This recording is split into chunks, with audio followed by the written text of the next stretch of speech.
Hello everyone, I am the storyteller, and I am here to help you today. I know you. Use this video to fall asleep. So before that, like the video and subscribe to the channel. Also, where are you from and what time are you watching now? Get comfortable and relax. The whispers in the walls. The first thing Mary Thompson noticed when she moved into her grandmother's old Victorian house was the silence. Despite being situated on a quiet street in the small town of Millfield, there was something about the silence that felt wrong. It wasn't peaceful or comforting. It was expectant, as if the house itself was holding its breath. Mary had inherited the house after her grandmother passed away at the age of 98. The old woman had lived alone in the sprawling three-story home for over 40 years, ever since Mary's grandfather had died. Mary had fond memories of visiting as a child, but those visits had become increasingly infrequent as she grew older. By the time her grandmother died, Mary hadn't set foot in the house for nearly a decade. Now, at 34, recently divorced and looking for a fresh start, the inheritance had seemed like a blessing. Free housing in a charming small town, away from her ex-husband and the painful memories of their failed marriage in Chicago. The house needed work, certainly. The wallpaper was peeling in places, the wooden floors creaked, and the plumbing made alarming sounds, but it was structurally sound, and it was hers. During her first week in the house, Mary focused on cleaning. She opened windows to air out the musty rooms, swept away cobwebs, and sorted through her grandmother's belongings. She kept a few sentimental items, her grandmother's collection of antique teacups, some old photographs, a beautiful hand-knitted quilt, and arranged for the rest to be donated or discarded. It was on her 8th night in the house that Mary first heard the whispers. She was lying in bed, drifting towards sleep, when she heard it, a soft, indistinct murmuring that seemed to come from inside the wall beside her bed. At first, she thought it might be the house settling, or perhaps rodents scurrying within the walls. But as she listened more intently, the sound became more distinct. It was whispering, multiple voices speaking over each other in hushed tones. Mary sat up, heart pounding. She pressed her ear against the faded floral wallpaper, straining to make out words. The whispers continued, but she couldn't understand what they were saying.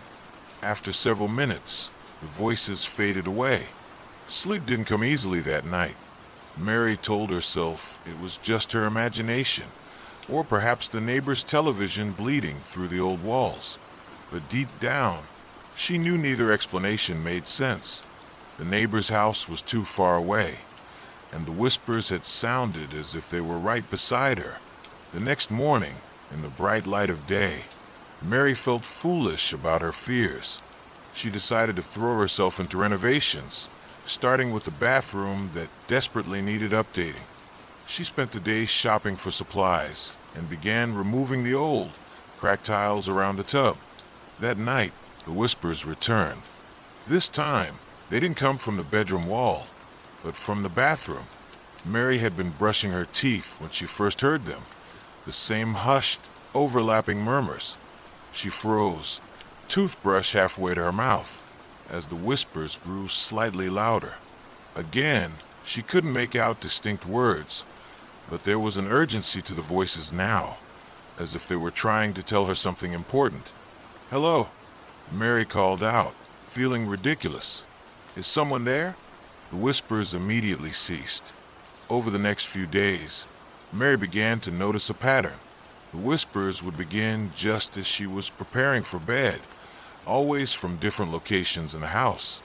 Sometimes from the walls, sometimes from the heating vents, once even from inside her closet. Each time, they would stop if she acknowledged them aloud. Mary began to dread nightfall. She started sleeping with the television on, hoping the noise would drown out the whispers, but it only seemed to make them more persistent. They would rise in volume until she could hear them clearly over the sound of late-night talk shows. 2 weeks after moving in, Mary finally decided to call her cousin Beth, who had grown up in Millfield and still lived just a few miles away. The house is making strange noises, Mary said, trying to sound casual. I was wondering if you knew anything about that. Did Grandma ever mention anything? There was a long pause on the other end of the line. What kind of noises? Beth finally asked, her voice oddly tight. It sounds like whispers, coming from the walls. Another pause. I used to hear them too, when I would stay over as a kid, Beth admitted. Grandma always said it was just the house settling, but what? Well, I once asked my mom about it. Your Aunt Laura, remember? She got really upset and told me never to mention it to Grandma again. Said it would only upset her. Mary felt a chill run down her spine. Did your mom ever explain why?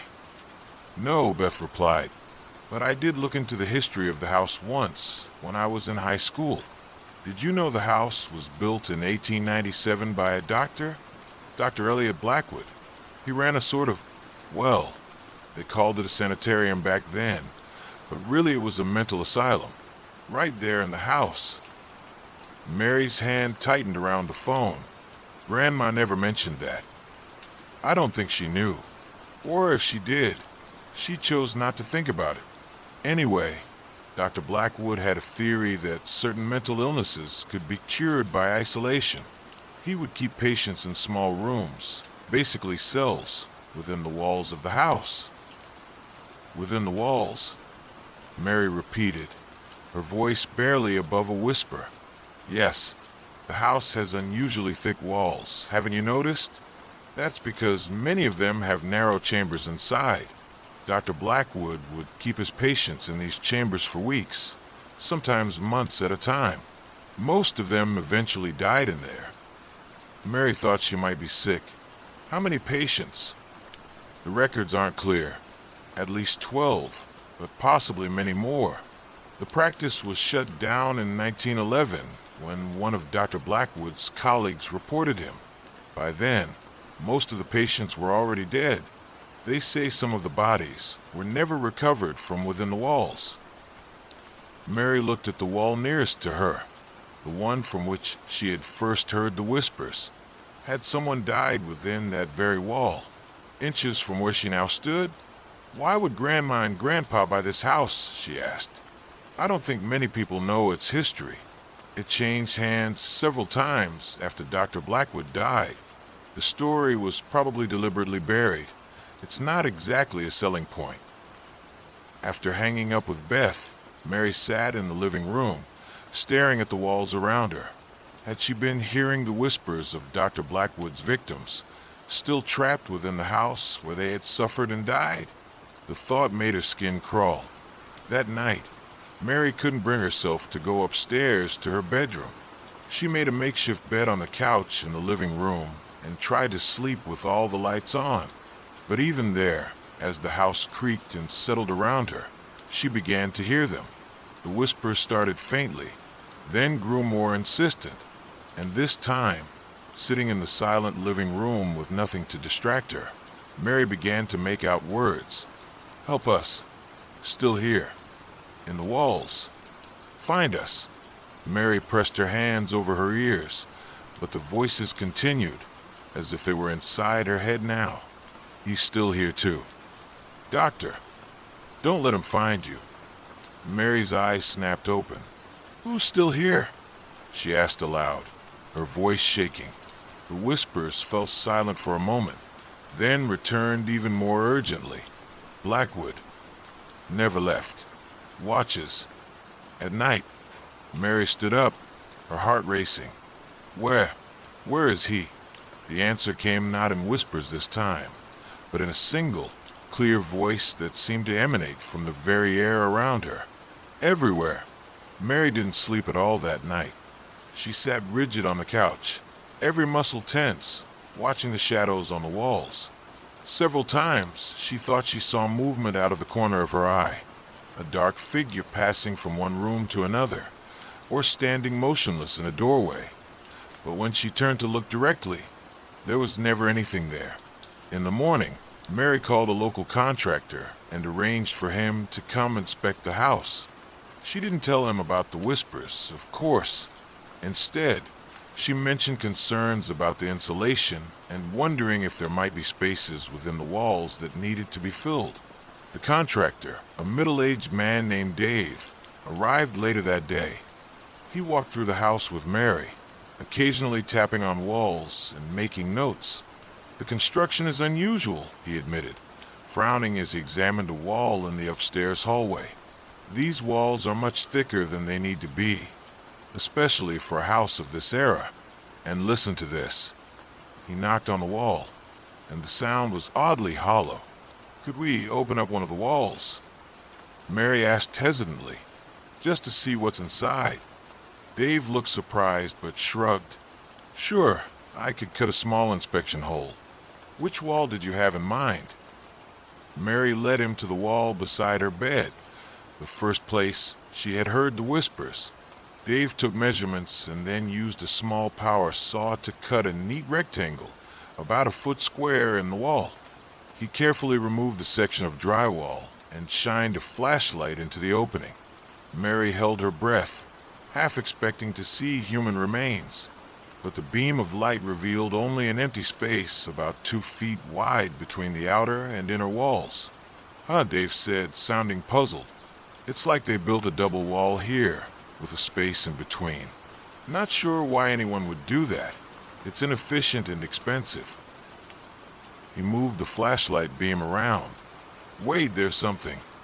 Mary stepped closer. What is it? Looks like scratches on the inside of the inner wall. Dave reached his hand into the opening, running his fingers along the interior surface. Yeah, definitely scratches. Deep ones. Almost like someone was trying to claw their way out. Mary finished, her voice barely audible. Dave gave her an odd look. I was going to say like animals got in here somehow. But yeah, I guess they do look like human nail marks. He pulled his hand out and wiped it on his jeans, as if suddenly uncomfortable with what he had touched. Do you want me to seal this back up, or... No, Mary said quickly. Actually, I'd like to open it up more. Can we remove this entire section of wall?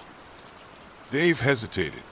It's not load-bearing, so structurally it would be fine, but it's going to make a hell of a mess. And if you don't have immediate plans to replace it... I'll clean up the mess, Mary assured him.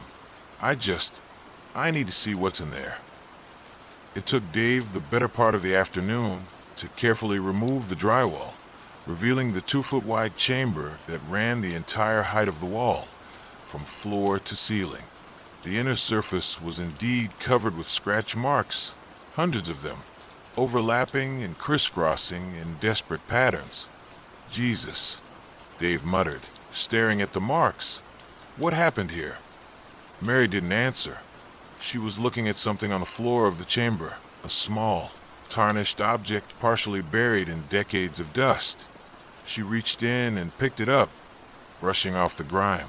It was a locket, small and oval-shaped, clearly very old. Mary's fingers trembled as she managed to open it. Inside was a tiny photograph of a young woman with sad eyes. I think I should go, Dave said, looking increasingly uncomfortable. Do you want me to come back tomorrow to help clean this up, or... No, that's all right, Mary said distantly, still staring at the locket. I can handle it. Thank you for your help. After Dave left, Mary sat on her bed, examining the locket more closely.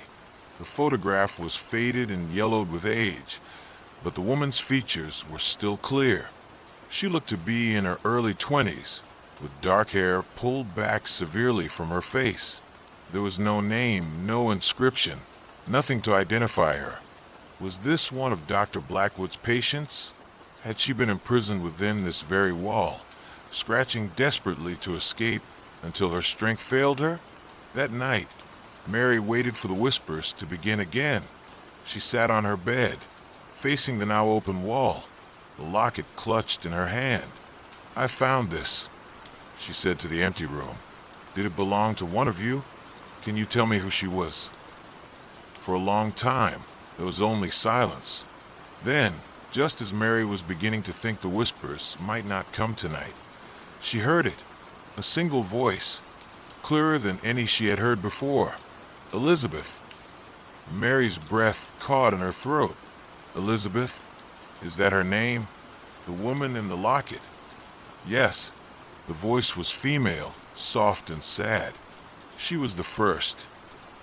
The first, Mary repeated.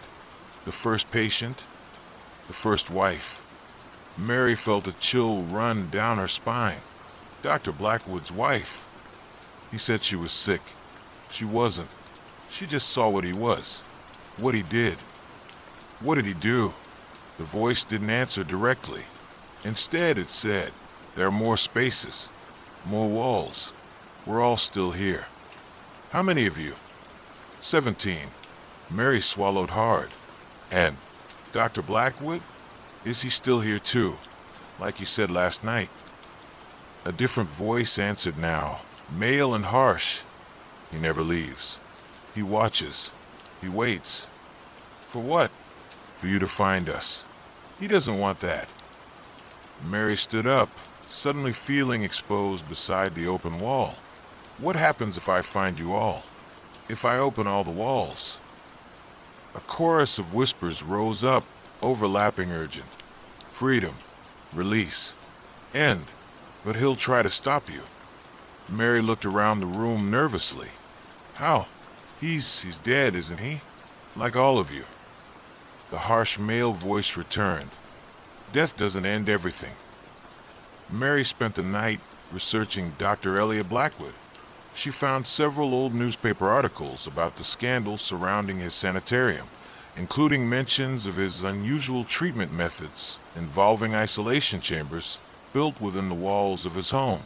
One article, dated 1911, reported that Blackwood had committed suicide when authorities came to arrest him, hanging himself in the attic of the house. The articles also mentioned his wife, Elizabeth Blackwood, who had mysteriously disappeared 3 years before the scandal broke. Dr. Blackwood had claimed she had gone to stay with relatives in Europe, but no record of her travel had ever been found. Mary stared at the small photograph in the locket. Elizabeth Blackwood, who had seen what he was, who had been the first. The next day, Mary called Dave again and asked if he could help her locate all the hidden chambers within the walls. He was reluctant at first, clearly unsettled by what they had found the day before, but Mary offered to pay him double his usual rate, and eventually he agreed. They spent the day using small drills to make test holes in various walls throughout the house. By the end of the day, they had identified 7 more hollow spaces, including one in the dining room, one in the study, 2 in upstairs bedrooms, 1 in the hall closet, and 2 in the attic. I'd like to open them all, Mary told Dave. Starting tomorrow. Dave looked at her with concern. Are you sure about this? Whatever happened in this house, it was a long time ago. Maybe it's better to just leave it be. But Mary couldn't leave it be. The whispers had grown more numerous, more insistent. They followed her from room to room now, pleading with her to find them, to free them. And occasionally, beneath the pleading voices, she would hear another voice, deeper, colder, threatening. This voice never spoke directly to her, but she would catch fragments. Won't allow it. Mine forever. Punish them all. Each time she heard this voice, the temperature in the room seemed to drop, and Mary would feel a presence behind her watching. But whenever she turned around, she was alone. Over the next week, Mary and Dave opened all the hidden chambers they had found. In each one, they discovered evidence of human habitation, more scratch marks, bits of cloth that might once have been clothing, even a few small personal items like hairpins or buttons. In the chamber they found in the attic, they discovered something more disturbing: a leather doctor's bag containing restraints, syringes, and bottles of various medications, all dating back to the early 1900s. These would have been powerful sedatives, Mary said, examining the faded labels on the bottles. She had been doing research on early psychiatric medications. He kept them drugged. How do you know so much about this? Dave asked, giving her a strange look. Mary hesitated. She couldn't tell him about the whispers, about the voices that had been guiding her search, telling her where to look and what she would find. I've been researching the history of the house, she said instead. There are some old records at the library. Dave didn't look entirely convinced, but he didn't press the issue. By the end of the week, they had opened all the chambers except for one, the one on the wall of the hall closet. This one was different from the others. The test hole they had drilled revealed not an empty space, but what appeared to be solid brick. I don't understand, Dave said, frowning at the small core of brick he had pulled out with the drill. All the other hollow spaces were just that, hollow. Why would this one be filled with brick? Mary remembered what the whispers had told her. Elizabeth was the first, Dr. Blackwood's wife, who had disappeared 3 years before his crimes were discovered. I think we need to break through the brick, Mary said quietly. Dave looked alarmed. Whoa, that's a major demolition job. And if that's an original structural wall? It's not, Mary interrupted. It's just like the others, a false wall built to create a hidden chamber. But this one he filled with brick, to hide something. Or someone, Dave muttered, then looked embarrassed, as if he hadn't meant to say it aloud. It took them 2 more days to carefully remove the bricks. The space behind was narrower than the other chambers, barely a foot wide, and unlike the empty chambers they had found elsewhere in the house, this one contained remains. The skeleton was small, a woman, judging by the pelvic structure. She had been sealed into the wall alive, the bricks laid with her inside. Like the others, she had tried to claw her way out. The bones of her fingers were worn and broken. Around the skeleton's neck was a chain, and hanging from it, a locket, identical to the one Mary had found in the first chamber. Mary and Dave called the police. The house quickly filled with officers, crime scene technicians, and eventually, representatives from the State Historical Society. The remains were carefully removed for examination, and Mary gave a statement about how she had discovered the hidden chambers. She didn't mention the whispers. That night, alone in the house for the first time since the discovery, Mary waited. The house was quieter than it had ever been. No creaking, no settling, no whispers. Are you still here? She called out softly. No response. Elizabeth? Anyone? Silence. Mary walked slowly through the house, visiting each of the open chambers. The air felt different now, lighter somehow. The oppressive feeling that had permeated the house since she moved in was gone.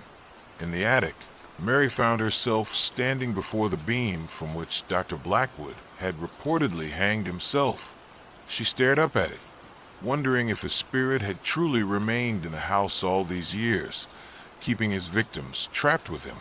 You've lost, she said to the empty air. They're free now. As she turned to leave, she felt a sudden chill, and for a brief moment, she thought she saw a dark figure standing in the corner of the attic. But when she blinked, there was nothing there. Mary decided not to stay in the house that night. She checked into a local motel, planning to return in the morning to begin repairs on the walls they had opened. But at 3:17 a.m., Mary was awakened by a call from the police. The house, her grandmother's house, her house, was on fire. By the time firefighters arrived, the structure was already engulfed in flames. They couldn't save it. The fire marshal would later determine that the blaze had started in the attic, though the cause was never officially established. Faulty wiring was suspected. Mary knew better.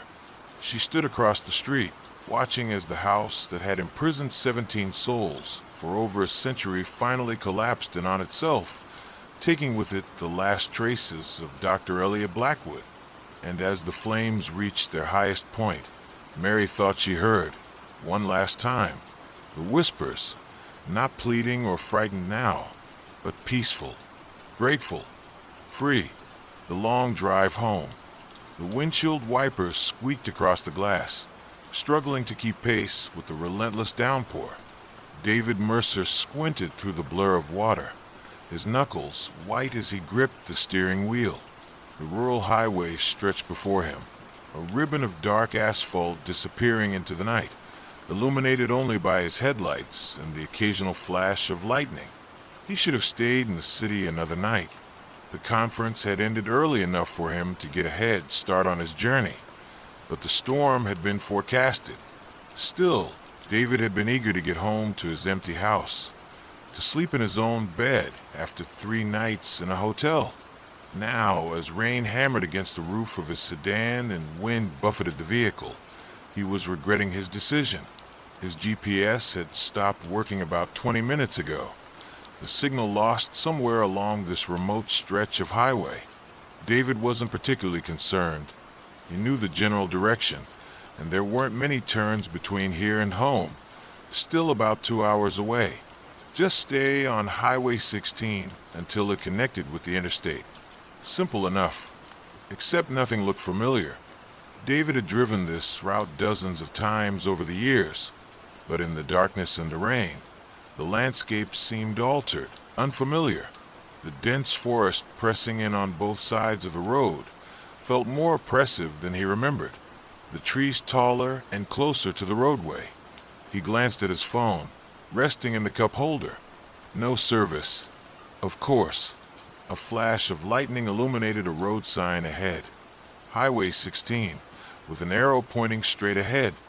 David exhaled with relief. At least he was still on the right road. The car's headlights swept across something at the edge of the tree line. A figure, standing motionless in the rain. David jerked the wheel slightly in surprise, then corrected his course. Probably just a deer. They were common in these parts, and the rain could be playing tricks on his vision. As he drove past the spot where he thought he'd seen the figure, David glanced in his rearview mirror. Nothing but darkness and rain. "Get it together, Dave," he muttered to himself, reaching to turn on the radio for some company.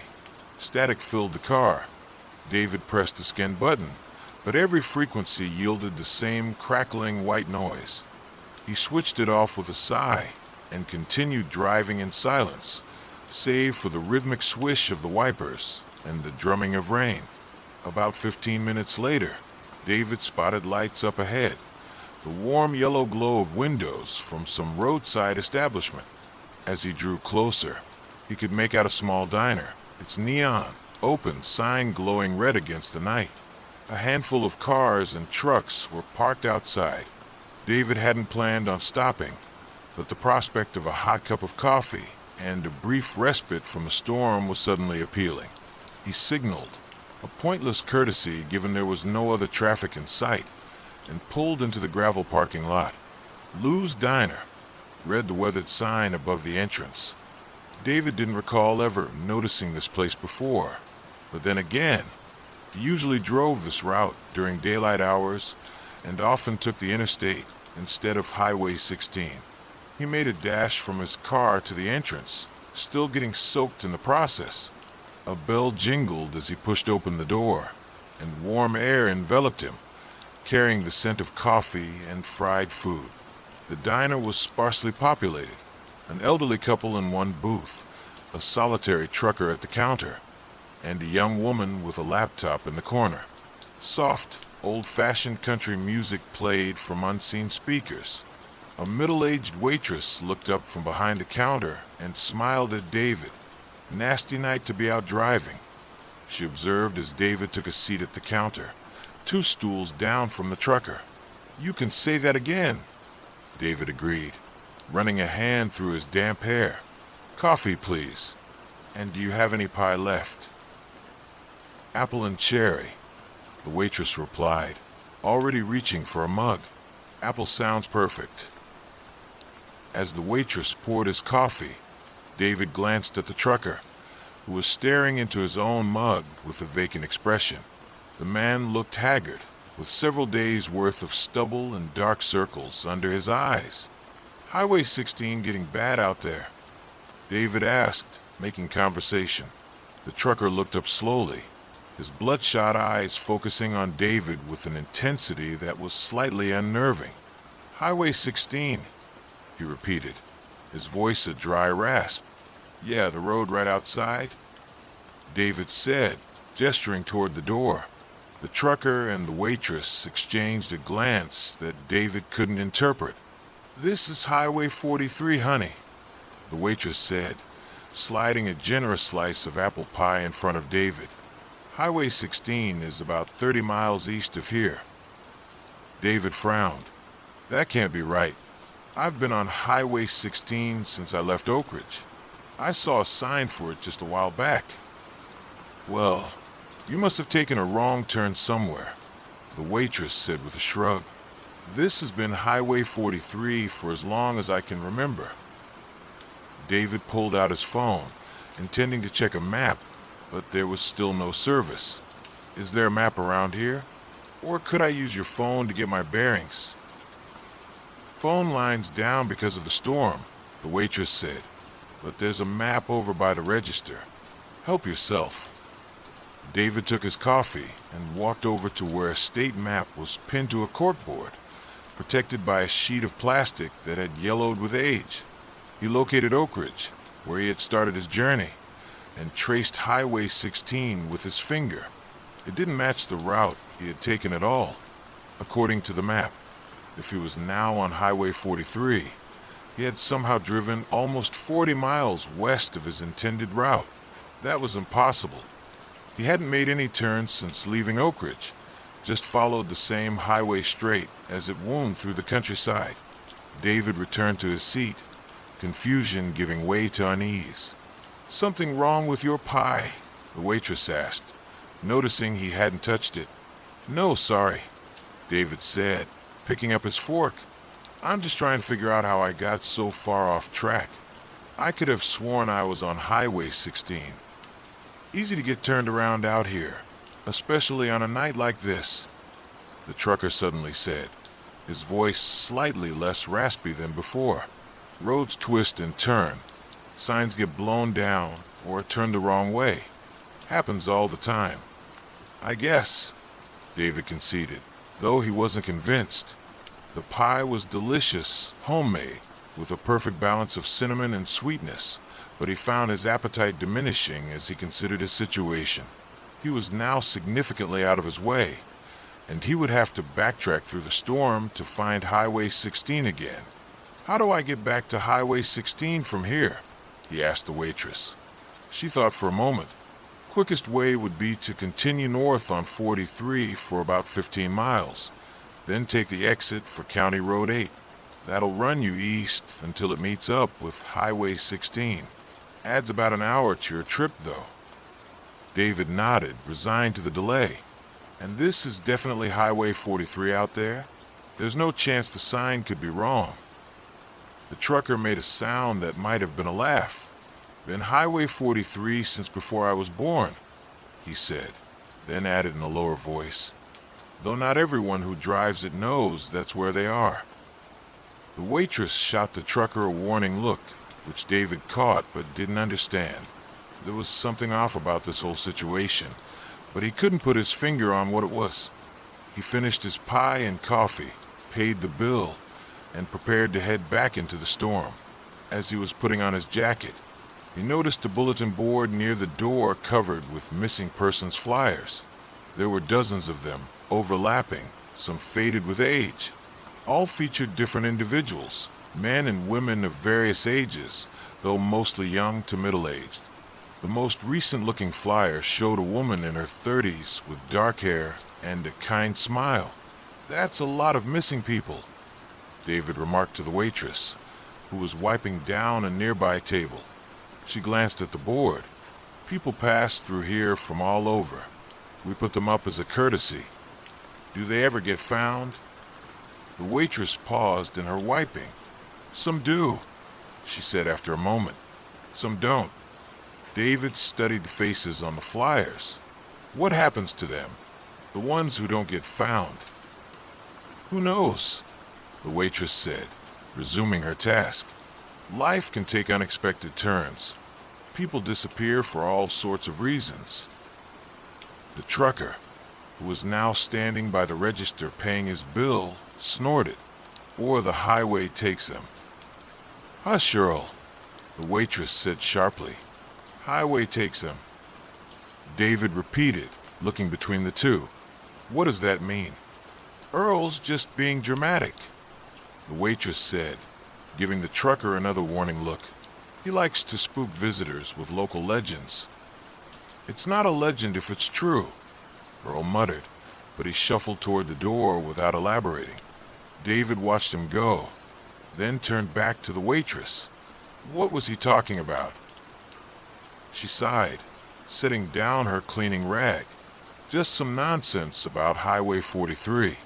People in these parts say it changes sometimes. Appears where it shouldn't be. Takes people where they weren't planning to go." She shook her head. "Small town superstition, that's all."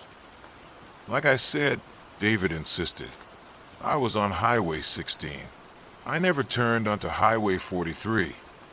Then I guess the highway found you," she said, her tone making it clear the conversation was over. Outside, the rain had intensified. David ran to his car, mind racing.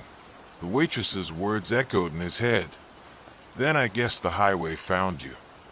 What the hell did that mean? As he started the car, David noticed that Earl, the trucker, had not left yet. He was sitting in his rig, the cab light on, staring straight ahead with the same vacant expression he'd had in the diner. David felt a sudden impulse to approach him, to ask him more about what he'd said regarding the highway. But something held him back, an inexplicable sense of dread. Instead, David pulled out of the parking lot and back onto the highway, heading north as the waitress had instructed. The rain battered his car, and visibility was even worse than before, but he was determined to find his way back to familiar territory. After about 15 minutes of driving, David began to feel that something wasn't right. The road seemed narrower than before, the forest pressing in even closer on both sides. He glanced at his odometer. According to the waitress, he should be looking for County Road 8 after about 15 miles, but he had already driven nearly 20. Just then, his headlights illuminated a sign, "Welcome to Millbrook, population 1,206. David frowned. Millbrook? He didn't recall seeing any town called Millbrook on a map at the diner. And he certainly shouldn't be reaching a town if he was still on Highway 43. He slowed as the road widened slightly, becoming a small-town main street. Buildings lined both sides, shops, a post office, small movie theater, all dark and shuttered at this late hour. The only illumination came from a few street lamps, their light diffused by the rain into hazy halos. The town appeared to be deserted. Not a single car was parked along the street. No one hurried through the rain on the sidewalks. Yet David had an overwhelming sense that he was being watched. He continued driving slowly through the town, hoping to find a gas station or any business that might be open where he could ask for directions. But every storefront was dark.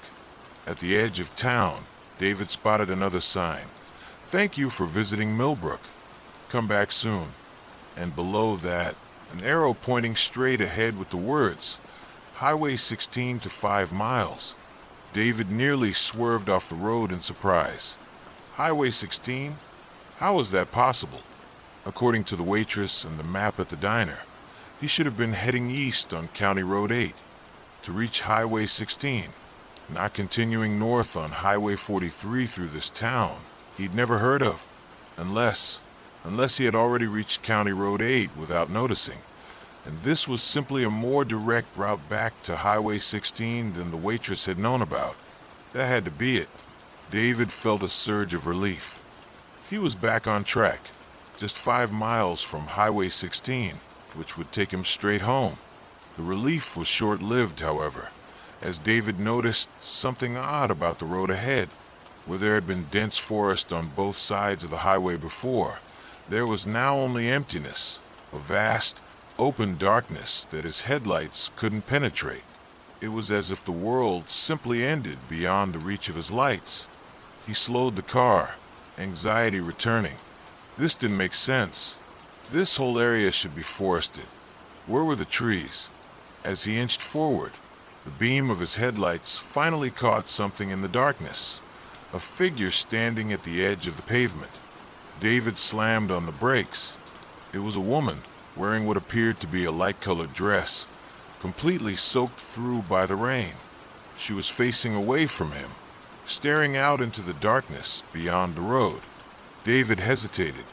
It was dangerous to pick up hitchhikers, especially in such a remote area in the middle of the night. But he couldn't just leave someone stranded in this downpour. He rolled down his window a few inches. "Hello," he called out. "Do you need help?" The woman didn't respond or turn around. She remained perfectly still, as if she hadn't heard him. David called out again, louder this time, but still received no response. Something about the woman's stillness was unsettling. She should have at least been hunched against the rain or shivering, but she stood straight and motionless, her back to David's car. An instinctive caution made David decide to drive on. He would find a phone in the next town and call for help. Rolling up his window, he began to accelerate past the woman. As his car drew even with her, the woman finally moved, turning her head to look directly at David through his driver's side window.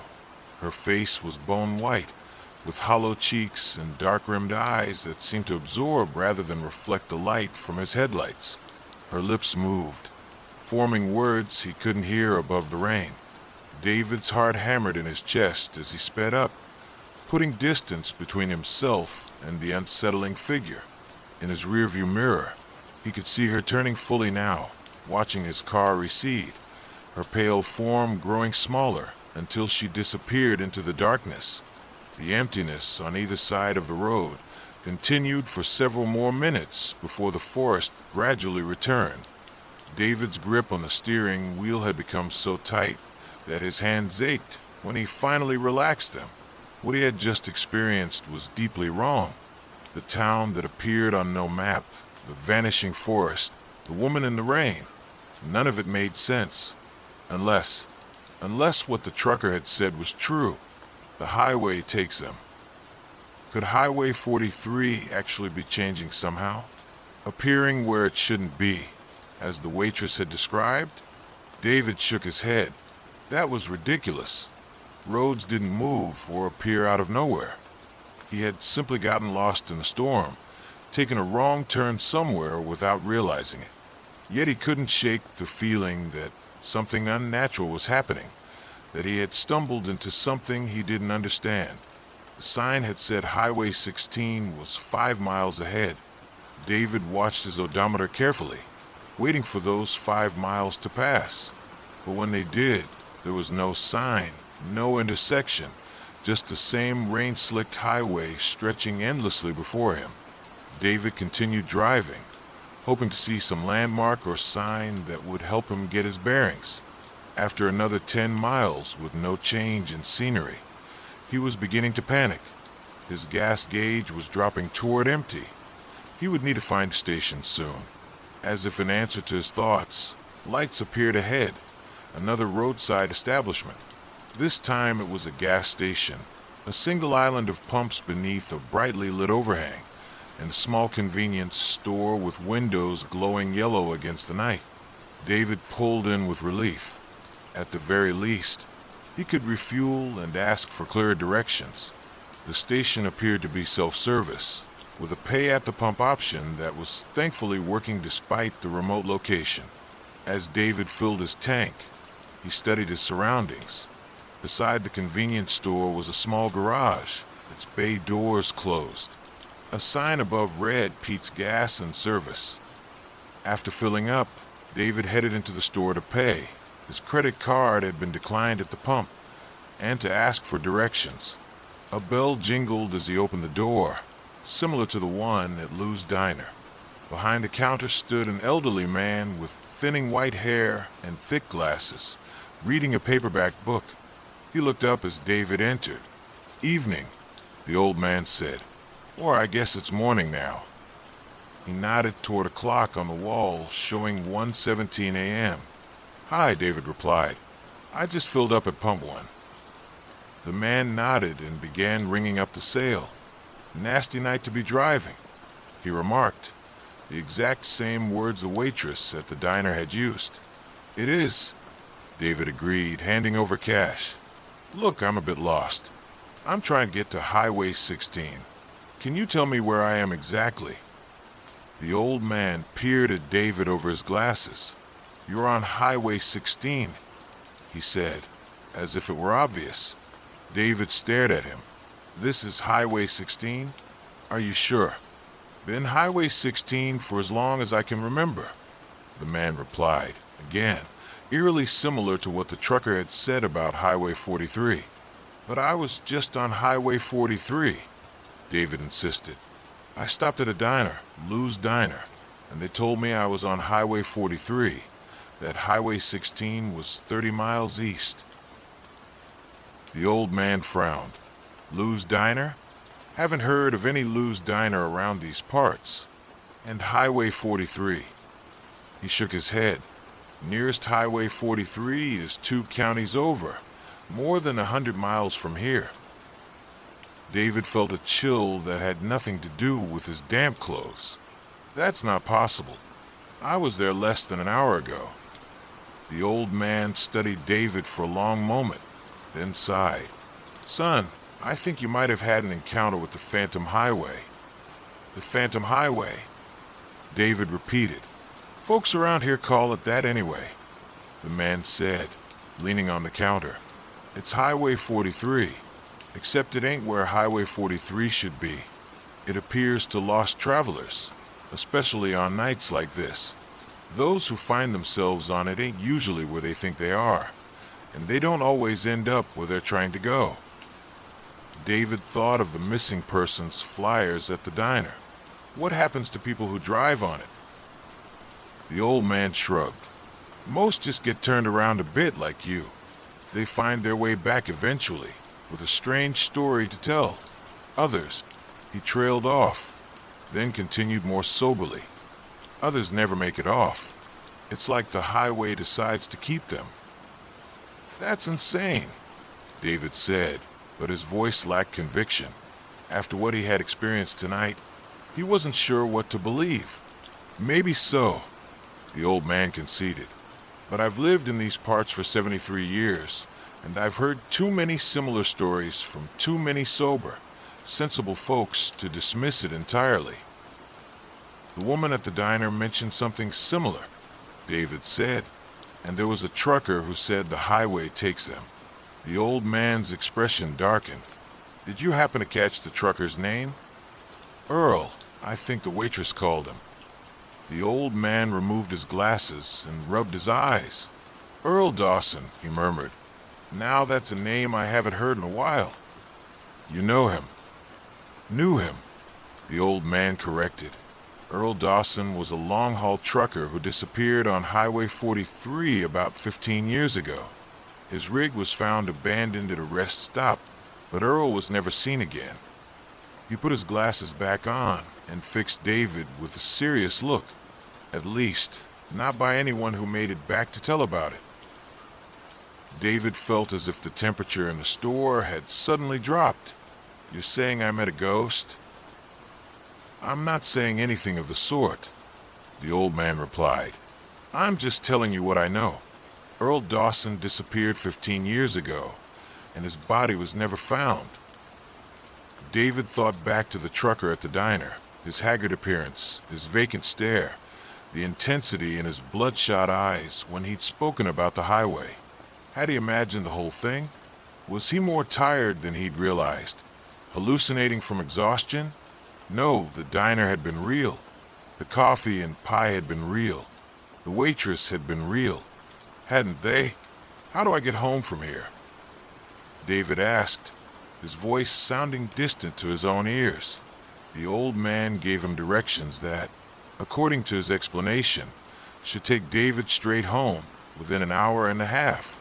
It was a significantly shorter route than David had anticipated, which only added to his confusion about where he had actually been driving all night. "Stay on Highway 16," the old man emphasized as David prepared to leave. "Don't take any turns unless you're absolutely certain they're necessary. And if you see anyone or anything unusual on the road." He hesitated. "Just keep driving. Don't stop for anything." David nodded, thinking of the pale woman in the rain. "Thank you," he said, "for the directions and the warning." The old man merely nodded in return. Back in his car, David sat for a moment, collecting his thoughts. The rain had finally begun to let up, reducing to a gentle patter on the roof. He started the engine and pulled back onto the highway. Highway 16, if the old man was to be believed. The drive was uneventful for the next hour. The rain stopped completely, and the clouds began to break apart, allowing moonlight to filter through and illuminate the landscape. David began to recognize landmarks, a distinctive rock formation, a small bridge over a creek, a billboard advertising a local insurance company. He really was on Highway 16 now, and he was getting closer to home. His relief grew with every mile. Whatever strange experience he had had earlier, whether it was merely getting lost or something more inexplicable, it seemed to be over now.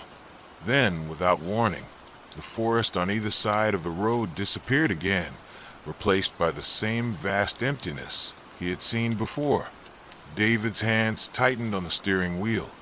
No, it couldn't be happening again.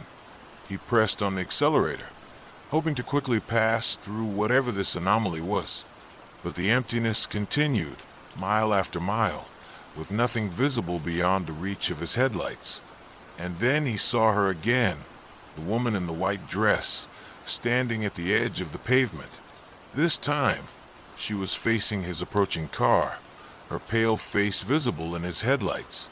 As he drew closer, he could see that her eyes were completely black, without iris or pupil, and her lips were moving again, forming words he still couldn't hear. David sped past her without slowing down, his heart racing. In his rearview mirror, he watched as she turned to follow his progress, her black eyes tracking his car until he could no longer see her. Just when David thought the emptiness would never end, the forest suddenly returned, as abruptly as it had vanished. And there, straight ahead, was a green highway sign, Highway 16. David let out a breath he hadn't realized he was holding. He was back, truly back, on the highway that would take him home. The familiar landscape was immensely reassuring.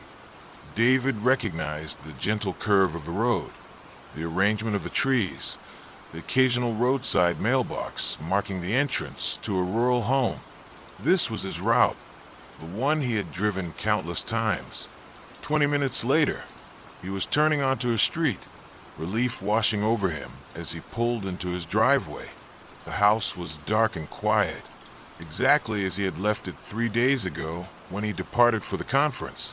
Inside, David went straight to his computer and searched for information about Highway 43 and the town of Millbrook. According to online maps, Highway 43 was indeed 2 counties away from his location, just as the old man at the gas station had said, and there was no town called Millbrook anywhere along its route. He searched next for Lou's Diner and found several with that name, but none anywhere near where he had been driving. A search for Phantom Highway 43 yielded only a few obscure forum posts and a single article on a website dedicated to paranormal phenomena. The article mentioned reports of drivers finding themselves on Highway 43 when they should have been elsewhere, and of a ghost town that sometimes appeared along its route. One section of the article caught David's attention. Several witnesses report encountering a woman in white standing along an empty stretch of the Phantom Highway 43. According to local legend, she is the spirit of Catherine Miller, who died in a car accident on the real Highway 43 in 1954. Some say she tries to warn drivers away from the Phantom Highway, while others believe she is a harbinger of doom for those who encounter her. David closed his laptop trying to process what he had experienced. Had he really encountered a phantom highway that appeared and disappeared at will? Had he met a ghost trucker and seen the spirit of a woman who had died over 70 years ago? Or was there a more rational explanation? Perhaps he had simply gotten lost in the storm, and his exhausted mind had filled in the gaps with details from stories he might have heard and forgotten. The diner, the town, the woman, they could all have reasonable, non-supernatural explanations. David wanted to believe that. He needed to believe that. But as he finally went to bed in the early hours of the morning, he couldn't shake the memory of the woman's black eyes following him, or the trucker's ominous words, "The highway takes them." 2 weeks later, David was driving home from a dinner with friends in the city. It was a clear night, stars visible in the sky above. He took the interstate most of the way, only switching to Highway 16 for the final stretch. As he drove along the familiar route, he found himself watching the road signs more carefully than he used to, and keeping an eye on the forest lining both sides of the highway. He was about 20 minutes from home when he noticed something odd. The trees seemed different, taller, closer to the road than he remembered, and there was something about the curve of the highway ahead that didn't look quite right. A road sign appeared in his headlights, Highway 43. David's blood ran cold. He slammed on the brakes, bringing the car to a screeching halt in the middle of the empty road. It wasn't possible. He was on Highway 16. He had been on Highway 16 the entire time, hadn't he? He put the car in reverse, intending to back up to the last intersection he had passed. But as he looked in his rearview mirror, his heart nearly stopped. Standing directly behind his car, illuminated by his taillights, was the woman in white. Only now she wasn't alone. Beside her stood a haggard man with several days' worth of stubble and bloodshot eyes, the trucker, Earl Dawson. And behind them, emerging from the darkness at the edge of the road, were others, dozens of pale, solemn faces, all staring at David's car, all with the same black eyes, all with lips moving in silent unison. David shifted back into drive and slammed his foot on the accelerator, tires squealing as he sped away from the apparitions. He drove recklessly fast, taking turns without slowing, desperate to find his way back to the real Highway 16. But the signs he passed all read Highway 43, and the landscape remained unfamiliar. In his rearview mirror, the road behind him was empty. The figures were gone. Or perhaps they were waiting for him up ahead, around the next bend. David knew, with a certainty that chilled him to the bone, that he had once again found himself on the phantom highway. Or perhaps, as the trucker had suggested, it had found him, and this time, he wasn't sure he would find his way home. The empty room. It started with the sound of laughter. Sarah Powell was grading papers at her dining room table when she first heard it. The distinct, high-pitched giggle of a young child coming from somewhere down the hall. She paused, pencil hovering over a half-marked essay, and listened. Silence. Sarah shook her head, attributing the sound to her imagination or perhaps the neighbors. The walls in her apartment building weren't particularly thick, and the couple next door had a 5-year-old daughter who occasionally made her presence known through shared walls. Returning to her grading, Sarah tried to focus on her students' analysis of the yellow wallpaper. As an English professor at the local community college, she was accustomed to late nights spent wading through assignments of varying quality. This particular stack was from her American literature course, and she had promised to return the papers by tomorrow's class. Then she heard it again, the same childlike laughter, slightly louder this time, and unmistakably coming from within her apartment. Sarah froze. She lived alone, had lived alone since moving to this small Oregon town 3 years ago after her divorce. There shouldn't be anyone else in the apartment, let alone a child. "Hello," she called out tentatively, pushing back her chair and standing. "Is someone there?" No response. Heart beating a little faster than normal, Sarah moved toward the hallway. Her apartment was modest, a living/dining area, a small kitchen, a bathroom, and her bedroom. Not many places for someone to hide, and certainly nowhere she wouldn't have noticed an intruder. The hallway was dark. Sarah flicked on the light switch, illuminating the short corridor that led to her bedroom and bathroom. Both doors were closed, just as she had left them earlier that evening. She approached her bedroom first, hesitating outside the door. "Hello," she called again, feeling slightly foolish. There was no one in her apartment. There couldn't be. She turned the knob and pushed the door open. Her bedroom looked exactly as she had left it that morning, bed made, curtains drawn, laundry basket in the corner waiting to be emptied. Sarah flicked on the light and surveyed the room. Nothing out of place. No one hiding in the closet or under the bed. She checked, feeling like a child afraid of monsters. Next, she checked the bathroom. Also empty. Sarah stood in the hallway, perplexed. Had she imagined the laughter? It had sounded so real, so clear. She ran a hand through her dark hair, caught her reflection in the hallway mirror, and noticed the tension in her face. She had been working too hard lately, preparing for the end of the semester, while also trying to finish an article she hoped to submit to an academic journal. Stress could do strange things to the mind. Returning to the dining table, Sarah tried to refocus on her grading. Just 3 more essays to go, and she could call it night. 10 minutes later, she heard it again, that same girlish laugh, followed by what sounded like running footsteps, coming from the hallway.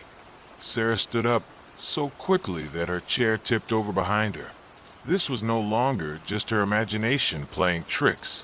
The sound had been crystal clear, as if a child had just run past her hallway.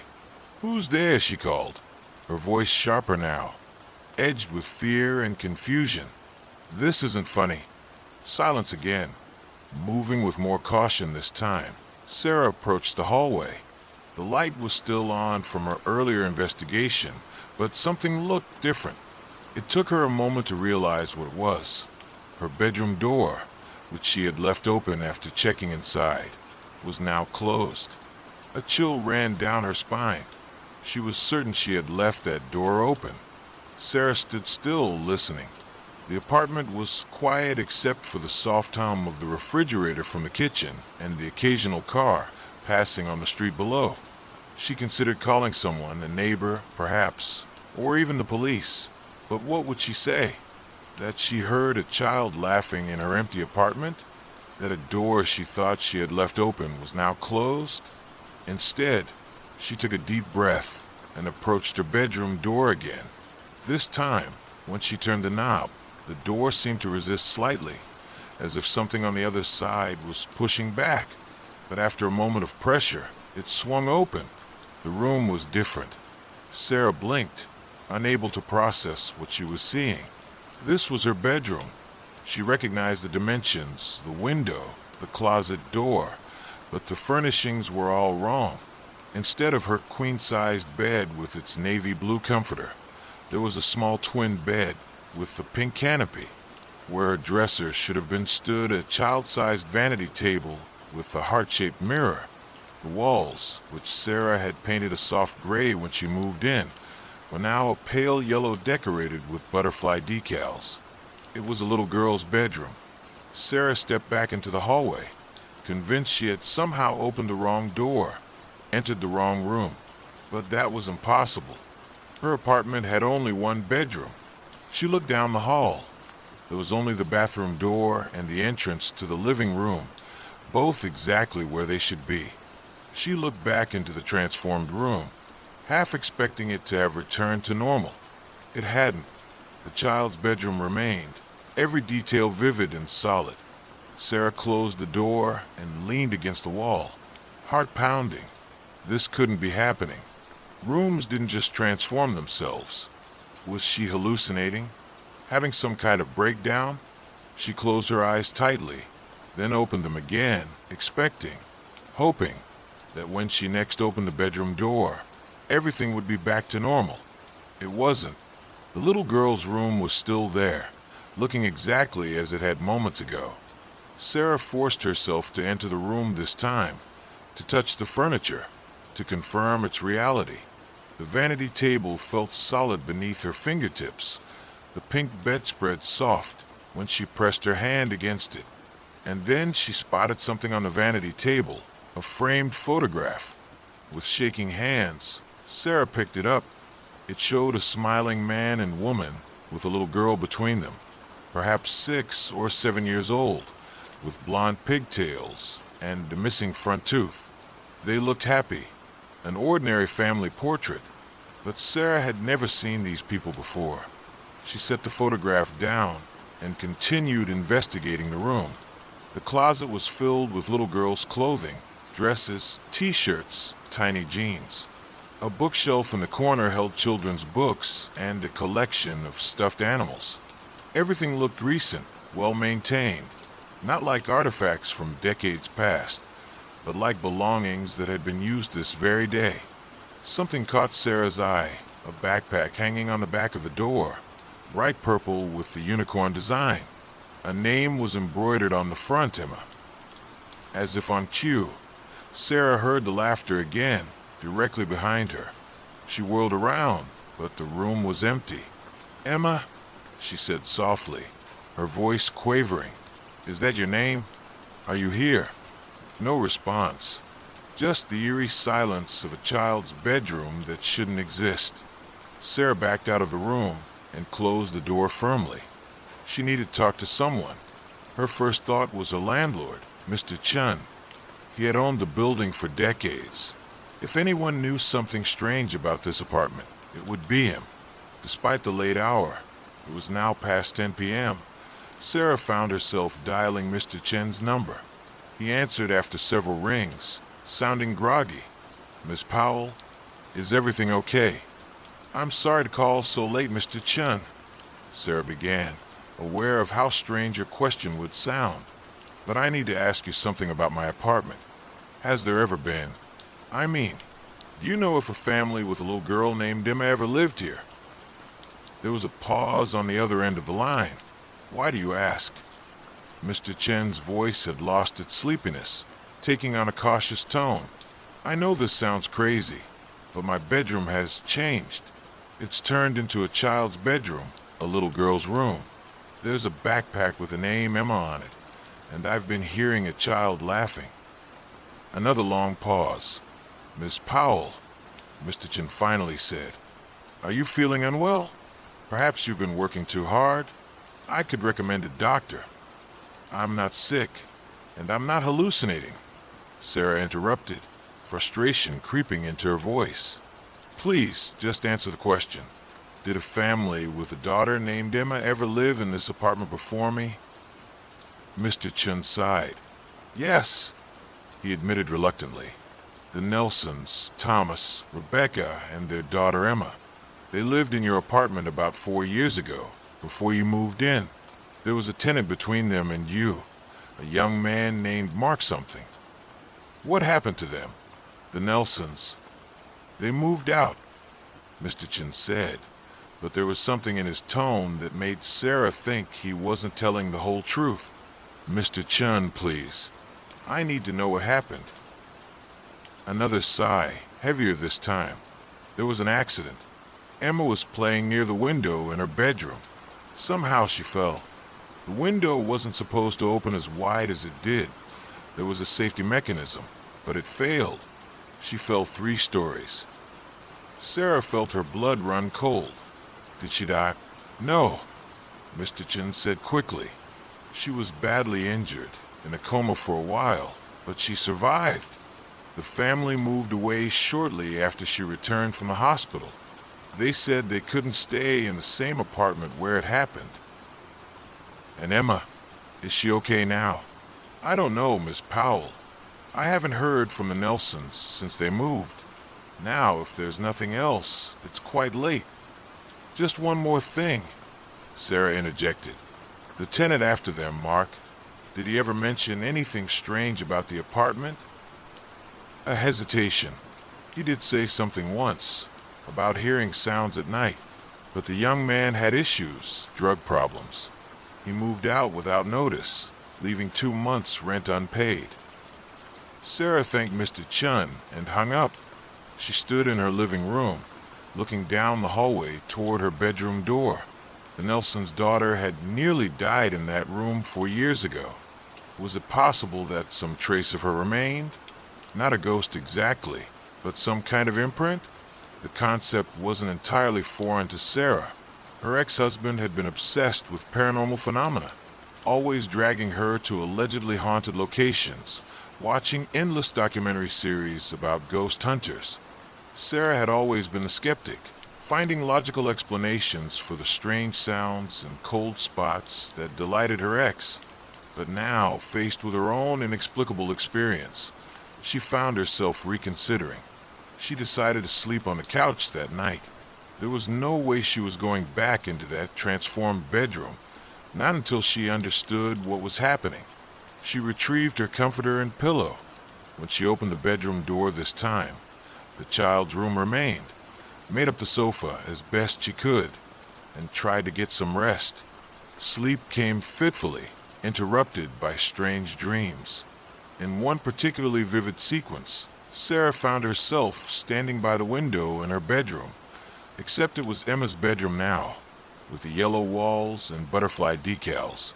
A little girl with blonde pigtails stood on a chair by the window, trying to reach something on the outer sill. In the dream, Sarah tried to call out, to warn the child, but no sound came from her mouth. She tried to move toward the girl, to pull her back from danger, but her feet seemed rooted to the floor. She could only watch in mute horror as the child stretched farther and farther out the window, the chair beneath her wobbling precariously. Sarah jerked awake before she could see the fall, her heart hammering against her ribs. Weak morning light filtered through the living room blinds. She had made it through the night. Rubbing her eyes, Sarah reached for her phone to check the time. 6:43 a.m. She had an 8:30 class to teach. Despite her disrupted sleep and the bizarre occurrences of the night before, she would need to pull herself together and go to work. With reluctance, Sarah approached her bedroom door. She needed to get dressed, to retrieve clean clothes for the day. Taking a deep breath, she turned the knob and opened the door. Her bedroom had returned. Her queen-sized bed with its navy comforter was there. Her dresser was in its place, and the walls were the soft gray she had painted them. No pink canopy bed, no vanity table, no butterfly decals. Everything was exactly as it should be, as if the child's room had never existed. Sarah stood in the doorway, stunned. Had she hallucinated the whole thing? Had she been dreaming, perhaps sleepwalking? But no. She distinctly remembered calling Mr. Chun, having that conversation about the Nelsons and their daughter Emma. That had been real. Moving cautiously into the room, Sarah examined everything carefully. Nothing seemed out of place or disturbed. She checked the window, an ordinary window with a safety lock that limited how far it could open. The safety mechanism appeared to be functioning properly.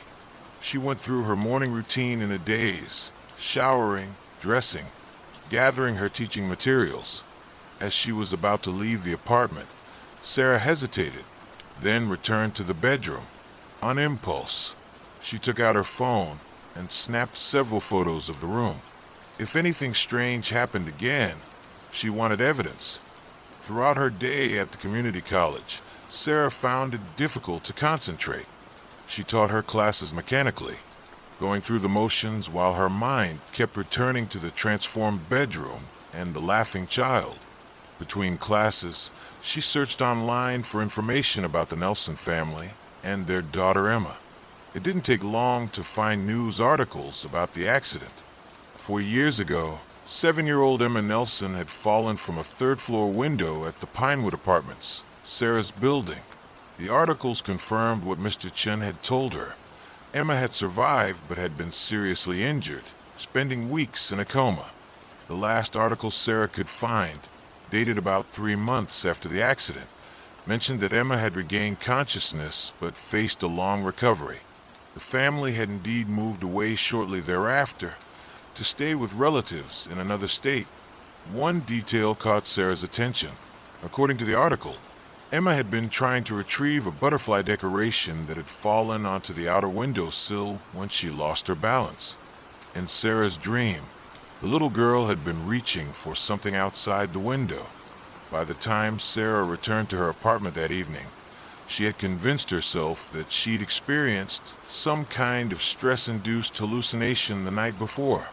The parallels with Emma's actual accident were troubling, but Sarah reasoned that she might have read about the incident somewhere before and forgotten it consciously, while retaining the details subconsciously. As she unlocked her door, Sarah prepared herself for a quiet, normal evening. She would grade the remaining essays, have a glass of wine, maybe watch something mindless on Netflix, and get a good night's sleep. That plan evaporated the moment she entered her apartment. The dining table where she had left her stack of ungraded essays was bare. In fact, all of her living room furniture was gone, replaced with different pieces: a floral-patterned sofa, a glass coffee table, a television that was at least 10 years out of date. On the walls hung framed photographs of people Sarah didn't recognize, except for one. It was a larger version of the family portrait she had seen in Emma's room, showing the same man, woman, and little girl with blonde pigtails. Sarah's apartment had transformed into the Nelsons' home.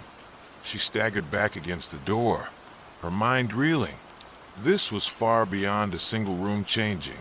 Her entire apartment had been replaced with someone else's, and not just anyone's, the family whose daughter had nearly died here 4 years ago.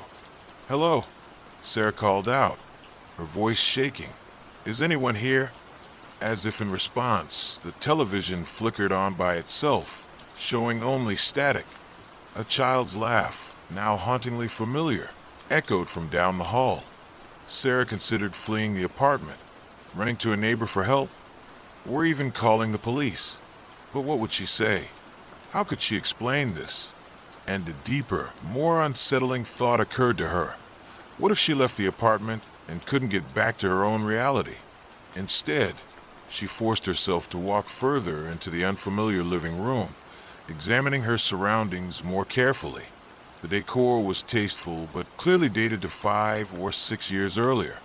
On a side table near the sofa were several framed photographs, more family pictures of the Nelsons, including what appeared to be Emma at various ages, from infancy to about 6 or 7. Sarah picked up one of the frames, studying the image of Emma. She was a cheerful-looking child with bright blue eyes and a gap-toothed smile. In this photo, she was sitting on a swing, her pigtails flying as someone, presumably one of her parents, pushed her from behind. As Sarah held the photograph, she became aware of a presence behind her. She turned slowly and found herself face to face with Emma Nelson. The little girl looked just as she did in the photographs: blonde pigtails, blue eyes, missing front tooth. She was wearing pink pajamas decorated with unicorns, and she was smiling at Sarah. But there was something wrong with the image. Emma wasn't quite solid. Sarah could see the outline of the sofa through the child's form, as if she were made of slightly cloudy glass. "Emma," Sarah whispered. The girl's smile widened, and she nodded. "Can you talk to me?" Sarah asked, hardly believing she was trying to converse with what appeared to be a ghost or apparition. Emma tilted her head, considering the question. When she spoke, her voice was faint, as if coming from a distance. "You can see me." "Yes," Sarah confirmed, her heart racing. "I can see you. Why are you here, Emma? Is there something you need?" The child's expression turned solemn. "I can't find my way out," she said. "I've been looking and looking, but I keep ending up back here." "Out of what?" "The apartment." Emma nodded. "I need to go, but I can't find the door. Can you help me?" "I'll try," Sarah said, unsure of what exactly she was agreeing to. "Where do you need to go?" "To where Mom and Dad are." Emma said, as if it were obvious. They've been waiting a long time. A chill ran through Sarah. Mr. Chun had said Emma survived the fall, that she had been in a coma, but had recovered. But what if that wasn't true? What if Emma had died, and Mr. Chun had lied to spare Sarah's feelings?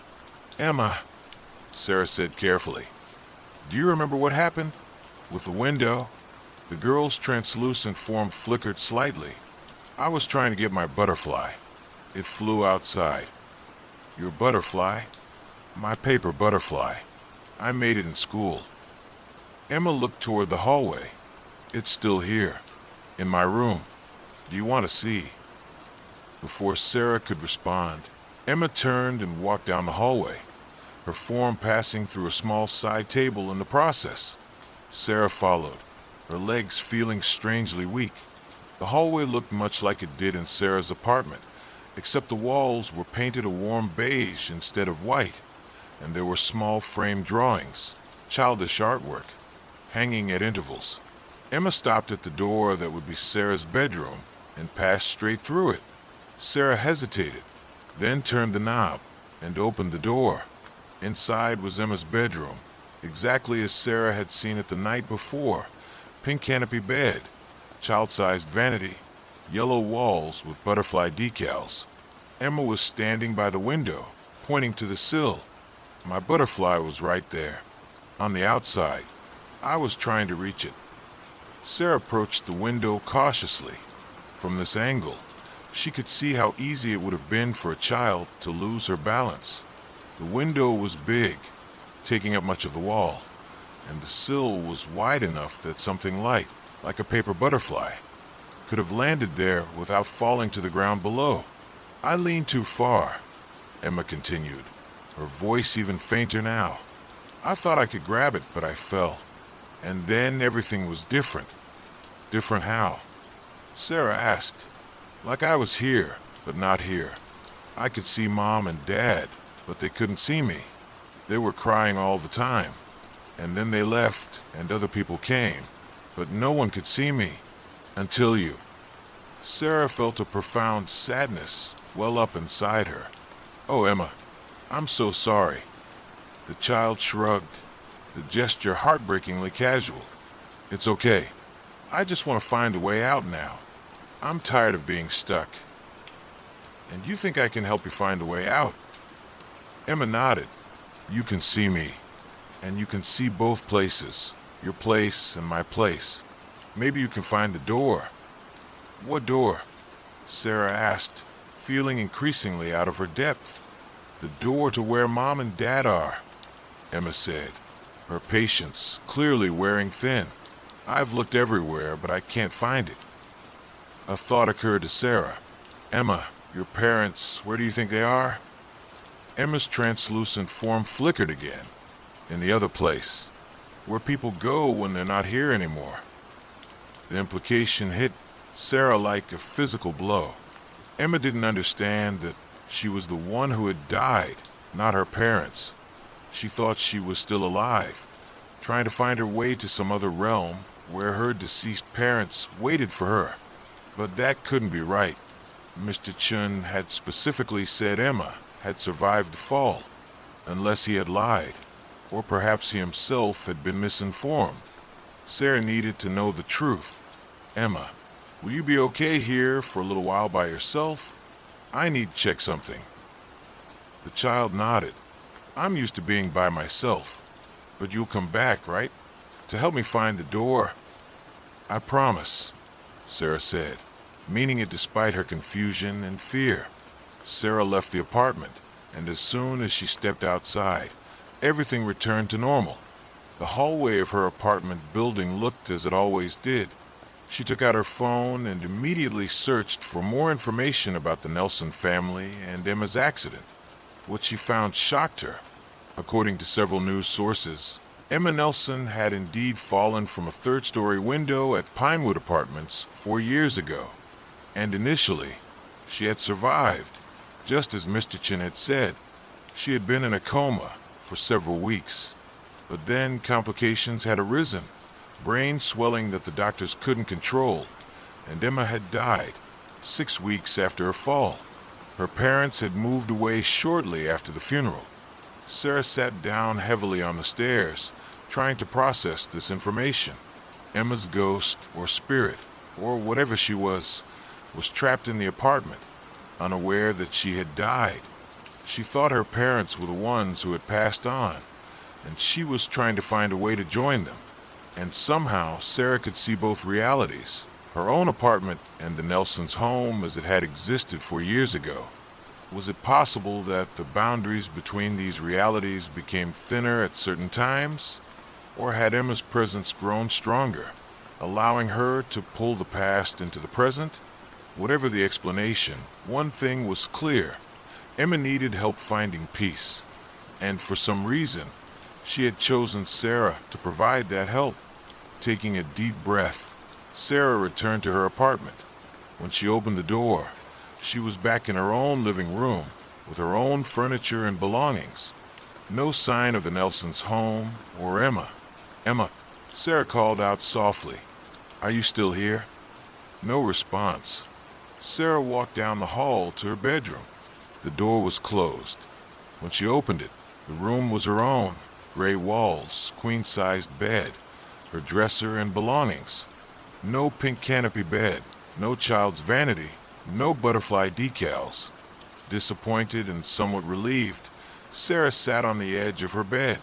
Had the whole experience been some kind of elaborate hallucination after all? But how could she have known details about Emma and her accident that she'd only confirmed afterward?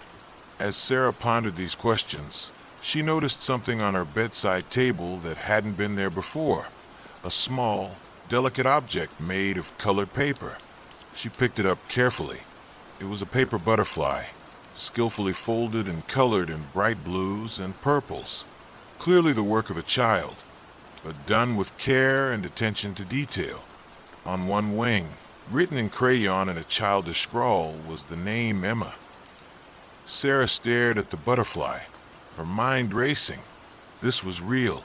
Emma was real, and she needed Sarah's help. But what exactly was she supposed to do? How could she help a child's spirit find its way to an afterlife Sarah wasn't even sure she believed in? She placed the paper butterfly back on the nightstand and went to the window, looking out. She tried to imagine the scene from 4 years ago. A little girl spotting her paper creation on the outer sill, climbing onto a chair to reach it, leaning too far. A cool breeze suddenly wafted through the room, despite the window being closed. Sarah turned to find Emma standing by the bed, looking down at the paper butterfly. "You found it," the child said, her voice still distant but clearer than before. "It was on my nightstand," Sarah explained. "Did you put it there?" Emma nodded. "I've been looking for it since I fell. I thought maybe if I found it, I could find a way out too." "And now that you found it?" The girl's form flickered again, stronger this time. "I still can't find the door, but I think you can help me make one." "Make a door? How?" Emma picked up the butterfly, or seemed to, though her translucent fingers passed partially through it. The paper creation rose into the air as if caught in a gentle current. "With this," Emma said, "and with light." "Light?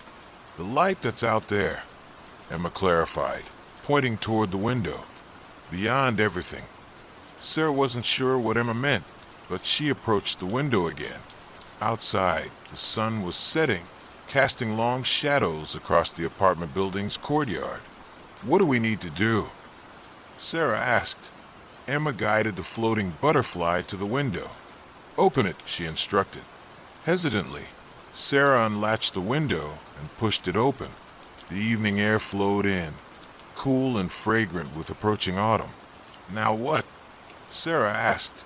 "We let my butterfly go," Emma said simply, "and then I can follow it." Sarah watched as the paper butterfly hovered near the open window. She was struck by the parallels.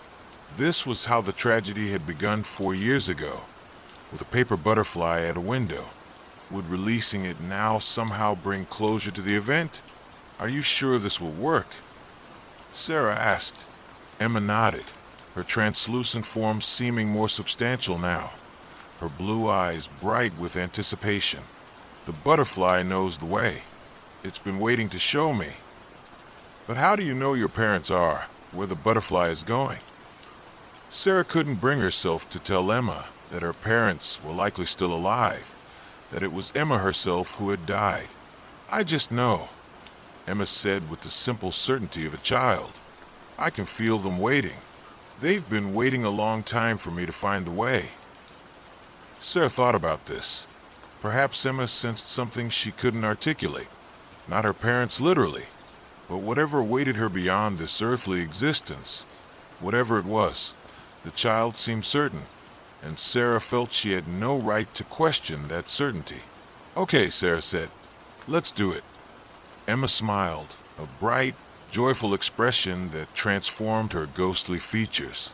The paper butterfly began to move toward the open window, carried by unseen currents.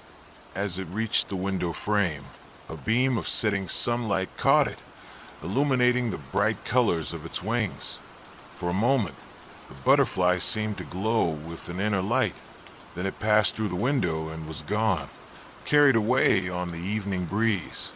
Emma moved toward the window, her translucent form growing even brighter in the golden light of sunset.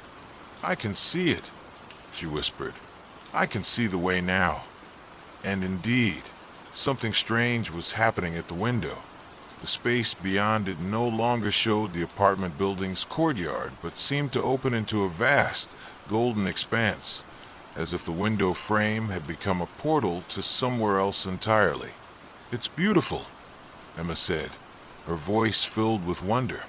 And they're there, just like I knew they would be. Sarah couldn't see what Emma saw, but the quality of light streaming through the window was unlike anything she had experienced before. Warm, inviting, almost sentient in its radiance. Emma turned to look at Sarah one last time. Thank you, she said, her voice stronger now, more present, for helping me find the door. You're welcome, Emma, Sarah replied, tears welling up in her eyes. I hope you find peace. The child smiled, then turned back to the window and stepped forward. As she passed through the frame, her form seemed to dissolve into the golden light, becoming part of it, until Sarah could no longer distinguish where Emma ended and the light began. And then, in an instant, everything returned to normal. The light became simply the regular orange glow of sunset, the view through the window once again showing the courtyard below. The paper butterfly was gone, and so was Emma. Sarah stood at the window for a long time, watching as the sun sank below the horizon and shadows lengthened across the courtyard. She wasn't sure exactly what had happened, whether she had helped a lost spirit find its way to an afterlife, or simply experienced a shared hallucination that had provided comfort to her and the lingering energy of a deceased child. Perhaps it didn't matter. Whatever the explanation, Sarah felt a sense of peace that hadn't been present in her life for a very long time. In the days that followed, Sarah's apartment remained her own. No more transformations into the Nelsons' home. No more appearances by Emma. The only evidence that anything unusual had occurred was the lingering memory in Sarah's mind and the photographs she had taken of her bedroom after it had returned to normal. Photos that, when she checked them, showed nothing out of the ordinary. Just a bedroom with gray walls, a queen-sized bed, and a simple dresser. 1 week after Emma's departure, Sarah received a letter in the mail with no return address. Inside was a newspaper clipping, an obituary for Thomas and Rebecca Nelson, who had died together in a car accident 2 days earlier in a town several states away. According to the obituary, they were survived by no immediate family. Sarah understood then. Perhaps Emma hadn't been confused after all. Perhaps she had somehow sensed that her parents would soon be joining her, and that's why she had been so certain they were waiting for her in the other place. Or perhaps it was merely coincidence, a strange alignment of events that humans naturally try to form into meaningful patterns. Either way, Sarah kept the paper butterfly's name in her thoughts as she went about her life in the apartment. And sometimes, on quiet evenings, when the setting sun cast a golden glow through her bedroom window, she would feel a gentle breeze caress her face, even when the window was closed. In those moments, she liked to think that somewhere beyond the boundaries of her understanding, a little girl with blonde pigtails was finally reunited with her parents, her spirit as free and light as a butterfly carried on the wind. The painting in the attic. Jason Harris had never been a believer in the supernatural. As a history professor specializing in early American art, he prided himself on his rational approach to the world, his ability to see through myths and superstitions to the concrete facts beneath, which made what was happening in his house all the more disturbing. It had started 3 months ago, shortly after he and his wife Elaine had moved into the old Victorian home in Newbury, Massachusetts. The house, built in 1887, had been a bargain, too good to pass up, despite its need for extensive renovations. The previous owner, an elderly widow named Mrs. Abernathy, had lived there for over 50 years before passing away in her sleep. Her children, eager to settle the estate quickly, had priced the house well below market value. Jason and Elaine had been thrilled. Both in their mid-30s, they had saved for years to buy a home with historical significance. Jason, particularly, had been drawn to the house's original features: the ornate wood paneling, the leaded glass windows, the grand staircase that swept upward from the entrance hall. Even the needed repairs seemed like an adventure rather than a burden. The first unusual incident occurred during their initial exploration of the attic, a space they had only briefly glimpsed during their pre-purchase tour of the house. On a rainy Saturday morning, armed with flashlights and dust masks, they had climbed the narrow staircase that led up from a third-floor landing. The attic was larger than Jason had expected, extending the full length and width of the substantial house. Dust motes danced in the beams of light that filtered through 2 small windows at either end of the space. Old furniture, trunks, and boxes were scattered throughout, left behind by Mrs. Abernathy's family after they had taken what they wanted from the estate. "Look at all this stuff," Elaine had said, her voice muffled by the dust mask. "It's like a time capsule up here."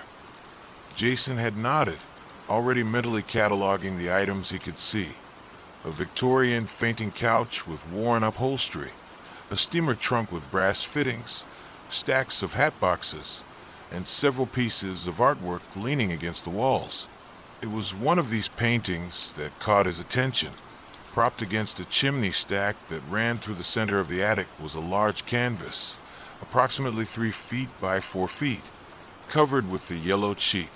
Something about its careful placement, separate from the other items, drew Jason toward it. "What do you think this is?" he asked, reaching for the sheet. Elaine had shrugged. "Another family portrait, probably. There are dozens of them downstairs." Jason had pulled back the sheet, revealing the painting beneath. It was not, as Elaine had predicted, a family portrait. Instead, it showed a landscape, a densely wooded area with a small clearing in the foreground. In the clearing stood a solitary figure, too distant to make out clearly, but appearing to be a woman in a long white dress. The painting style was reminiscent of the Hudson River School, with detailed attention to the natural elements: the texture of bark on the trees, the play of light through leaves, the small wildflowers dotting the forest floor. But there was something unsettling about the piece. The woman's figure, though small in the composition, seemed to draw the eye immediately, creating an uncomfortable focal point. And though her features were indistinct due to the distance, there was a suggestion of unnatural stillness about her posture. "That's odd," Elaine had remarked, leaning closer to examine the painting. "Why would someone hide this up here? It's actually quite good." Jason had agreed. Despite the unsettling quality, the painting displayed considerable technical skill. Maybe Mrs. Abernathy didn't care for the subject matter, he suggested. or perhaps it didn't match her decor. They had continued their exploration of the attic, discovering other interesting items, old books, vintage clothing, a collection of antique dolls that Elaine found particularly creepy. By the time they descended back to the main part of the house, the painting had been mostly forgotten, left where they had found it, though Jason had absently replaced the sheet before they left. It was a week later that the first truly strange thing happened. Jason had been working late in his study on the second floor, preparing lecture notes for his upcoming class on early American portraiture. Around midnight, Elaine already asleep in their bedroom down the hall, he had heard footsteps above him in the attic. At first, he dismissed the sound as the house settling. The old Victorian creaked and groaned regularly, especially at night as temperatures dropped. But these noises were different, rhythmic, deliberate, the unmistakable cadence of someone walking back and forth directly overhead. Jason had set down his pen and listened intently. The footsteps continued, moving from one end of the attic to the other, then back again. Occasionally they would pause, then resume their steady pace. After several minutes of this, Jason had finally gathered his courage and decided to investigate. Armed with a flashlight and a healthy dose of skepticism, surely there was a rational explanation, perhaps a raccoon or squirrel that had found its way inside. He climbed the stairs to the third floor, then continued up the narrow attic staircase. The attic door had been closed, just as they had left it after their exploration. Jason turned the knob and pushed it open, shining his flashlight into the darkness beyond. The beam illuminated dust motes, old furniture, stacked boxes, exactly as they had left it. No sign of an intruder, animal or human. And now no sound of footsteps. "Hello," Jason had called out, feeling slightly foolish. "Is anyone here?" Silence answered him. He had walked through the entire attic, checking behind furniture, looking for any sign of disturbance. Finding nothing, he had eventually returned downstairs, attributing the sounds to his tired mind or the house's typical nocturnal noises. But the next night, at approximately the same time, the footsteps had returned, and the night after that, always beginning around midnight, always lasting for about 20 minutes, always directly overhead, no matter which room Jason was in when they started. After a week of this, Jason had mentioned the phenomenon to Elaine. "Footsteps," she had repeated, looking up from her morning coffee. "In the attic? I haven't heard anything." "That's because you're asleep by the time they start," Jason had explained. "Always around midnight. Always the same pattern, back and forth, back and forth." Elaine had studied his face, concern etching her features. "Jason, are you getting enough sleep? You've been working so hard on the house renovations, plus preparing for the new semester." He had bristled slightly at the implication that he was imagining things. "I know what I heard, Elaine. It's not house noises or my imagination. It sounds exactly like someone pacing." To her credit, Elaine had agreed to stay up with him that night to listen for the footsteps herself. But of course, no sound had disturbed the midnight hour, nor the next night when they tried again. It was only on the third night, when Elaine had given up and gone to bed at her usual time, that the footsteps resumed their regular pattern. Jason had begun to question his own sanity. Was he experiencing some kind of auditory hallucination? Was the stress of moving, renovating, and preparing for the new academic year taking a greater toll than he'd realized? Then, 2 weeks after they had first explored the attic, something changed. Jason had been in his study at the usual hour when the footsteps began, but this time, rather than staying in the attic, they seemed to descend the stairs.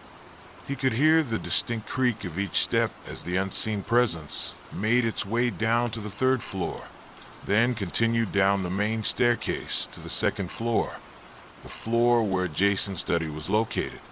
His heart hammering in his chest, Jason had stared at the closed study door, waiting. The footsteps moved along the hallway outside, slow and deliberate, until they stopped directly outside his door. For several long moments, there was silence. Then, the doorknob began to turn. Jason had leapt to his feet, adrenaline coursing through his veins.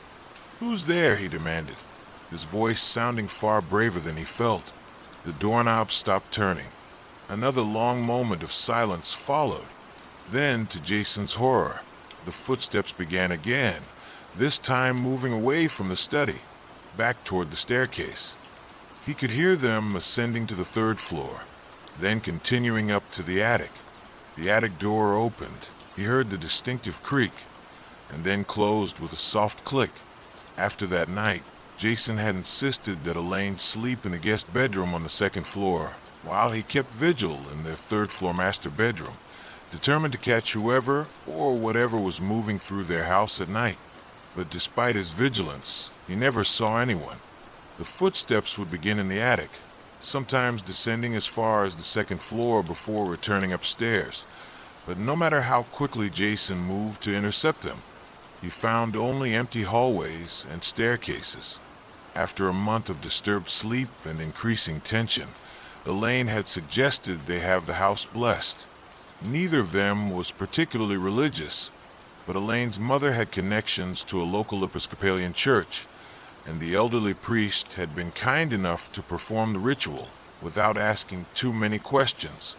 For 3 nights afterward, the house had been silent. Then, on the 4th night, the footsteps resumed. That was 2 months ago. Since then, the phenomena had escalated. The footsteps were now accompanied by other sounds, soft weeping that seemed to emanate from the walls, the occasional sound of furniture being moved in rooms that, upon inspection, remained undisturbed. Once, Jason had awakened in the middle of the night to find all the doors in the house standing open, though he distinctly remembered checking that they were closed before going to bed. Elaine had begun staying with her parents during the week, returning only on weekends. Their relationship, once solid, was showing signs of strain. She had suggested they sell the house, even at a loss, but Jason was resistant. Partly it was financial. They had invested nearly all their savings in the purchase and renovations.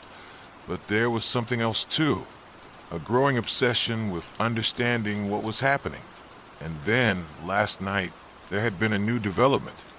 Jason had been lying awake in bed, listening as the now familiar footsteps moved from the attic down to the second floor.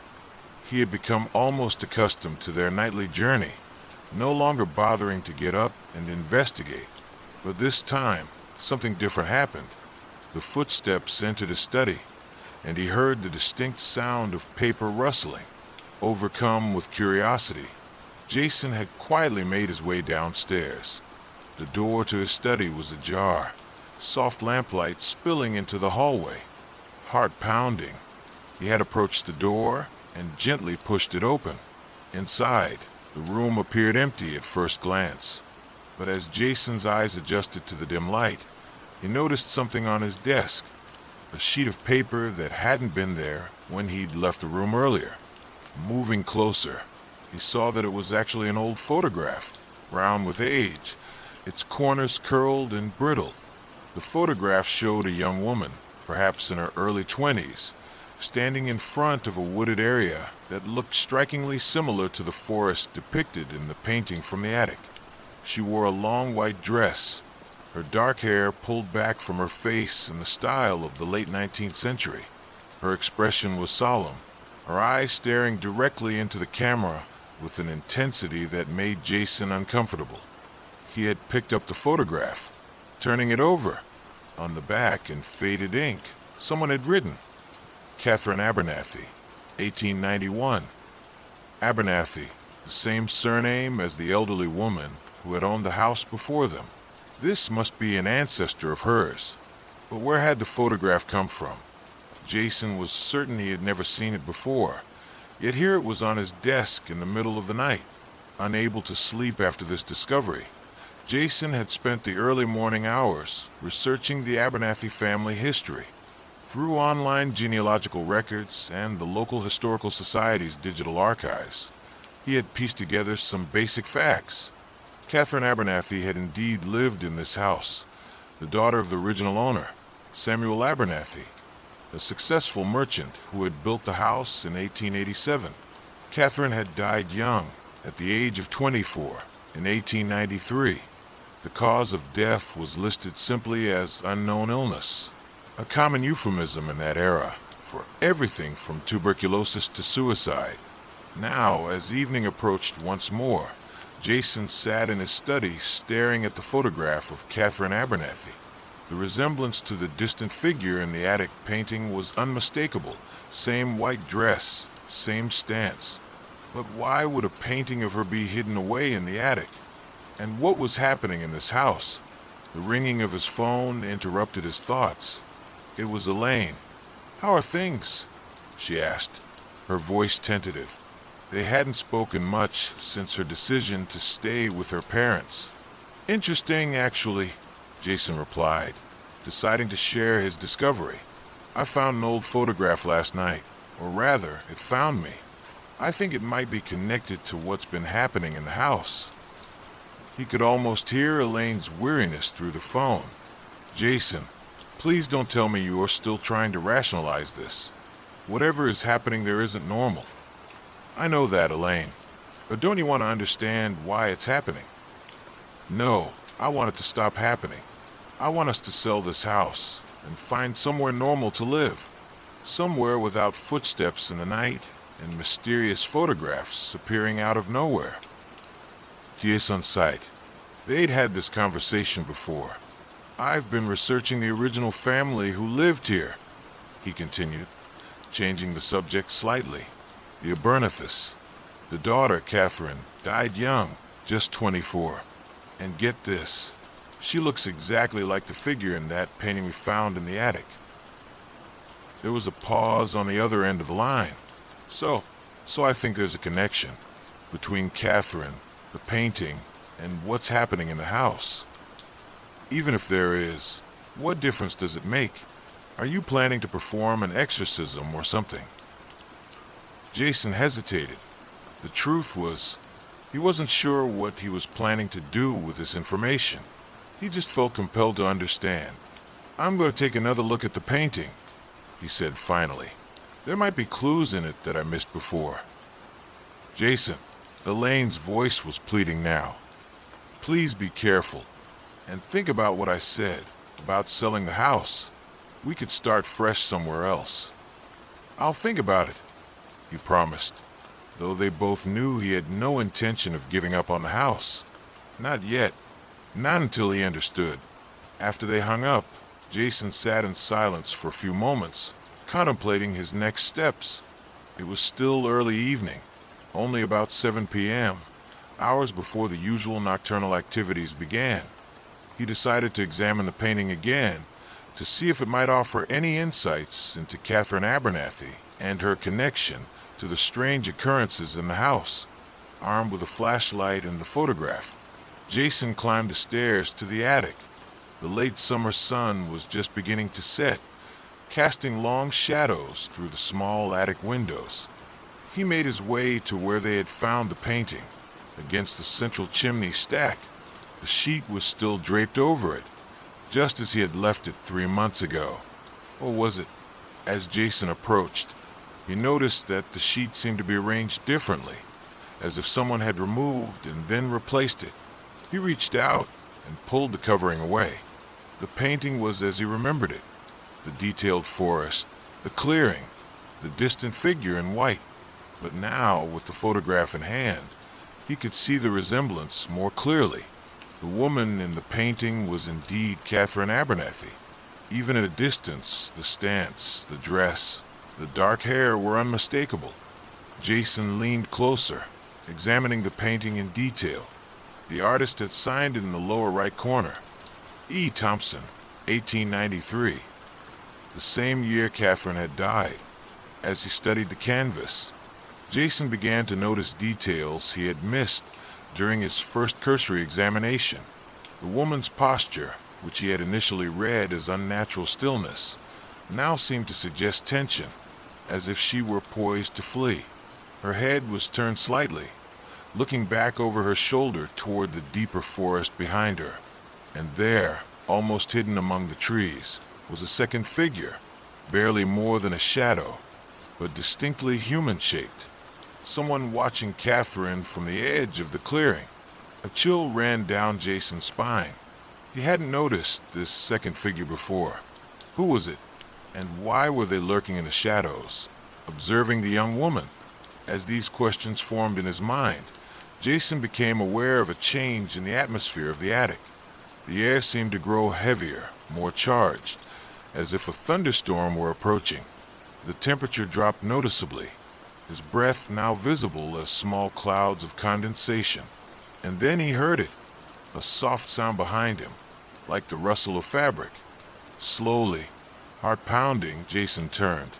Standing by the attic door was a young woman in a white dress, Catherine Abernathy, exactly as she appeared in the photograph, except that her form was semi-transparent, the fading sunlight passing through her to cast distorted shadows on the floor beyond. Jason's first instinct was to run, but he found himself rooted to the spot, unable to move as the spectral figure regarded him with the same intense gaze she had directed at the camera in the photograph. After what felt like an eternity, Catherine spoke, her voice a whisper that seemed to come from everywhere and nowhere at once. "You found it." Jason swallowed hard, his mouth dry. "Found what?" he managed to ask. "The truth," she replied, gesturing toward the painting. And there, Jason looked back at the canvas, then at Catherine again. "What truth? What happened to you?" The ghost, for he could think of her as nothing else now, drifted closer, her movements fluid but somehow wrong, as if she were moving underwater. "He painted what he saw," she said. "What he did." "Thompson?" Jason asked, remembering the signature. "E. Thompson. He painted this." Catherine nodded, her form flickering like a candle flame. "Edward Thompson, my father's business partner, my fiancé." Jason's mind raced, connecting dots. "The figure in the trees," he said. "That's him watching you." "Not watching," Catherine corrected, her voice hardening. "Hunting." A sense of dread settled over Jason. "He hurt you." Catherine's form flickered again, more violently this time. "I discovered his secrets, the embezzlement from my father's company, the other women, his plans to gain control of our family's fortune through marriage. When I confronted him, threatened to expose him." She trailed off, her gaze drifting to the painting. "He followed me into the woods." "He killed you," Jason whispered, a horrible truth dawning on him. "And buried me there," Catherine confirmed, pointing to the clearing in the painting, "where no one would find me. He told everyone I had fallen ill and died. He even arranged a funeral, a closed casket. No one knew any different." "But why the painting? Why would he create evidence of his own crime?" Catherine's ghostly features twisted into a bitter smile. Remorse, perhaps, or arrogance. He kept it hidden in his home, a private trophy. After his death, it passed to his son, then grandson. Eventually, it found its way back here, to my family's home, though no one knew its significance anymore. Jason thought of Mrs. Abernathy, the elderly woman who had lived in the house for decades. Your relative, the previous owner of this house. Did she know about you? About what really happened? "No," Catherine said. "She sensed my presence sometimes, but she never understood. No one did, until you started looking." "That's why you've been trying to get my attention," Jason realized. "The footsteps, the noises, the photograph. You wanted me to find the painting, to understand what it shows." Catherine nodded, drifting even closer. They were now just a few feet apart, and Jason could feel an intense cold emanating from her presence. "You study history, uncover forgotten truths. I need you to uncover mine. What do you want me to do?" Jason asked, his academic curiosity now fully engaged despite the supernatural nature of the situation. "Find me," Catherine said simply. "My remains. In the clearing. Give me a proper burial. Let people know what really happened. I can't rest until the truth is known." Jason considered this request. It seemed like something from a Gothic novel, not real life. A historian turned amateur detective, searching for the century-old remains of a murder victim based on the guidance of her ghost. And yet here he was. "The painting shows a specific location," he said, thinking aloud. "If I can identify it." "I can show you," Catherine interrupted. "Tonight, follow the footsteps." Before Jason could respond, Catherine's form dissolved into mist, dispersing through the attic air until no trace of her remained. The temperature gradually returned to normal, and Jason found himself alone with the painting and the photograph. For several long moments, he stood motionless, trying to process what had just occurred. Had he actually spoken with the ghost of Catherine Abernathy, or was he experiencing some kind of psychological break, his mind creating an elaborate narrative to explain the strange occurrences in the house? But the painting was real, the photograph was real, and the historical facts he had uncovered about Catherine's untimely death aligned perfectly with her spectral account. Jason checked his watch. 8:30 p.m., still hours before the usual midnight activities. He decided to do more research while he waited, taking one last look at the painting. Noting the specific details of the clearing and surrounding forest, he replaced the sheet and descended from the attic. Back in his study, Jason delved deeper into the history of the Abernathy family and their connections to Edward Thompson. Local newspaper archives confirmed that Thompson had been a business partner of Samuel Abernathy and engaged to Catherine at the time of her death in 1893. Thompson had gone on to take control of the Abernathy business after Samuel's death 2 years later, eventually becoming one of the wealthiest men in the region. He had never remarried. Interestingly, an obituary for Thompson, who died in 1927, mentioned his lifelong passion for painting landscapes of the local area, though none of his works had ever been publicly displayed.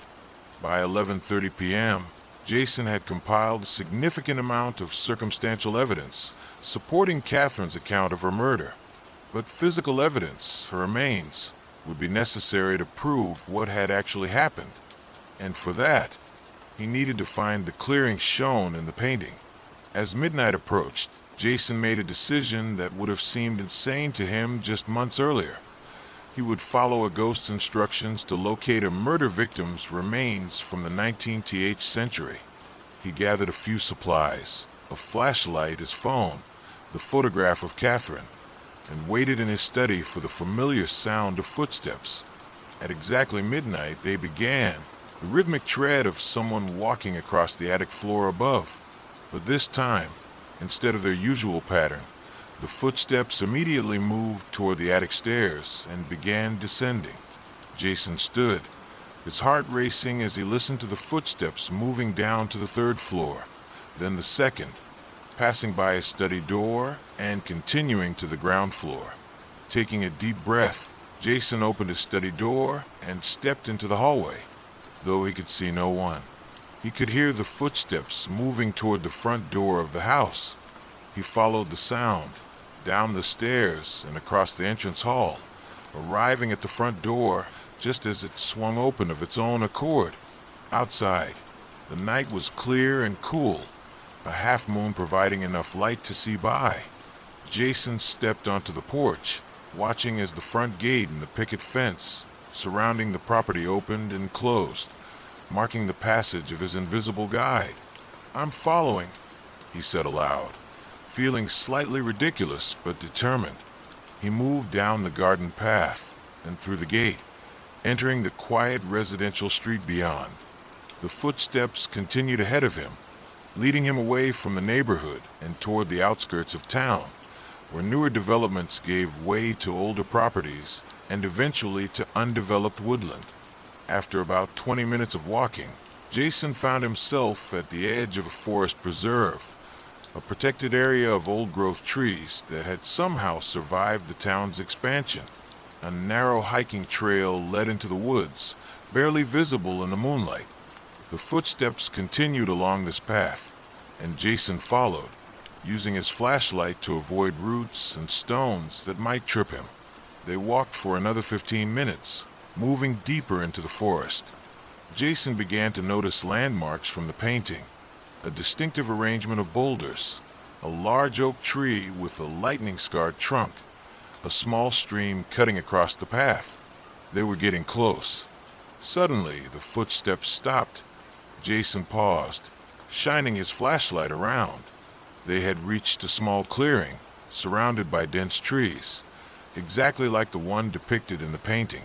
Even in the darkness, Jason could recognize the specific arrangement of the space, the way the moonlight filtered through the branches to dapple the ground below. "This is it," he said quietly. "This is where it happened." As if in response, Catherine's form materialized at the center of the clearing. She was more solid-looking than before, less transparent, though still clearly not of this world. She pointed to a specific spot at her feet. "Here," she said, her voice carrying clearly through the night air. "This is where I've been all these years." Jason approached slowly. The ground at the spot Catherine indicated looked no different from the surrounding area, covered in fallen leaves, small plants, the detritus of a forest floor. But as he drew closer, he noticed something unusual, a small white flower growing in a perfect circle, approximately 6 feet in diameter. Inside the circle, no other plants grew. "Is this?" he began, unable to complete the question. Catherine nodded. "My unmarked grave," she confirmed. "The flowers appear every year on the anniversary of my death." Jason knelt beside the circle, examining it more closely. It was an unnatural formation, too perfect to have occurred randomly, and the flowers, white anemones, he now recognized were out of season. "What now?" he asked, looking up at Catherine's ghost. "Should I call the police? Tell them I found an unmarked grave from the 1890s? Catherine moved closer, her form flickering in and out of visibility. "Yes," she said, "but first look beneath the largest stone, at the edge of the circle. There's something there." Jason shined his flashlight around the perimeter of the floral circle and spotted a large, flat rock partially embedded in the soil. Using his hands, he dug around it and managed to flip it over. Underneath, preserved in a small cavity in the earth, was a tarnished metal box. Jason carefully extracted it and brushed away the dirt. It was a jewelry box, ornately decorated despite its corroded condition. With trembling fingers, he opened it. Inside was a locket on a delicate silver chain, amazingly intact despite having been buried for over a century. Jason opened the locket to reveal 2 tiny portraits, one of Catherine, looking much as she did in the photograph he had found, and one of a handsome young man with a neatly trimmed beard, presumably Edward Thompson. "My engagement present." Catherine's voice came from directly behind him. "I was wearing it when it happened. He took it before he buried me, but his conscience must have troubled him. He returned later and left it here, in my favorite jewelry box, as some kind of twisted apology." Jason turned to face her ghostly form. "This is evidence," he said. "This helps establish what happened to you." Catherine smiled sadly. "Yes, and now you understand why I couldn't rest. Not just because of my wrongful death, but because no one ever knew the truth. History remembered Edward Thompson as a successful businessman and talented amateur artist. No one knew him as what he truly was. A murderer," Jason said grimly. "But that's going to change now." The next morning, Jason called the local police and reported his discovery. He told them a simplified version of the truth, that he was a historian researching the Abernathy family history, and his investigations had led him to believe that Catherine Abernathy had been murdered in 1893, not died of illness as officially recorded. He had followed historical clues to the location in the forest preserve and discovered what appeared to be an unmarked grave. The police were skeptical at first, but the presence of the jewelry box and locket, tangible physical evidence, convinced them to investigate. An archaeological team was brought in, and over the next several days, they carefully excavated the site. 6 feet below the circle of white flowers, they found human remains, the skeleton of a young woman, with signs of blunt force trauma to the skull. DNA testing would not be possible after so much time, but dental records compared to descriptions in Catherine's medical files, meticulously preserved in the town's historical archives, provided a preliminary identification. The discovery became a local sensation, then a national news story. 19th century murder mystery solved by a history professor. Jason found himself giving interviews, explaining the historical research that had led him to the site. He never mentioned Catherine's ghost or the supernatural phenomena in the house, attributing his breakthrough to academic detective work and a bit of luck. The painting played a crucial role in his explanation. He described finding it in the attic and recognizing its significance as a depiction of the murder scene, painted by the killer himself. Art experts confirmed that the style and materials were consistent with late 19th century techniques, and the signature matched known examples of Edward Thompson's handwriting from business documents in the historical record. As the story unfolded in the media, more evidence against Thompson emerged. A local historian came forward with letters from Catherine to a friend, expressing concerns about her fiancé's business practices and character. Bank records from the period, re-examined with this new perspective, showed irregular transactions, suggesting embezzlement. Thompson's reputation, untarnished for over a century, began to crumble posthumously. 3 weeks after the discovery of Catherine's remains, a proper funeral was held. Her bones were interred in the Abernathy family plot in the town cemetery, with a headstone that read, Catherine Abernathy, 1869 to 1893. Truth comes to light. Jason attended the service, standing at the back of a small crowd that had gathered. Most were locals, interested in the historical aspects of the case, but he noticed a few elderly people who identified themselves as distant relatives of the Abernathy family, grateful that their ancestor had finally received justice. As the minister concluded the ceremony, Jason felt a familiar chill in the air beside him. Though invisible to the others present, Catherine stood next to him, watching as her remains were properly laid to rest. "Thank you," she whispered. Her voice carried on the autumn breeze. "Now I can finally move on." Jason nodded slightly, not wanting to appear to be responding to thin air. "Goodbye, Catherine," he murmured under his breath. He felt rather than saw her form dissolve, a sense of lightness replacing the cold presence beside him. She was gone. That night, for the first time in 3 months, the house was completely silent. No footsteps, no weeping, no mysterious movements in the night. The next day, Jason called Elaine and asked her to come home. "It's over," he told her. "Whatever was happening in the house, it stopped now." Elaine was skeptical but agreed to return for the weekend. To her surprise, the atmosphere in the old Victorian had completely changed. The oppressive feeling that had driven her to her parents' house was gone, replaced by the warm, welcoming ambience of a true home. "What did you do?" she asked Jason as they sat in the living room that evening, sharing a bottle of wine. Jason considered telling her everything about Catherine's ghost, the midnight journey through the forest, the supernatural guidance that had led to his discovery. But he knew how it would sound, even with the physical evidence and media attention supporting parts of his story. "I solved a historical mystery," he said instead, "and in doing so, I guess I resolved whatever unfinished business was troubling this house."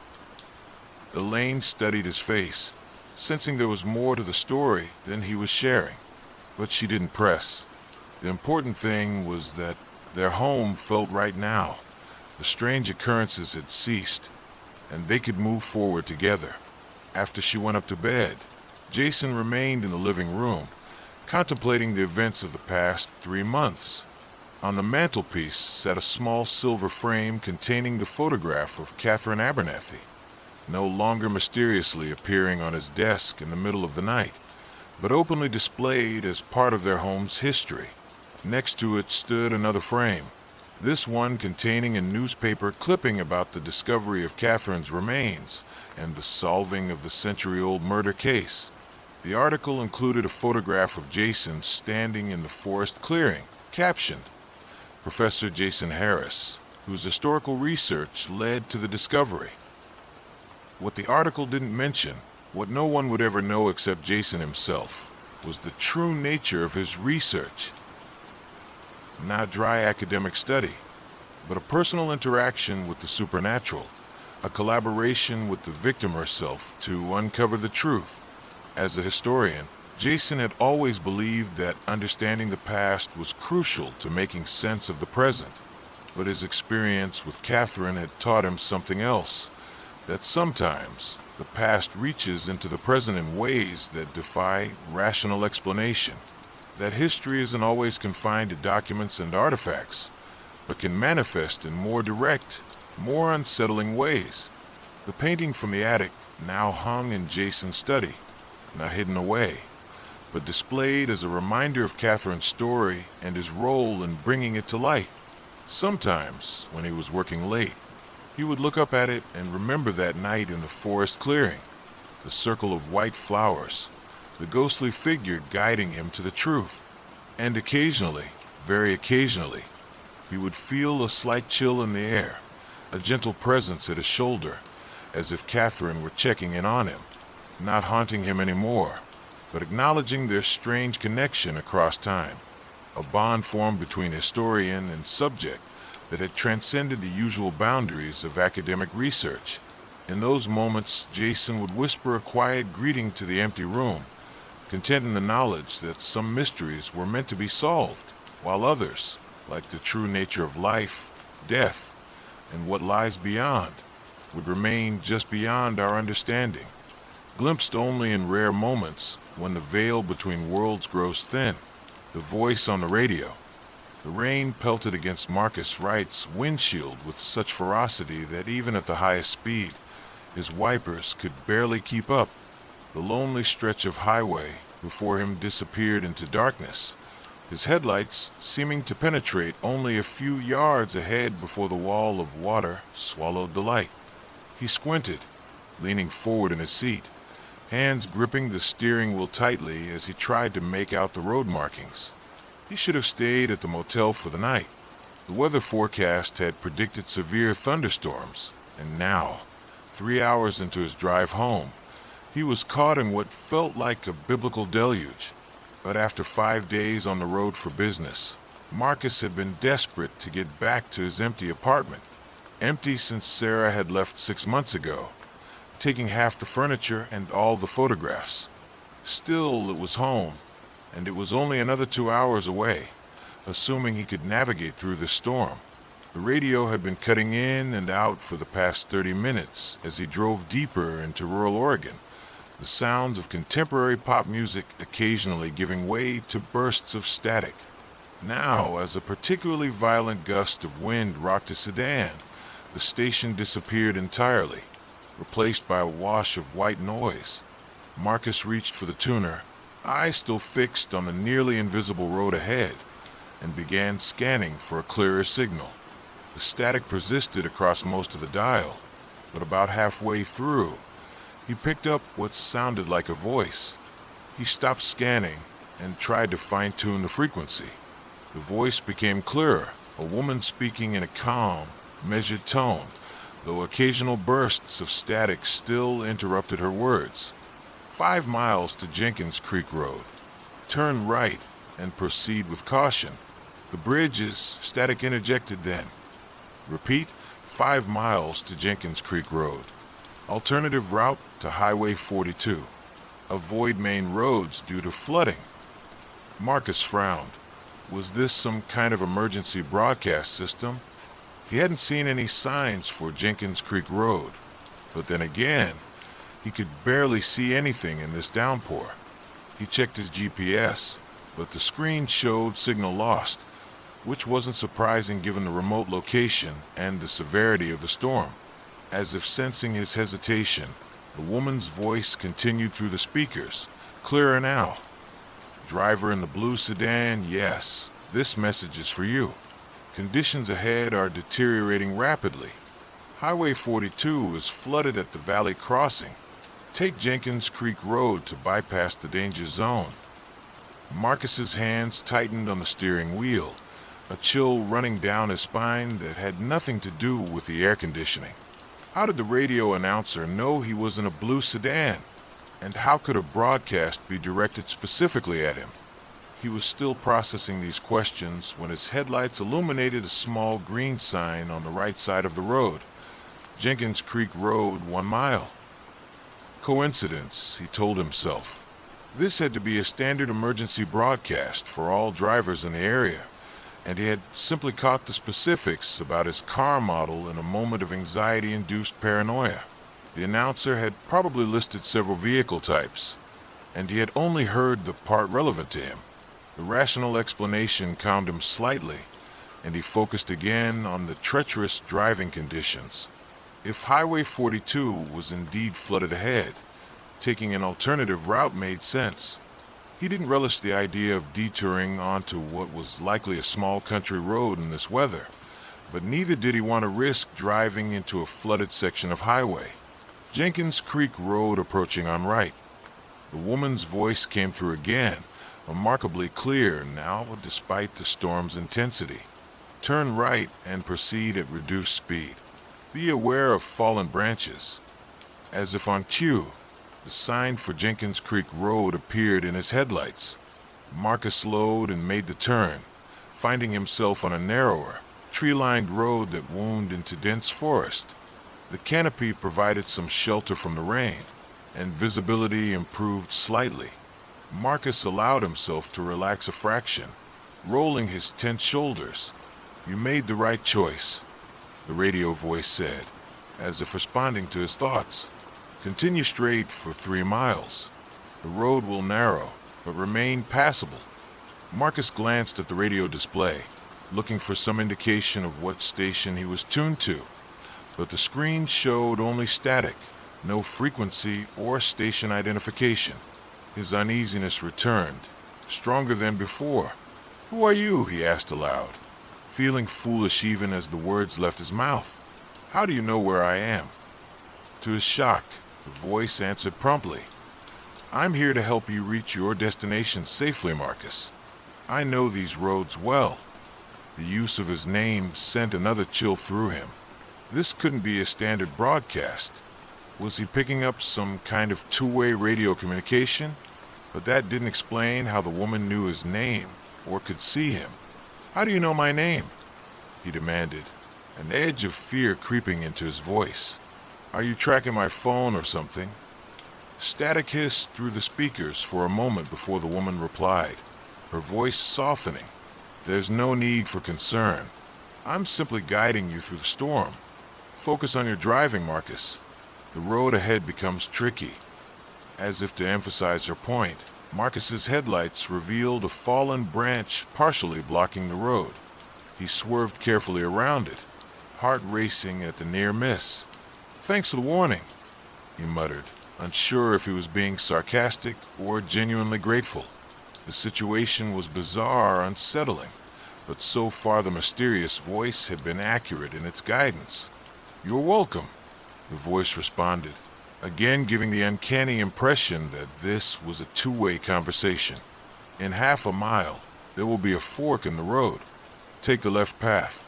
The right leads to a washed-out section." Marcus drove in tense silence, hyper-aware of his surroundings and the strange voice emanating from his radio. When he reached the fork, he hesitated briefly before following the instructions and taking the left path. The road narrowed further, barely wide enough for a single vehicle, with dense forest pressing in on both sides. The rain continued to hammer down, finding its way through the canopy in heavy drops. "You're doing well," the voice encouraged. "Just a few more miles and you'll reconnect with the highway past the flooded section." "Who are you?" Marcus asked again, unable to shake his unease despite the apparently helpful nature of the guidance. "How can you see me? Are there cameras out here or something?" The radio emitted a soft sound that might have been a sigh. "Names aren't important right now. What matters is getting you safely through the storm." "That's not an answer," Marcus insisted, frustration momentarily overriding his fear. "I'm not driving another foot until you explain how you're doing this." As if in direct response to his ultimatum, the engine of his car suddenly sputtered and died. The headlights dimmed and went out, leaving Marcus in near-total darkness, the only illumination coming from occasional flashes of lightning that cast the forest in brief, ghostly relief. What the hell? Marcus tried to restart the engine, but it wouldn't turn over. The radio, however, remained on, still powered somehow despite the car's electrical system failing. "I wouldn't recommend stopping here," the voice said, a new edge to her tone. "This area isn't safe during storms." "My car just died," Marcus exclaimed, pounding the steering wheel in frustration. "Did you do that somehow? What is happening?" "I didn't cause your car to stall," the voice replied calmly, "but I can help you get it started again. First, take a deep breath. Panic won't serve you now." Marcus wanted to argue further, but the absolute darkness surrounding him, broken only by lightning flashes that revealed glimpses of the ominous forest, convinced him to follow the instructions. He took a deep breath, then another, feeling his racing heart slow marginally. "Good," the voice approved. "Now, there's something I need to tell you, Marcus. Something important that you need to understand about this road, about tonight." Another flash of lightning illuminated the forest, and in that brief moment, Marcus thought he saw a figure standing among the trees, the silhouette of a woman watching him. When darkness returned, he strained his eyes, trying to see if anyone was really there, but could make out nothing. "What do I need to understand?" he asked, his mouth dry. There was a pause, filled only by the sound of rain hammering on the roof of his car and the low hiss of static from the radio.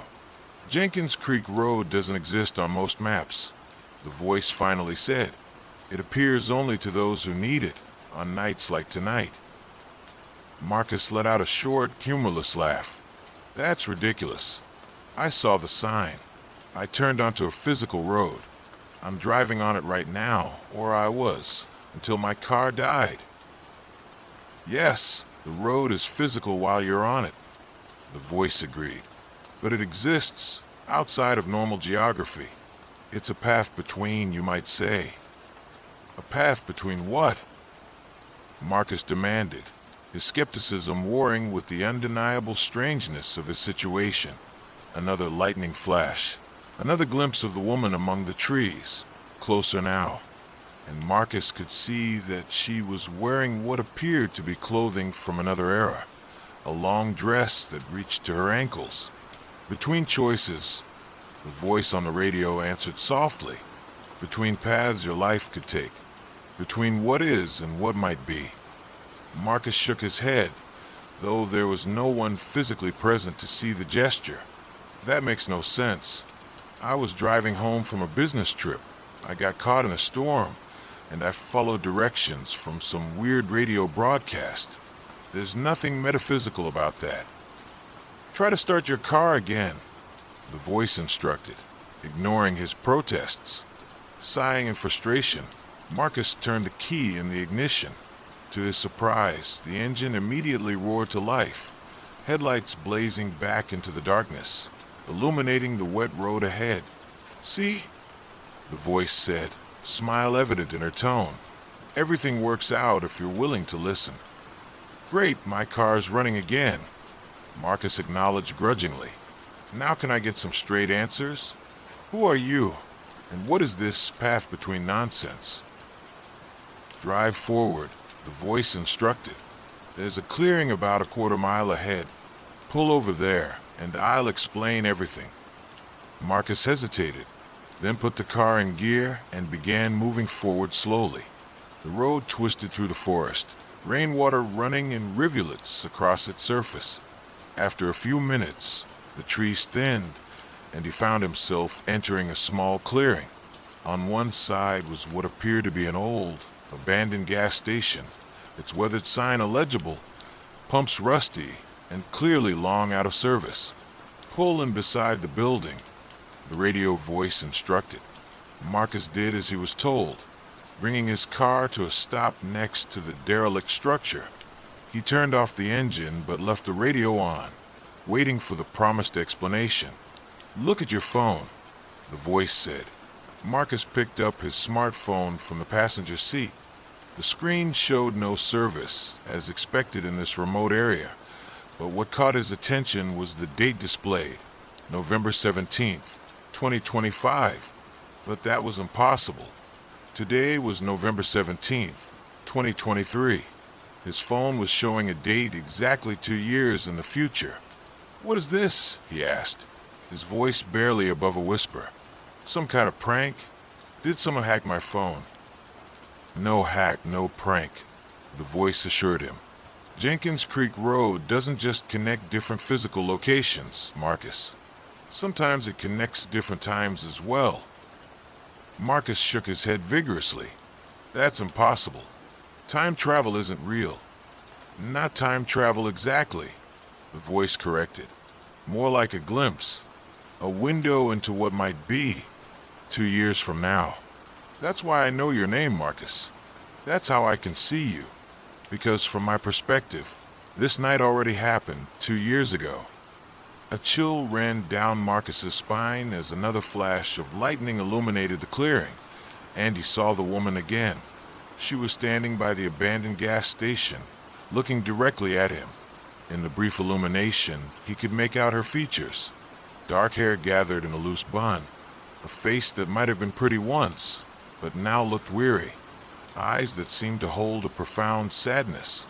And in that moment of recognition, Marcus finally placed a voice on the radio. It had been bothering him since he first heard it, the sense that it was somehow familiar despite its otherworldly context. "Sarah," he whispered, staring at the spectral figure through the rain-streaked windshield. "Is that you?" The radio emitted what sounded like a soft, sad laugh. "Hello, Marcus. It's been a while, or rather, it will have been a while, from your perspective." Marcus's mind reeled. Sarah, his ex-girlfriend who had left him 6 months ago, was somehow speaking to him from 2 years in the future? It was preposterous, impossible. And yet here he was, stranded on a strange road in the middle of a storm, talking to her voice on a radio that shouldn't be working, seeing her figure outside his car during flashes of lightning. "This isn't real," he insisted. "I'm hallucinating, or dreaming, or something." "It's as real as anything," Sarah's voice replied. "But you don't have to believe me. Just listen to what I have to say. And then you can go on your way and forget this ever happened, if that's what you choose." Another lightning flash, another glimpse of Sarah standing in the rain, seemingly unbothered by the downpour. She looked solid this time, not like a ghost or apparition, but like a flesh-and-blood woman who was somehow existing in the same space as him, yet separated by what? Time? Reality? Marcus couldn't begin to comprehend it. "Fine," he said, his voice shaking slightly. "I'm listening. The night you're experiencing now, November 17th, 2023, is a turning point." Sarah began. "After tonight, your life splits into multiple possible paths. In the version I'm living, 2 years from your present, things didn't go well. Not for you, not for me, not for us." Marcus laughed bitterly. "There's no us, Sarah. You made that clear when you walked out." "I know," she acknowledged. And in my timeline, I never came back. You never reached out. We both moved on, or tried to. But Marcus, we were miserable. Both of us. And not just because of the relationship ending, but because of what happened next. What happened next? Despite his skepticism, Marcus found himself drawn into the story. Sarah had always been a talented storyteller, able to captivate him with her narratives. Even now, whether this was truly her or some strange hallucination, he couldn't help but want to know more. When you finally make it home tonight, in my timeline, you found an email waiting for you. A job offer from Nexus Technologies. They wanted you to lead their new development team in Seattle. A prestigious position, great money, everything you thought you wanted professionally. Marcus felt a jolt of surprise. He had interviewed with Nexus Technologies 3 weeks ago, but hadn't heard back. He had assumed they had chosen another candidate. You took the job, Sarah continued. Moved to Seattle a month later, and that's when things started to go wrong. Wrong how? The company was involved in some ethically questionable projects. Military applications that you hadn't been told about initially. By the time you realized what you were really working on, you were in too deep. They had leverage over you, financial, legal. You couldn't just walk away. Marcus shook his head. I would never get involved in something like that. I have principles. Everyone has principles until they're tested, Sarah's voice said sadly. Until they're slowly, gradually led down a path where each step seems reasonable, until suddenly they look around and don't recognize where they are or how they got there. Lightning flashed again, and Sarah was closer now, standing just a few yards from his car, her expression somber. Why are you telling me this? Marcus asked. If this is really happening, if you're really Sarah from the future, why come back to warn me about a job offer? Because it destroyed you, Marcus. The work you did at Nexus, it was used to harm people. And when you finally gathered the courage to become a whistleblower, they came after you. Hard. There was a pain in her voice that sounded genuine, a concern that caught him off guard. Their breakup had been bitter, with harsh words exchanged on both sides. He had assumed she no longer cared what happened to him. What about you? He asked. You said things didn't go well for you either. Sarah was silent for a moment, only the static of the radio and the drumming of rain filling the pause. I made my own bad choices, she finally said, but this isn't about me. It's about giving you a chance to take a different path. By not accepting the Nexus job, that's it. That's the starting point, Sarah confirmed. The fork in your road. Take a different direction, and everything that follows can change. Marcus ran a hand through his hair, trying to process the surreal conversation. Even if I believe this, and I'm not saying I do, how do I know that declining the Nexus offer leads to a better outcome? Maybe I end up worse off somehow. You don't know, Sarah admitted. That's the nature of choices. All I can tell you is what happened in the path I witnessed. The rest is up to you. Another flash of lightning, but this time, Sarah wasn't visible in the clearing. Marcus peered through the windshield, searching for a figure, but saw only rain and darkness. Sarah, he called out, suddenly afraid she had disappeared for good before he could ask all the questions flooding his mind. I'm still here. Her voice reassured him through the radio, but not for much longer. This connection, it takes a lot of energy to maintain, and Jenkins Creek Road only exists in this state during certain storms, certain alignments. Wait, Marcus protested. You can't just drop this on me and disappear. I need more information. If what you're saying is true, if this job really leads to disaster, what should I do instead? Where should I go? How do I avoid making the same mistakes in a different way? I can't give you a roadmap, Marcus, Sarah replied gently. That's not how this works. All I can do is alert you to the danger ahead on the path you were about to take. The new path, that's for you to discover. The radio began to crackle more intensively, Sarah's voice becoming harder to distinguish through the growing static. "Our time is almost up," she said, her words fading in and out. "Remember what I've told you. And Marcus." "Yes." He leaned closer to the radio, straining to hear. "The thing I regret most in my timeline is never telling you that I'm sorry for how things ended between us, for the things I said." Before Marcus could respond, the static overtook her voice entirely, and the radio went silent. Even the white noise disappeared, leaving only the sound of rain hitting the roof of his car. "Sarah," he called out, desperately turning the dial, trying different frequencies. Nothing. The connection, whatever it had been, was gone. Marcus sat in silence for several long minutes, trying to make sense of what had just occurred. Had he really spoken with Sarah from 2 years in the future? Had she truly crossed some boundary of time to warn him about a job he hadn't even been offered yet? It seemed impossible, the stuff of science fiction. And yet, there had been something in her voice, a sincerity that was hard to fake. The details about Nexus Technologies, a company he had indeed interviewed with but told no one about, not even his closest friends. The specific date on his phone, which had now returned to the correct 2023 date when he checked it again. Lightning flashed once more, illuminating the clearing and the abandoned gas station beside his car. In that brief moment of visibility, Marcus noticed something he had missed before, a faded sign above the station's door.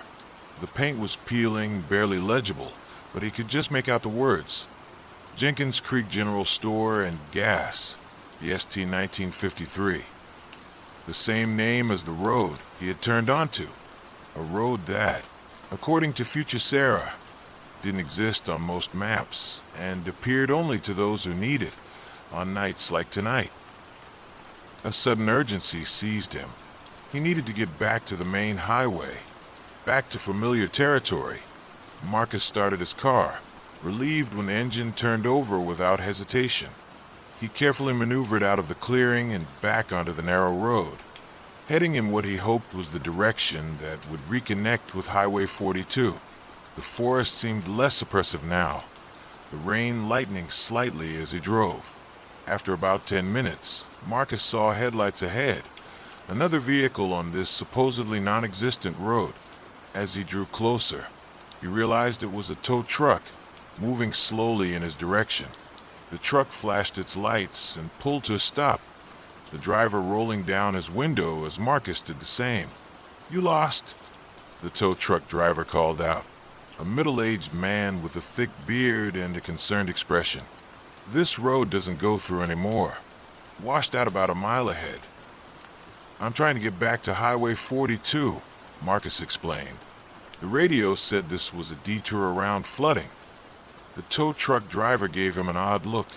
"Radio? Ain't no radio broadcasts out here. Reception's too poor. And this ain't no official detour. Jenkins Creek Road hasn't been on the maps for years now. Not since they built the new highway." A chill that had nothing to do with the rain ran through Marcus. "Then how did I end up here?" The driver shrugged. "Folks sometimes turn down here by mistake. Sign's still up, though the county was supposed to take it down ages ago." He gestured back the way he had come. "If you're looking for Highway 42, you need to turn around, go back about 3 miles to the main road, then head east. But you should know, there's no flooding on 42. Been driving it all night, helping folks with breakdowns in this storm. Roads wet but passable. No flooding, no official detour, no radio reception." Marcus felt lightheaded as the implications sank in. "Thanks," he managed to say. "I'll turn around." The tow truck driver nodded and rolled up his window, continuing past Marcus in the narrow road. Marcus watched the red taillights recede in his rearview mirror before carefully executing a 3-point turn and heading back the way he had come.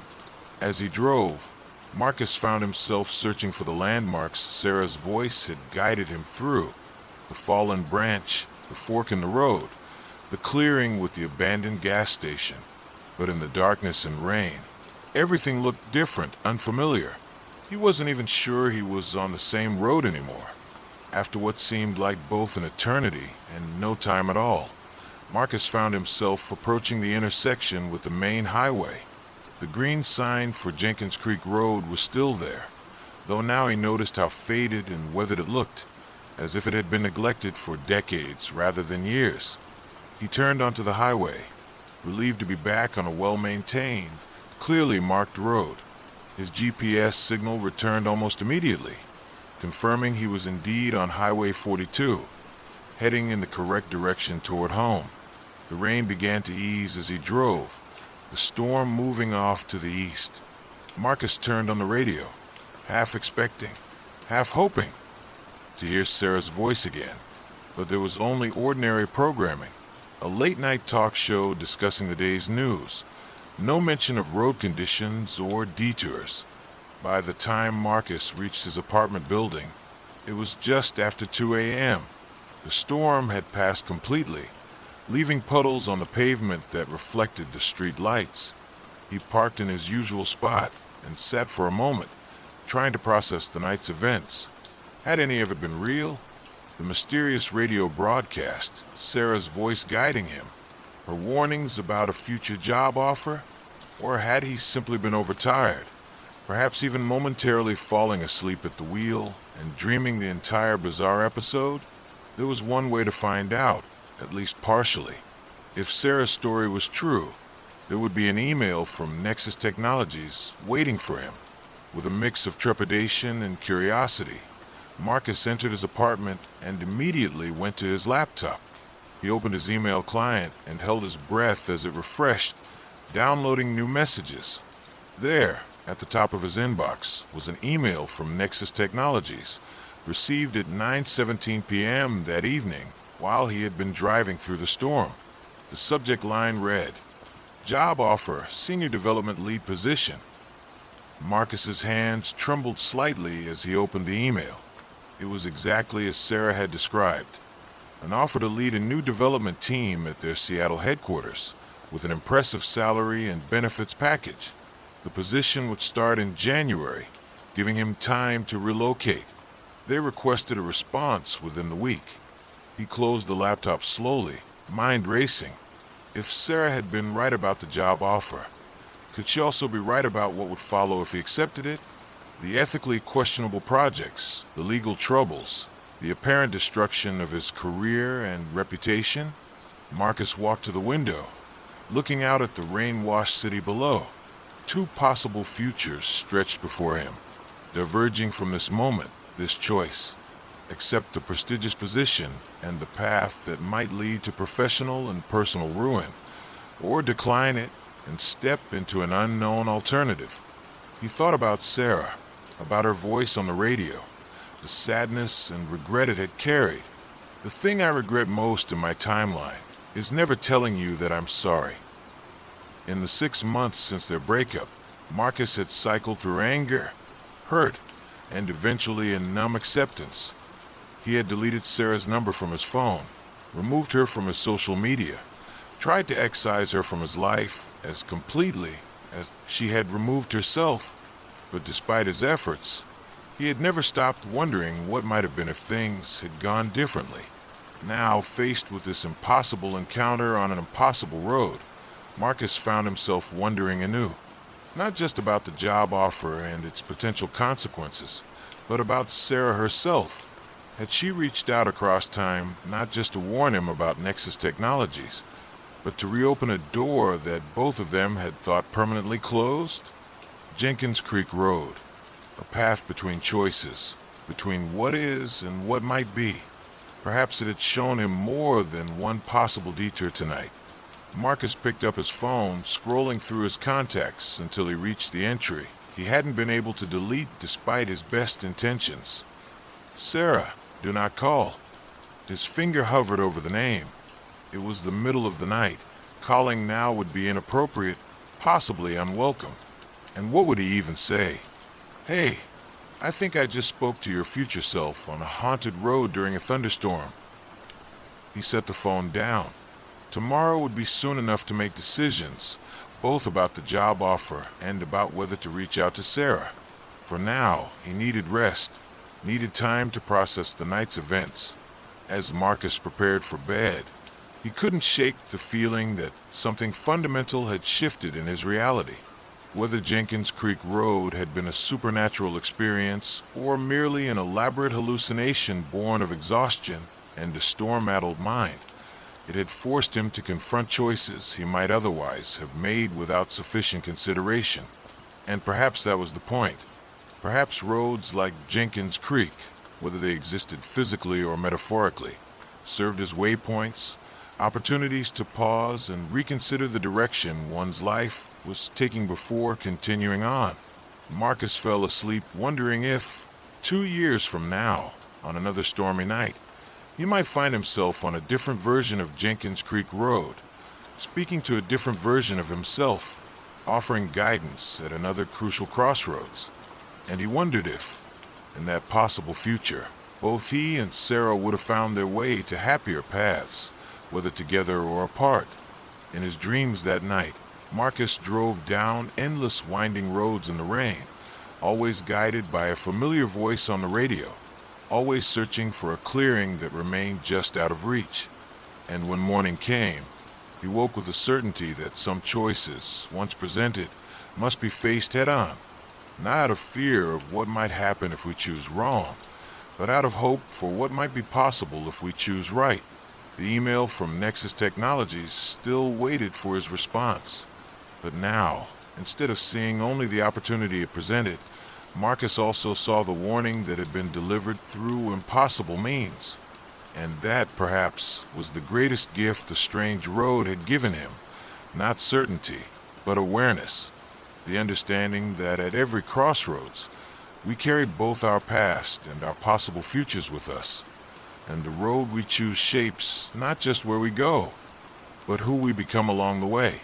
The whispers in Willow Creek. The first thing Sarah Green noticed when she moved into her grandmother's old house in Willow Creek was the silence. Not the peaceful kind that wraps around you like a warm blanket on a cold winter's night, but the heavy kind that seems to be waiting for something to break it. It had been 15 years since she'd last visited this small town tucked away in the mountains of Oregon. 15 years since her grandmother had passed away, leaving the house empty until Sarah's life in Seattle had fallen apart and she'd needed somewhere to start over.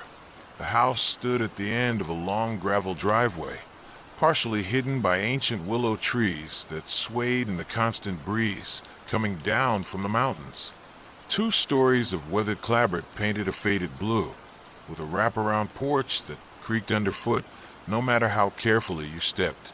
There was something both inviting and forbidding about it, as if it couldn't quite decide whether it wanted company or preferred to be left alone with its memories. Sarah arrived on a Tuesday afternoon in early October, when the leaves were just beginning to turn. The real estate agent had left the key under a flower pot by the front door, along with a note welcoming her to Willow Creek and apologizing for not being able to meet her in person. Apparently, there was some town meeting she couldn't miss. "Welcome home," Sarah muttered to herself as she turned the key in the lock. The door swung open with a groan that seemed to echo through the empty house. Inside, everything was exactly as she remembered, yet somehow different. The furniture was the same.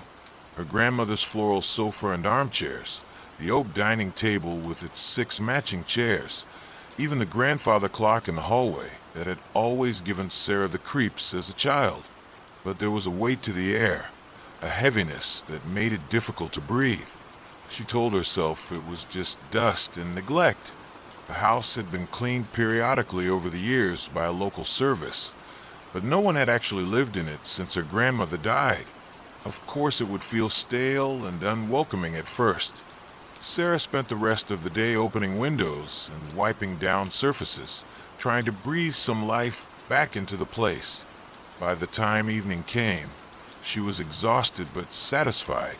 The house felt a little more like somewhere she could live now, a little less like a museum of her grandmother's life.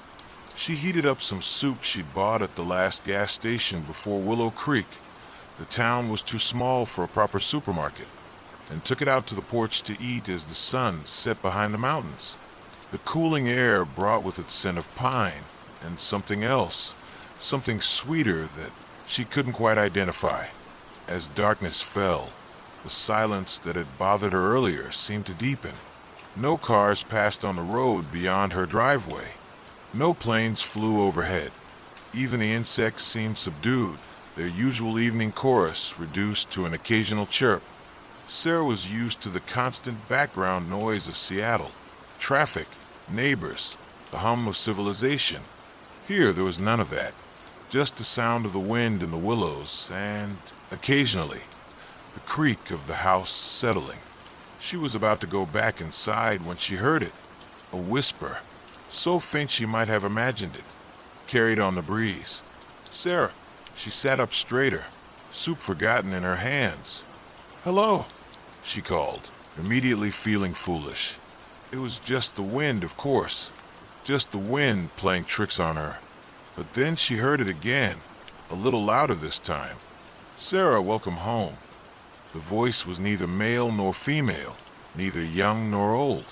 It was just a voice, seemingly coming from everywhere and nowhere at once. Sarah stood up so quickly she almost dropped her soup bowl. "Who's there?" she demanded, trying to keep the tremor out of her voice. No answer came, just the wind and the creaking house and the growing darkness. She went inside, locking the door behind her despite knowing deep down that a locked door wouldn't keep out whatever had whispered her name. She told herself again that it had been the wind, or her imagination, or her exhausted brain playing tricks on her. That night, she slept fitfully in her grandmother's old bedroom, waking at every creak and groan of the house.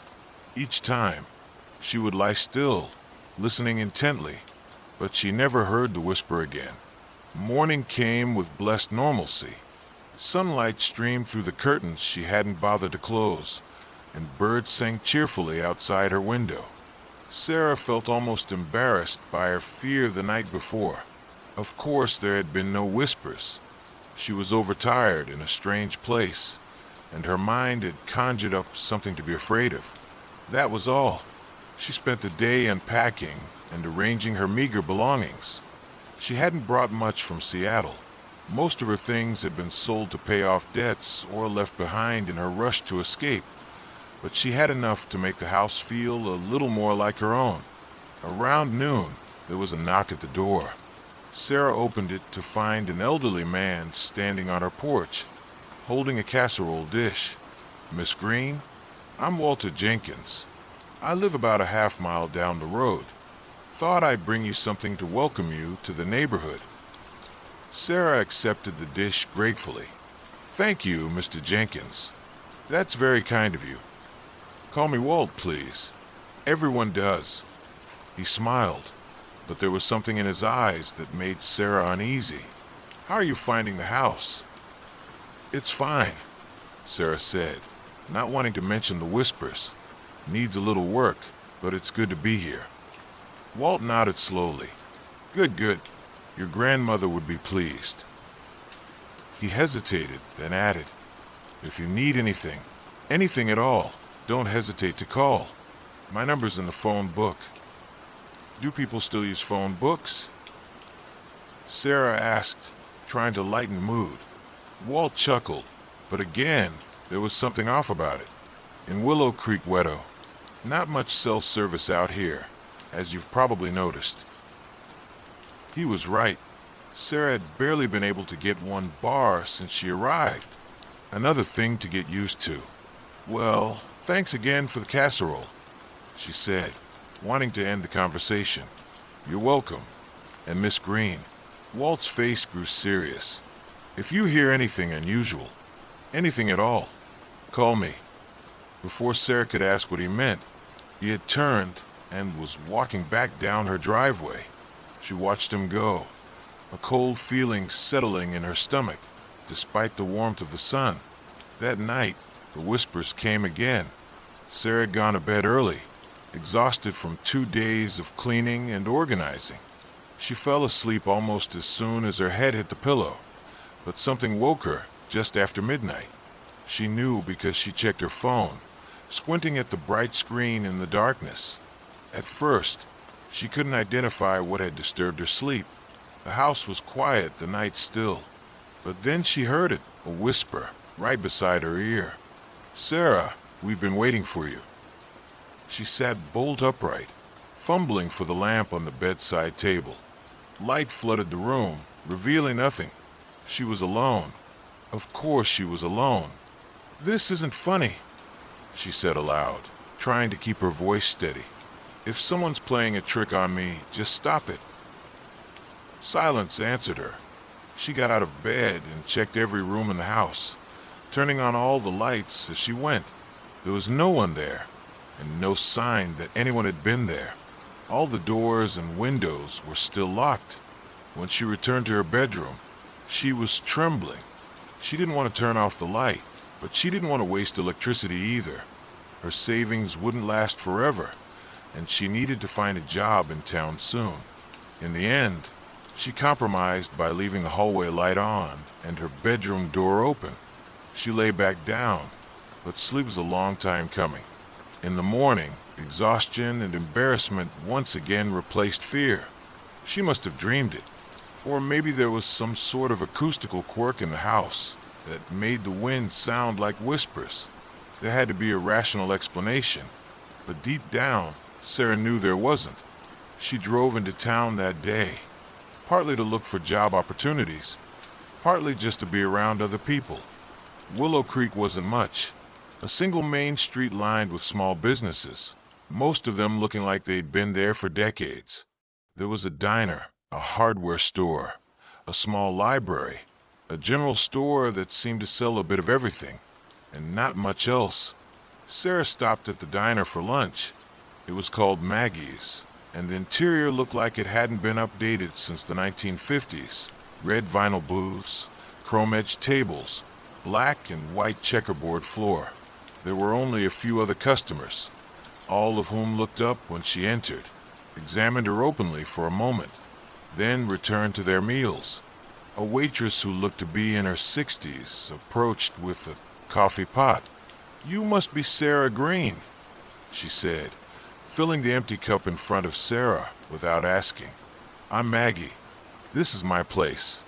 "Nice to meet you," Sarah said, wondering how the woman knew her name. As if reading her mind, Maggie said, "Small town. News travels fast, especially when someone moves into Eliza Green's old house." "She was my grandmother," Sarah said unnecessarily. Maggie nodded. "I know. You look like her. Same eyes." She placed a menu in front of Sarah. "Special today is meatloaf. Let me know when you're ready to order." She walked away before Sarah could respond. Sarah looked down at the menu, but her mind was elsewhere. How much did the people in this town know about her? About her grandmother? About the house? She ordered the meatloaf when Maggie returned, then said casually, "The house is great, but it makes some strange noises at night." Maggie's hand, which had been writing down Sarah's order, paused momentarily before continuing. "Old house to that," she said, not meeting Sarah's eyes. "You'll get used to it.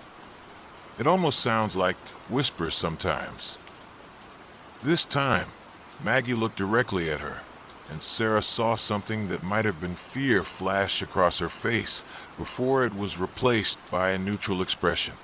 "Like I said, you'll get used to it." She walked away again, leaving Sarah with more questions than answers. After lunch, Sarah wandered into the general store. It was dimly lit and cluttered, shelves crammed with everything from canned goods to fishing gear to handmade crafts. An old man with a full white beard sat behind the counter, reading a newspaper that was yellowed with age. He looked up as she entered. "Miss Green," he said, nodding as if they were old acquaintances. "Word really does travel fast around here," Sarah said. approaching the counter. "It's not often we get newcomers," the man said. "I'm Gerald Finch. My family's owned this store for 3 generations." "Nice to meet you, Mr. Finch." "Gerald, please."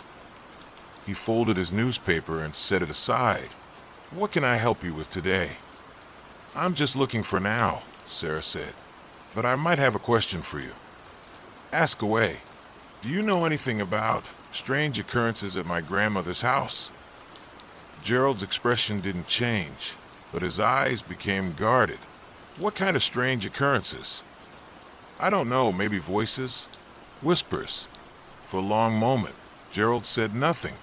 Then he sighed heavily. "Miss Green, every house in Willow Creek has its stories. Yours perhaps more than most. But they're just stories, mind you. Nothing to worry about." "What kind of stories?" Sarah pressed. Gerald looked uncomfortable.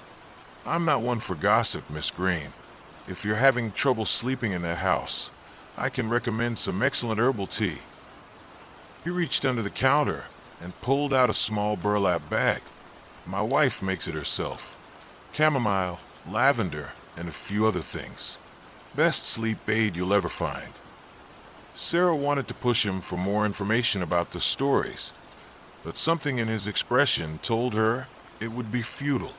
She bought the tea and a few other necessities, then left the store feeling frustrated. The rest of her day in town yielded similar results. Everyone seemed to know who she was. Everyone was polite but distant, and no one would talk about the house or the whispers.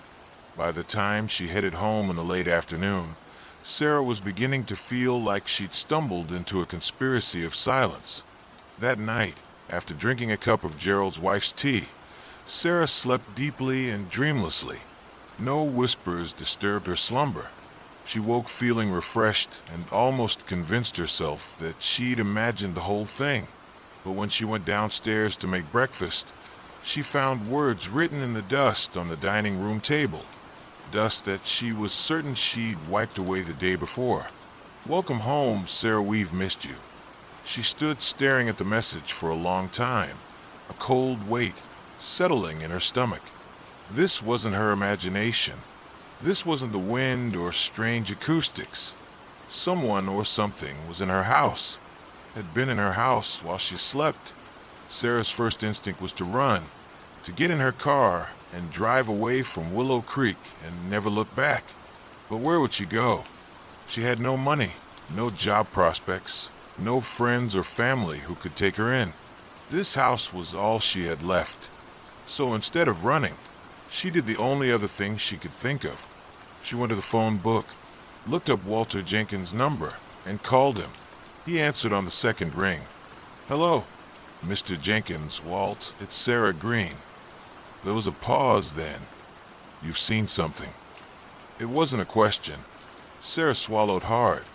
"Yes, or someone's been in my house. There's a message, written in dust on my dining room table. Welcome home, Sarah, we've missed you." Another pause, longer this time. "I'll be right there," Walt finally said. "Don't touch anything. And Sarah, don't answer if it speaks to you." He hung up before she could ask what it was. Walt arrived 20 minutes later, bringing with him an elderly woman he introduced as his sister, Martha. Martha had the same guarded look in her eyes that Sarah had seen in everyone else in town. But there was something else there too. A determination, strength. "Show us," was all she said. Sarah led them to the dining room, but when they got there, the message was gone. The table's surface was clean and polished, without a speck of dust. "I swear it was here," Sarah said, feeling a mixture of confusion and embarrassment. "I didn't touch it, just like you said." Walt and Martha exchanged a glance. "We believe you," Walt said. "It doesn't want us to see. It's playing games." "What is?" Sarah demanded. "What's happening in my house?"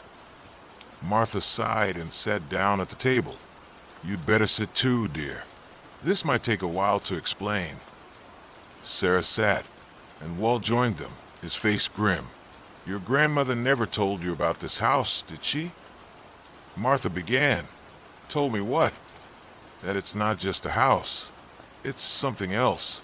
A place where the veil between worlds is thin. Sarah stared at her. I don't understand. The house was built on what the indigenous people of this area considered sacred ground, Walt explained.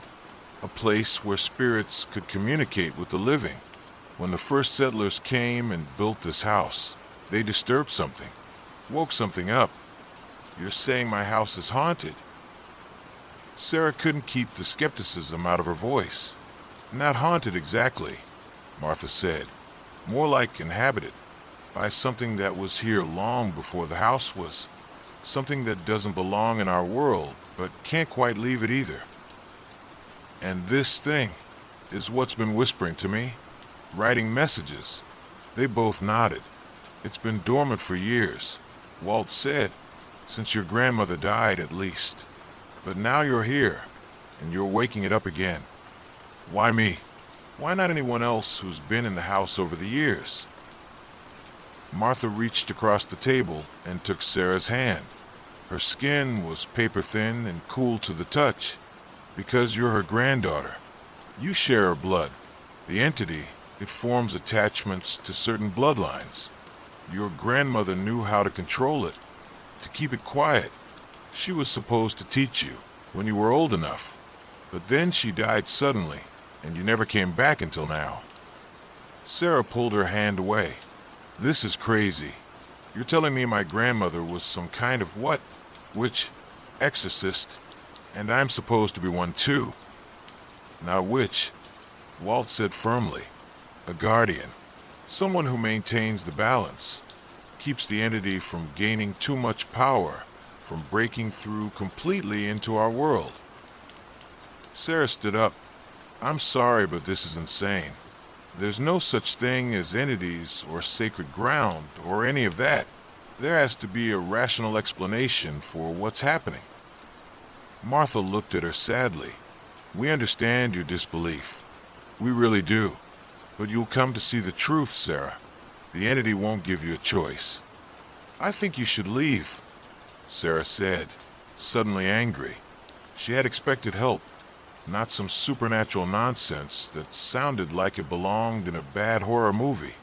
Walt and Martha rose without argument.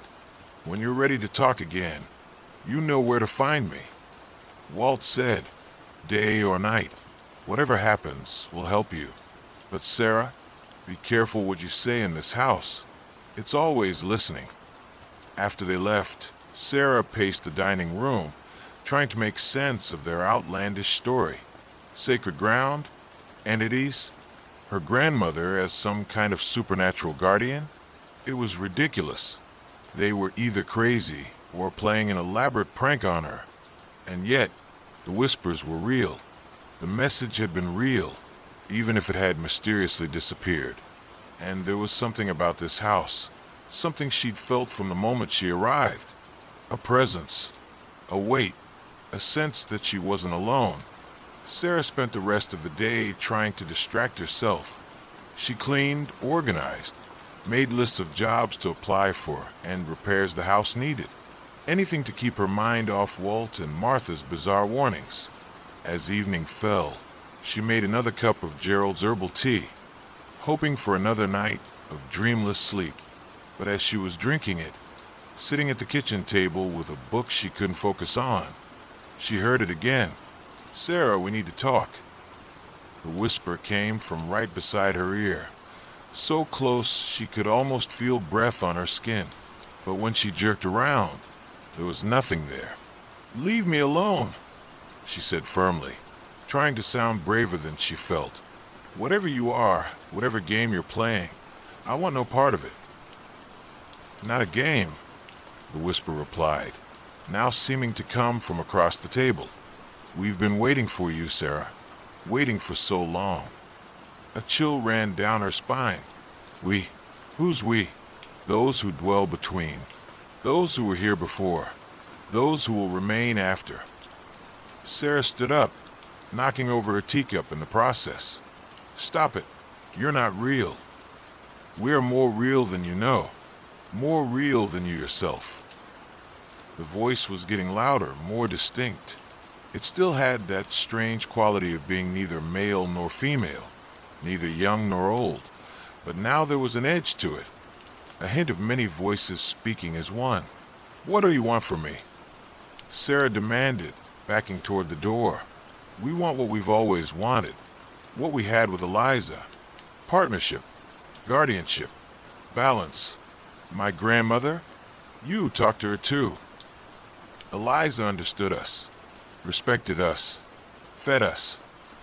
An image flashed into Sarah's mind, her grandmother at this very table, cutting her finger with a small silver knife, letting drops of blood fall into a cup similar to the one Sarah had just knocked over.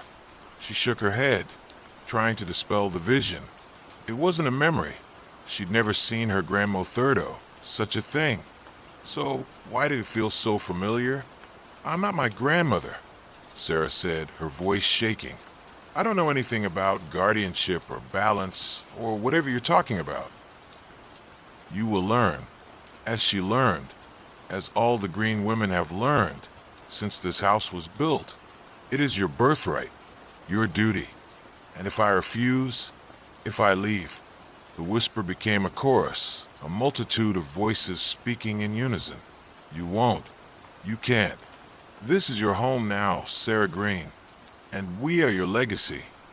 The teacup she had knocked over suddenly flew across the room, smashing against the wall. Sarah screamed and ran from the kitchen, not stopping until she reached her bedroom.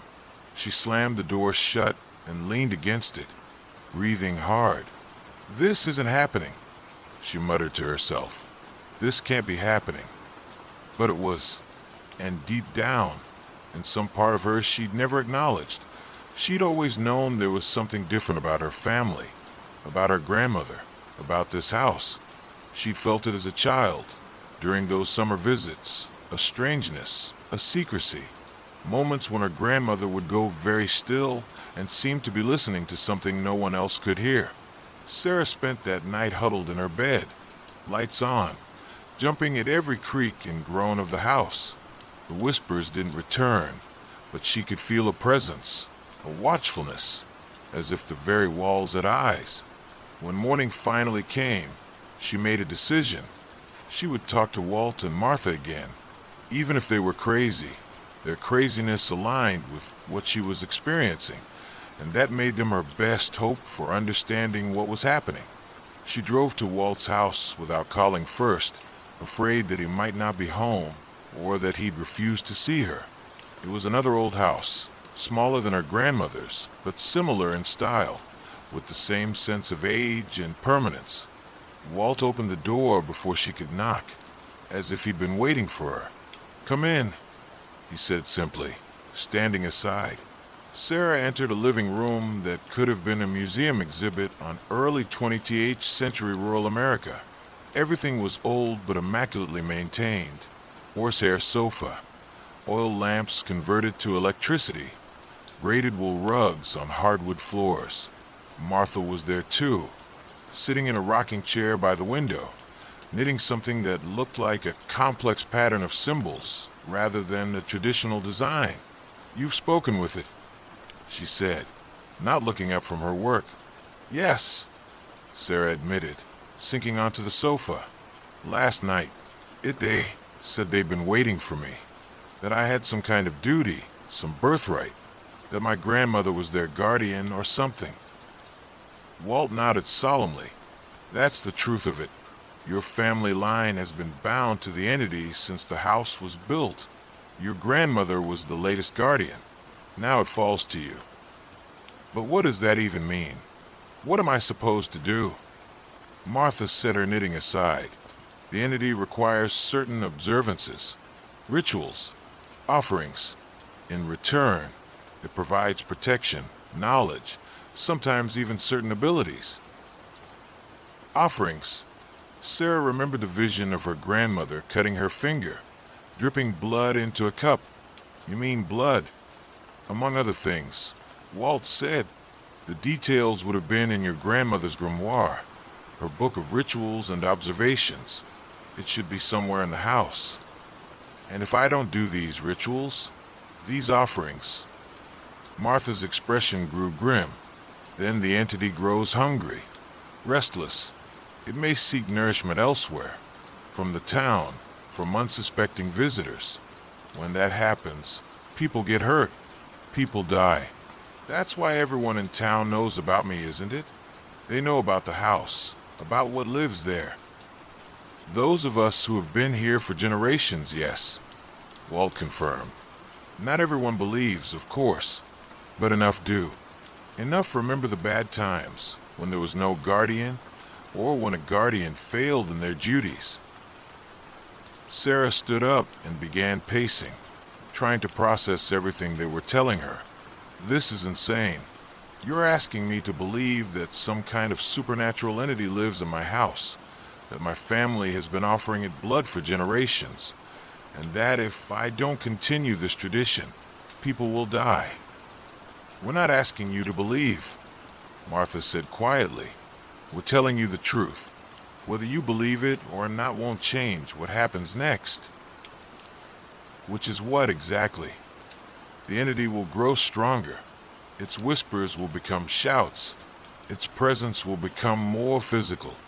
It will try to force you to acknowledge it, to accept your role, and if you continue to resist. She trailed off. It will take what it needs. Walt finished for her, by force if necessary. Sarah felt sick.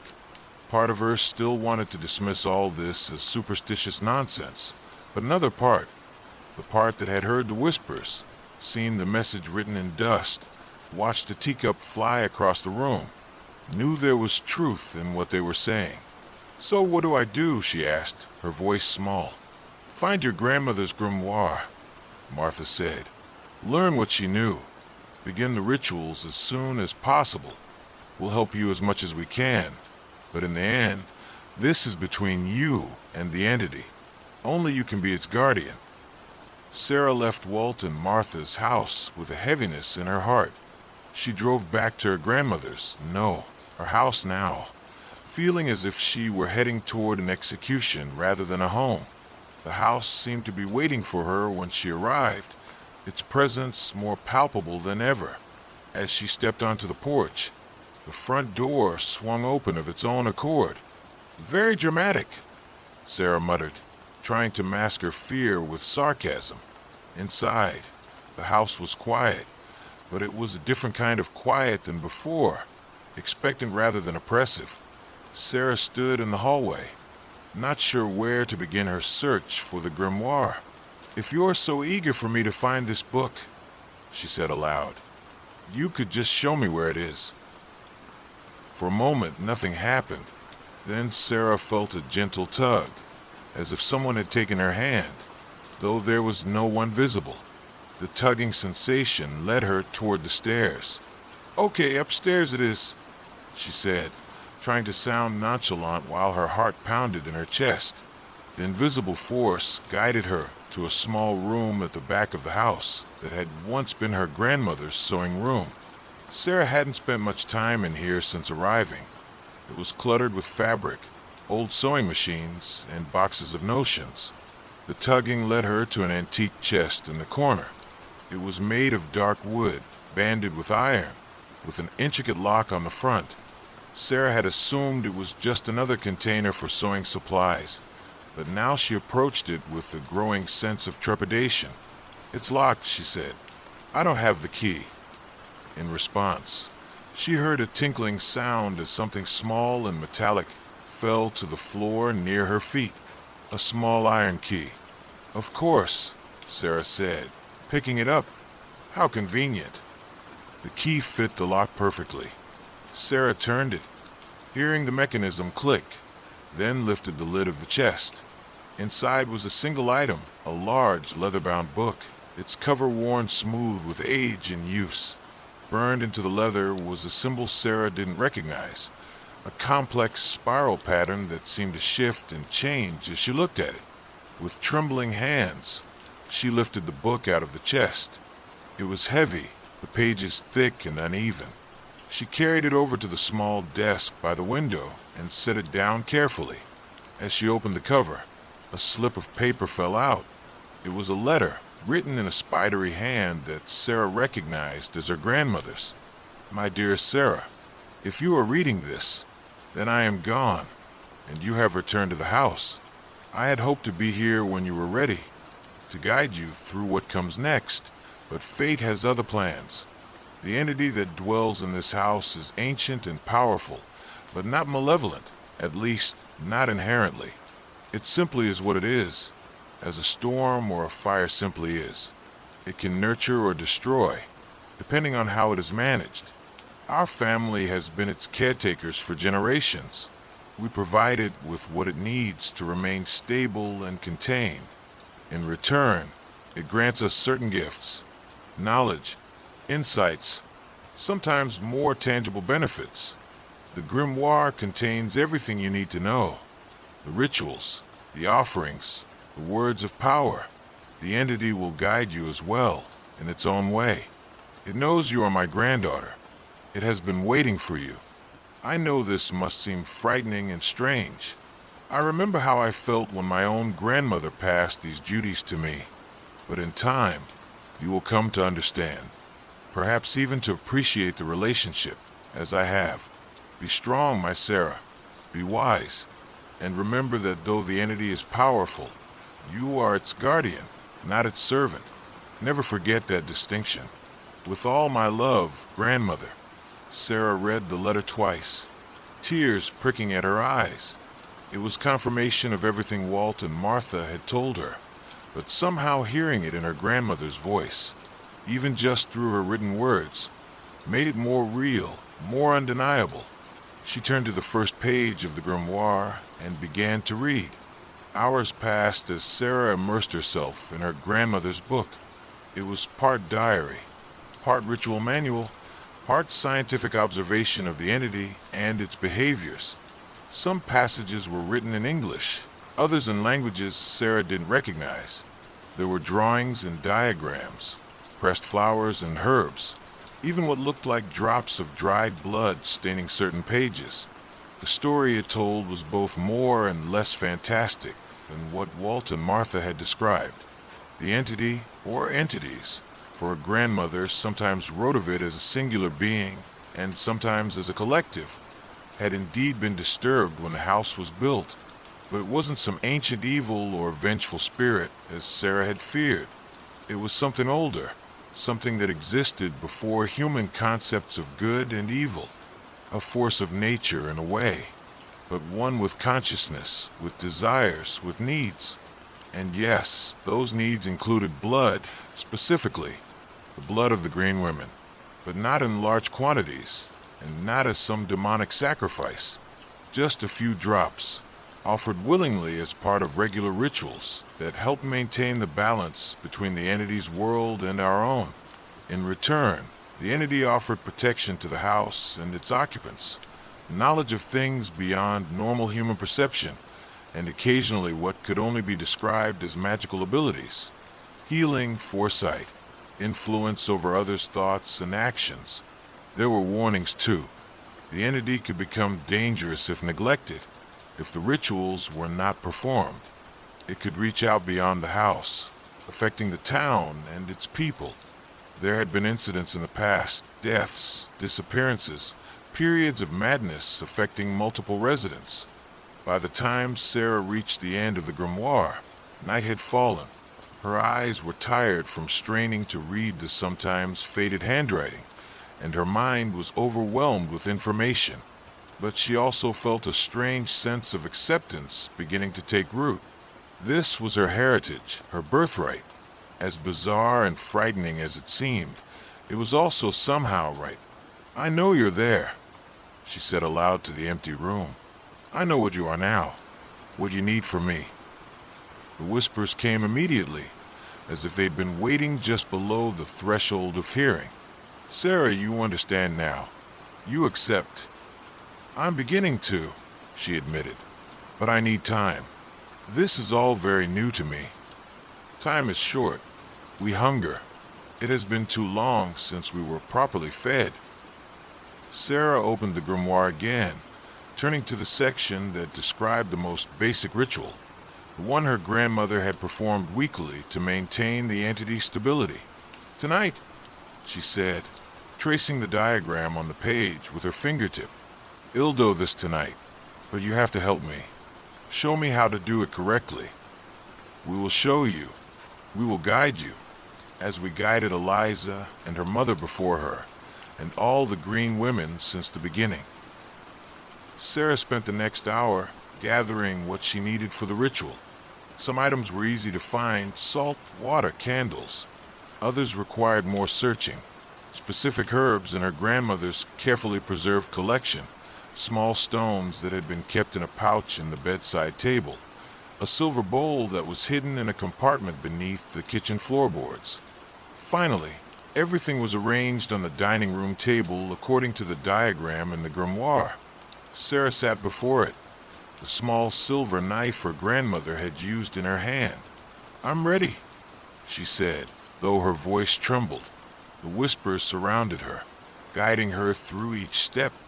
When it came time for the blood offering, Sarah hesitated only briefly before drawing the knife across her palm, allowing 7 drops to fall into the silver bowl where water, herbs, and salt were already mixed. As the final drop hit the liquid, something changed in the atmosphere of the house. The air became heavier, charged with energy. The whispers grew louder, more distinct, forming into words in a language Sarah didn't know but somehow understood. "With blood freely given, covenant is renewed. With blood freely given, the guardian takes her place. With blood freely given, balance is maintained." Sarah repeated the words, feeling them resonate through her body.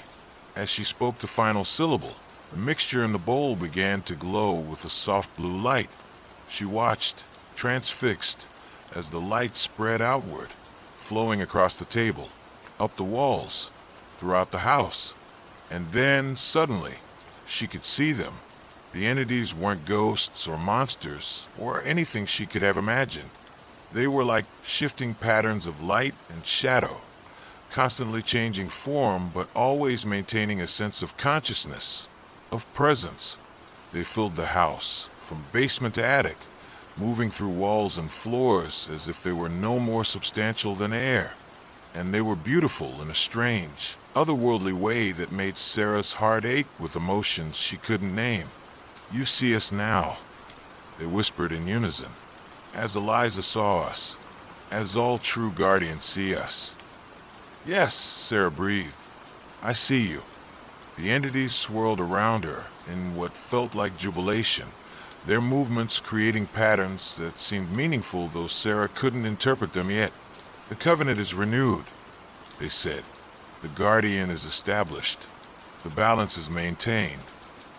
The glow began to fade, and with it, Sarah's ability to see the entities in their true form. But she could still feel them, could still sense their presence throughout the house. And now, instead of feeling oppressive or frightening, their presence was almost comforting, like family members she hadn't realized she'd been missing. In the days and weeks that followed, Sarah settled into her new role as guardian. She performed the rituals as prescribed in the grimoire, learning more each time about the entities and their nature. They, in turn, began to show her the gifts they had to offer: heightened intuition, dreams that revealed hidden truths, occasional glimpses of possible futures. She found a job in town, working at the library, which gave her access to historical records that helped her understand more about the house, her family, and the entities. The townspeople gradually accepted her, especially after a particularly brutal winter storm when no power lines went down near her property, and she was able to offer shelter and warmth to several stranded families. Walt and Martha became her mentors, filling in gaps in her knowledge that the grimoire didn't address. It wasn't the life Sarah had imagined for herself, but it was a life with purpose, with meaning, a life where she belonged. Sometimes, in the quiet hours of the night, Sarah would sit on the porch and listen to the whispers in the willows. But they weren't frightening anymore. They were the voices of her inheritance, her responsibility, her home, and in their own strange way, they whispered of welcome, of belonging, of peace. The Painted Lady, the old Victorian house at the end of Maple Street, had been vacant for as long as anyone in the small town of Clearwater could remember. 3 stories of faded grandeur, with turrets and bay windows, and a wraparound porch that sagged in the middle like a tired old man.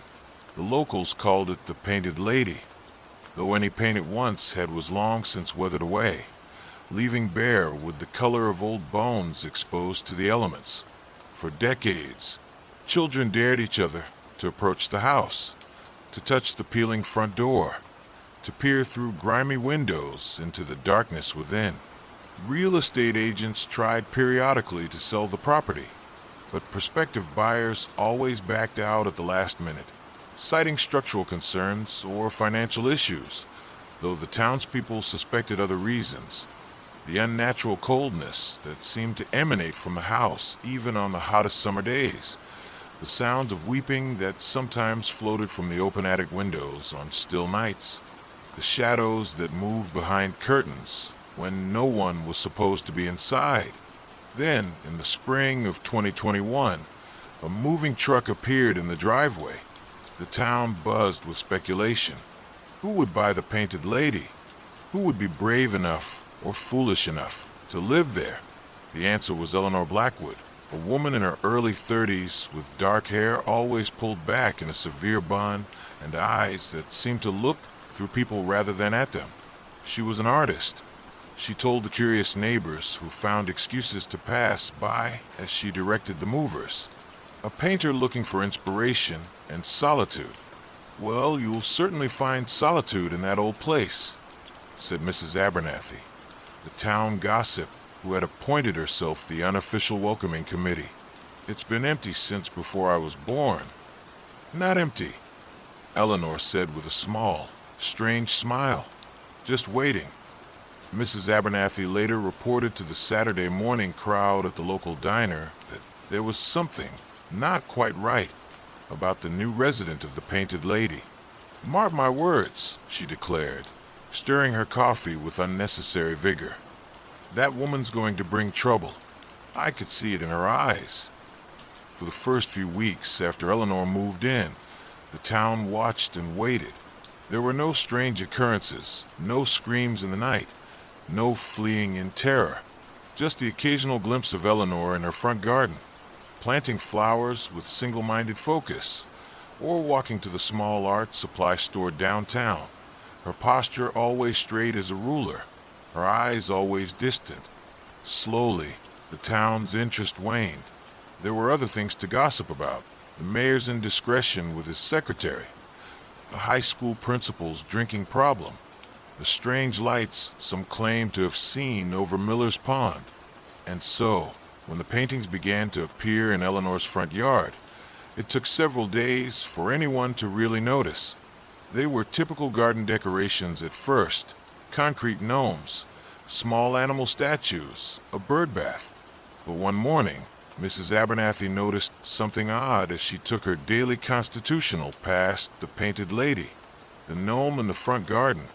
Hadn't it been facing the house yesterday? Now it seemed to be looking out toward the street, its painted eyes following her as she walked by. She shook her head, telling herself it was just her imagination.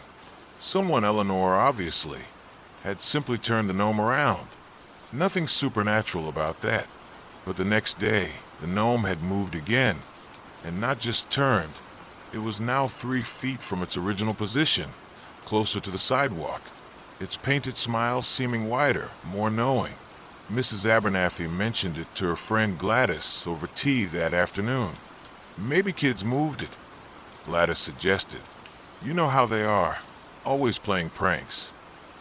"Maybe," Mrs. Abernathy agreed, but she didn't believe it.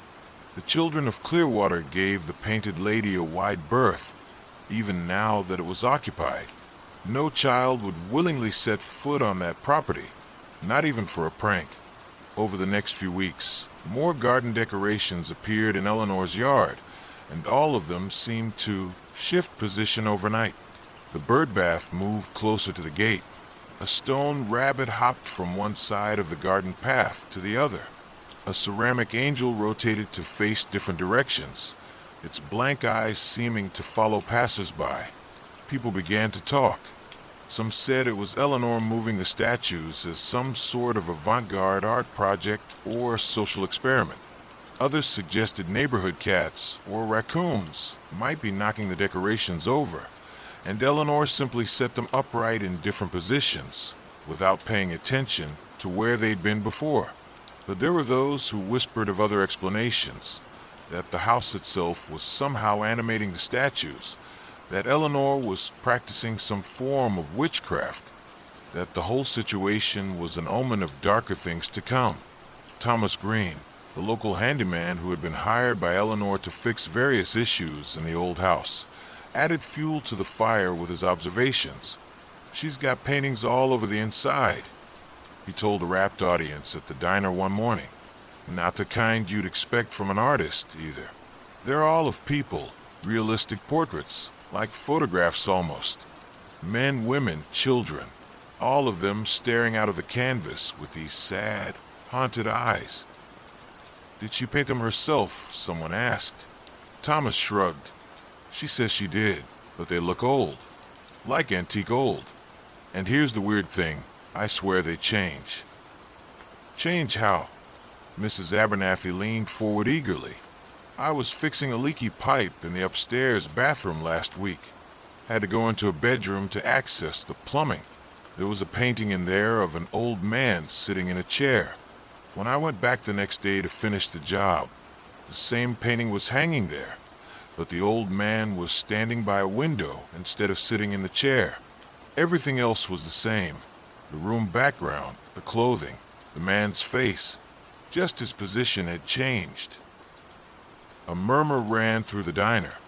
"Maybe she switched it with another similar painting," suggested the pragmatic owner of the hardware store. "That's what I thought," Thomas agreed. "But when I mentioned it to her, casual like, not wanting to sound crazy, she just smiled that weird smile of hers and said, 'They get restless sometimes.'" The town's curiosity about Eleanor Blackwood and the painted lady reignited. People found reasons to walk down Maple Street, to drive slowly past the old Victorian, to peer through the wrought iron fence at the garden decorations, to see if they could catch them in the act of moving. And then the invitations arrived. They were hand-delivered to a dozen townspeople, the mayor, the high school art teacher, the owner of the art supply store, Mrs. Abernathy, of course, and several others. Elegant cream-colored envelopes containing cards written in flowing calligraphy. "Ms. Eleanor Blackwood requests the pleasure of your company for the unveiling of her latest work, The Residents of Clearwater. Saturday, October 30th, 8 p.m., The Painted Lady 4, Maple Street. Refreshments will be served." The timing, the day before Halloween, did not go unnoticed, nor did the title of the exhibition, which implied that Eleanor had been painting the townspeople, though none of the recipients could recall sitting for a portrait. "I'm not going," declared Mrs. Abernathy, though everyone knew she was lying. Wild horses couldn't have kept her away from such an intriguing event. "It's probably just landscapes of the town," said the art teacher reasonably, "or abstract representations of community life. Either way, it's nice to see someone bringing culture to Clearwater," the mayor's wife sniffed, "and I, for one, am quite looking forward to it." On the evening of October 30th, the invited guests arrived at the Painted Lady to find it transformed. The exterior had been freshly painted in its original colors, deep burgundy with cream and gold trim, making it look less like a decaying relic and more like the grand dame it must have been in its heyday. Warm light spilled from every window. The garden decorations had been removed, replaced by elegant lanterns lighting the path to the front door. Eleanor greeted each guest personally, dressed in a vintage black gown that looked as if it might have belonged to the original lady of the house. Her dark hair was loose for once, falling in waves to her waist, and her usually distant eyes were bright with excitement. "Welcome," she said, taking Mrs. Abernathy's hand in her surprisingly cold one. "I've been so looking forward to sharing my work with you all." The interior of the house was as transformed as the exterior. The rooms were clean and furnished with antiques that perfectly matched the Victorian architecture.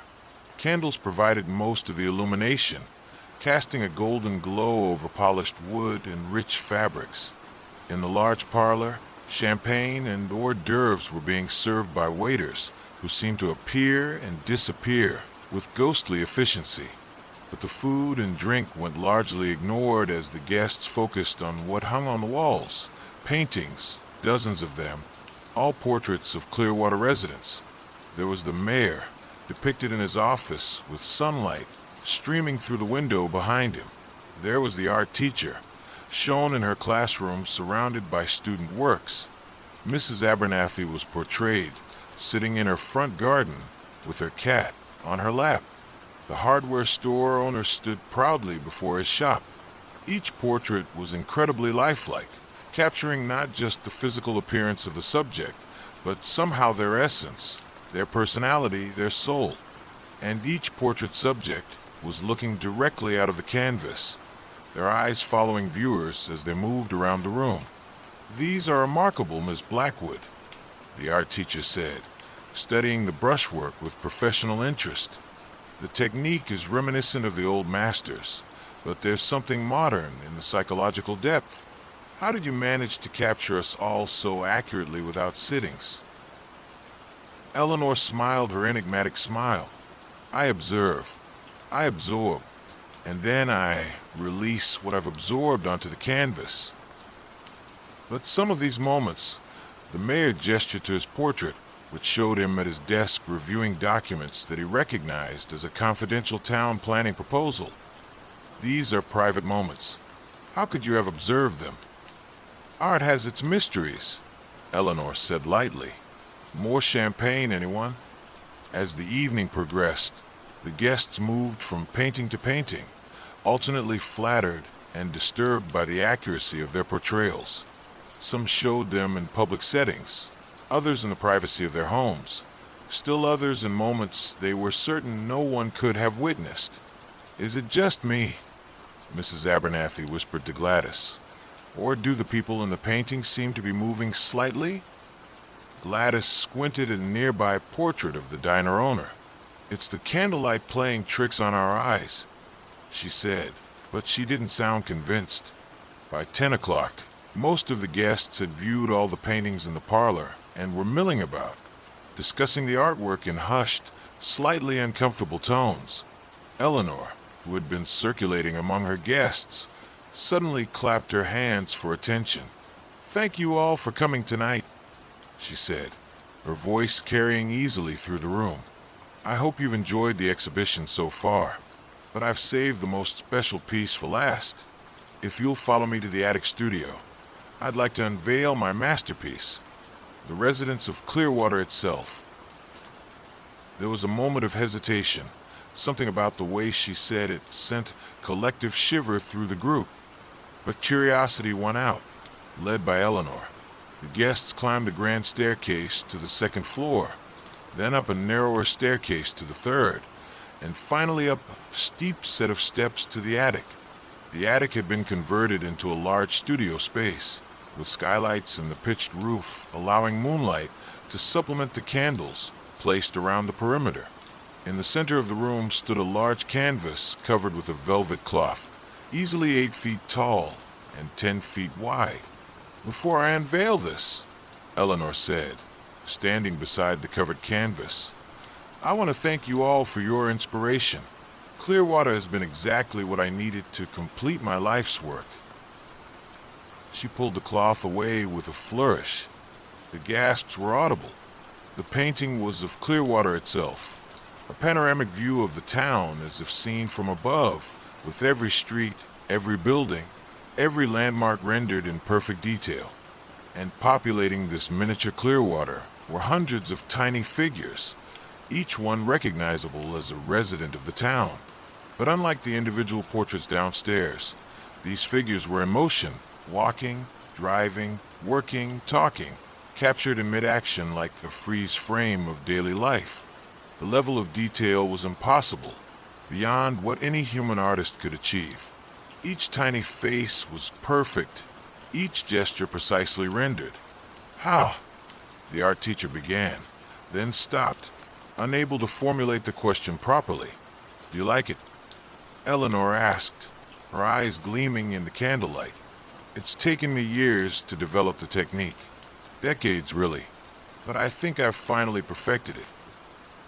Mrs. Abernathy stepped closer to the painting, peering at the tiny figure of herself in front of her house. As she watched, the miniature Mrs. Abernathy turned her head slightly, as if looking directly up at her larger self. She stepped back with a small cry. "They're moving," she said, her voice barely above a whisper. "The people in the painting, they're moving." The other guests surged forward, each trying to find themselves in the painted town. And one by one, they saw it. Tiny movements, shifts in position, the unmistakable animation of the figures in the supposedly static painting. "What is this?" the mayor demanded, turning to Eleanor with fear and anger battling in his expression. "What kind of trick are you playing?" Eleanor's smile widened, showing too many teeth. "No trick, Mayor. Just art in its purest form, life captured and preserved forever." As she spoke, something changed in the quality of the light in the room. The candles seemed to dim, while the painting itself began to glow with a light of its own, the colors becoming more vibrant, the movement of the figures more pronounced. "I should explain," Eleanor continued, moving to stand between the guests and the only exit from the attic. "I am indeed a painter, but my medium isn't just oils and canvas. I paint with essence, with soul. I think we should leave," the hardware store owner said firmly, though his voice quavered slightly. "Oh, but you can't leave," Eleanor said, still smiling that too wide smile. "You're all part of the masterpiece now. You have been since the moment you entered this house tonight." As if on cue, the painting seemed to ripple, the surface no longer appearing flat but dimensional, as if it were a window looking down on a real miniature town. "The painted lady has been waiting for so long," Eleanor said, her voice taking on a dreamy quality. "She's been so patient, so hungry." "The house?" Mrs. Abernathy asked, confused and frightened. "The house, the paintings, me, we're all one entity now. We have been for centuries, though I've worn many faces, many names." The guests were backing away from both Eleanor and the painting now, clustering together in the center of the attic. "What do you want from us?" the mayor asked, trying to sound authoritative despite the tremor in his voice. "What? I told you. You're already part of the masterpiece. Look," she gestured toward the painting, which was now pulsating with unnatural light. The guests looked, unable to help themselves, and saw that the tiny figures representing themselves in the painted town were now standing still, looking upward with expressions of horror on their minuscule faces. And at that same moment, each guest felt a strange tugging sensation, as if some essential part of them was being pulled toward the canvas.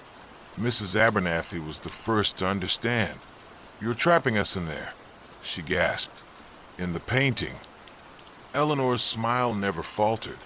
"Not trapping, preserving, immortalizing. Isn't that what all great art aspires to do?" The tugging sensation intensified. The guests tried to move toward the exit, but found themselves rooted to the spot, as if invisible hands were holding them in place. "I've been doing this for hundreds of years," Eleanor said conversationally, as if they were still discussing our techniques over champagne. "Every few decades, I find a new town, a new identity. I paint the residents one by one, capturing a small piece of their essence with each portrait. And then, when the time is right, I gather the most influential, the most connected, the heart of the community, and I complete my masterpiece. The light from the painting was blinding now, the pull unbearable. The guests could feel themselves being stretched, thinned, drawn into the canvas like water into a sponge. "Don't worry," Eleanor assured them, her own form seeming to waver and blur at the edges.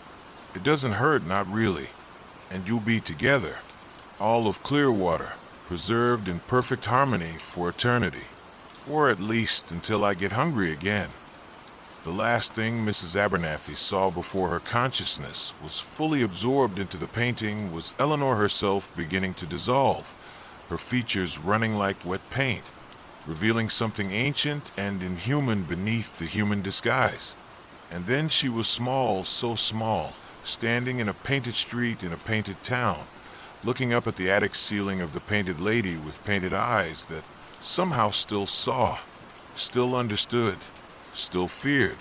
In the days that followed, the disappearance of 12 of Clearwater's most prominent citizens caused a sensation. Police searched the painted lady thoroughly, but found no trace of the missing people or of Eleanor Blackwood.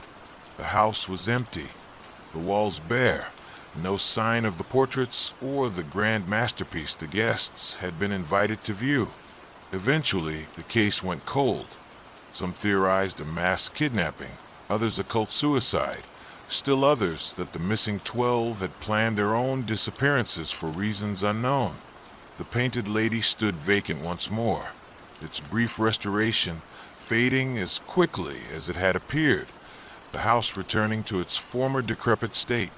For sale signs came and went, but no one bought it, and sometimes, on very quiet nights, passers-by claimed they could hear faint voices coming from within the empty house, snippets of conversation, soft laughter, occasional weeping, as if a gathering of old friends was taking place inside, a party that never ended, frozen in a perfect moment of realization just before terror set in, just before they understood that they had become the art, not merely its audience, just before they knew what the painted lady truly was, and had always been, not a house at all, but a frame around an endless canvas, hungry for new subjects, new souls to capture in perfect, permanent detail. Years passed, decades. The house remained unchanged, unoccupied, and then, in another spring, another moving truck appeared in the driveway. The new owners were a young couple from the city, tired of urban life, and looking for the charm of small-town living. They'd purchased the infamous painted lady for a surprisingly reasonable price, drawn by its potential despite its eerie history. "We're going to restore it completely," the wife told curious neighbors who found excuses to pass by. "Make it beautiful again." "It's going to be a lot of work," her husband added, surveying the peeling paint and sagging porch with hands on hips. "But worth it, I think." "Have you been inside yet?" one neighbor asked cautiously. "Just briefly during the viewing," the wife said. "It needs work there too, of course. But there's one room that's in surprisingly good condition, the attic. It gets the most wonderful light. I'm thinking of using it as my studio." "Your studio?" The neighbor's voice was faint. "Yes, I'm an artist," the wife explained with a bright smile. "A painter, actually. I specialize in portraits." That night, as the young couple slept in a hotel while waiting for their furniture to arrive, the garden of the painted lady acquired its first new decoration in years, a small concrete gnome, placed just beside the front steps, its painted eyes gazing out at the street, watching, waiting, hungry for new subjects to join the residents of Clearwater in their endless, painted eternity. The forgotten floor.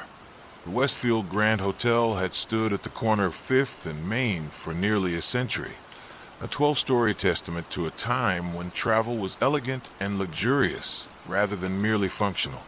Its limestone facade, though dulled by decades of city grime, still bore the intricate carvings that had made it the pride of the downtown district in 1927. Inside, the lobby retained its gilt mirrors and marble floors, The front desk, its polished mahogany and brass fixtures. Like most historic hotels, the Westfield Grand had its share of ghost stories. Tales of Prohibition-era gangsters meeting violent ends in the back rooms, of jilted brides leaping from balconies, of guests who checked in but never checked out. The management neither confirmed nor denied these stories, understanding that in the modern era, a reputation for being haunted was as likely to attract curious tourists as to drive them away. Daniel Collins knew all the stories. As the night manager for the past 5 years, he'd heard them from guests and staff alike, had even embellished a few when bored travelers asked for local lore during the quiet hours between midnight and dawn. But Daniel didn't believe in ghosts. In his experience, most supernatural occurrences had perfectly rational explanations. Old pipes groaning, foundations settling, drafts from poorly sealed windows moving curtains in supposedly empty rooms. So when Marco, the newest bellhop, came to the front desk at 2:17 a.m. with wide eyes and trembling hands, Daniel was prepared to offer a logical explanation for whatever had spooked the young man. "Mr. Collins," Marco said in a low, urgent voice, "something's wrong with the elevator." Daniel sighed and set aside the inventory spreadsheet he'd been reviewing. "Wrong how? If it's stuck again, call maintenance. That's what Peterson is paid for." "No, it's not stuck. It went to a floor that doesn't exist." Daniel raised an eyebrow. "I'm sorry.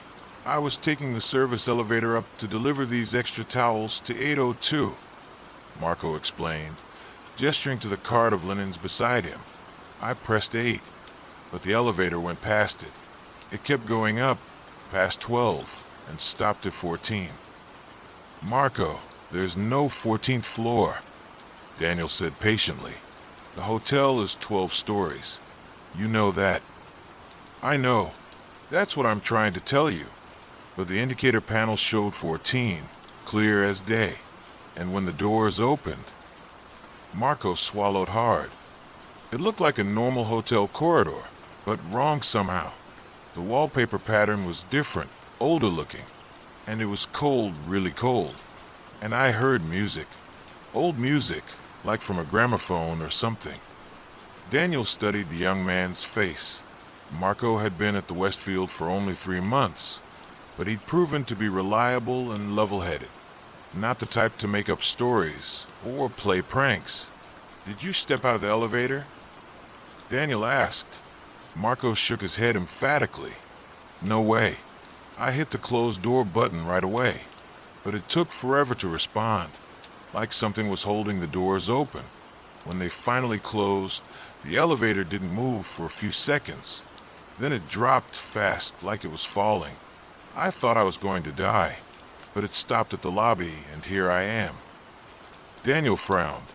The hotel's elevators were old but well-maintained. They'd had issues with them stopping at the wrong floors before, or their indicator panels showing incorrect numbers, but nothing like what Marco was describing. "Let me take a look," Daniel said, coming out from behind the desk.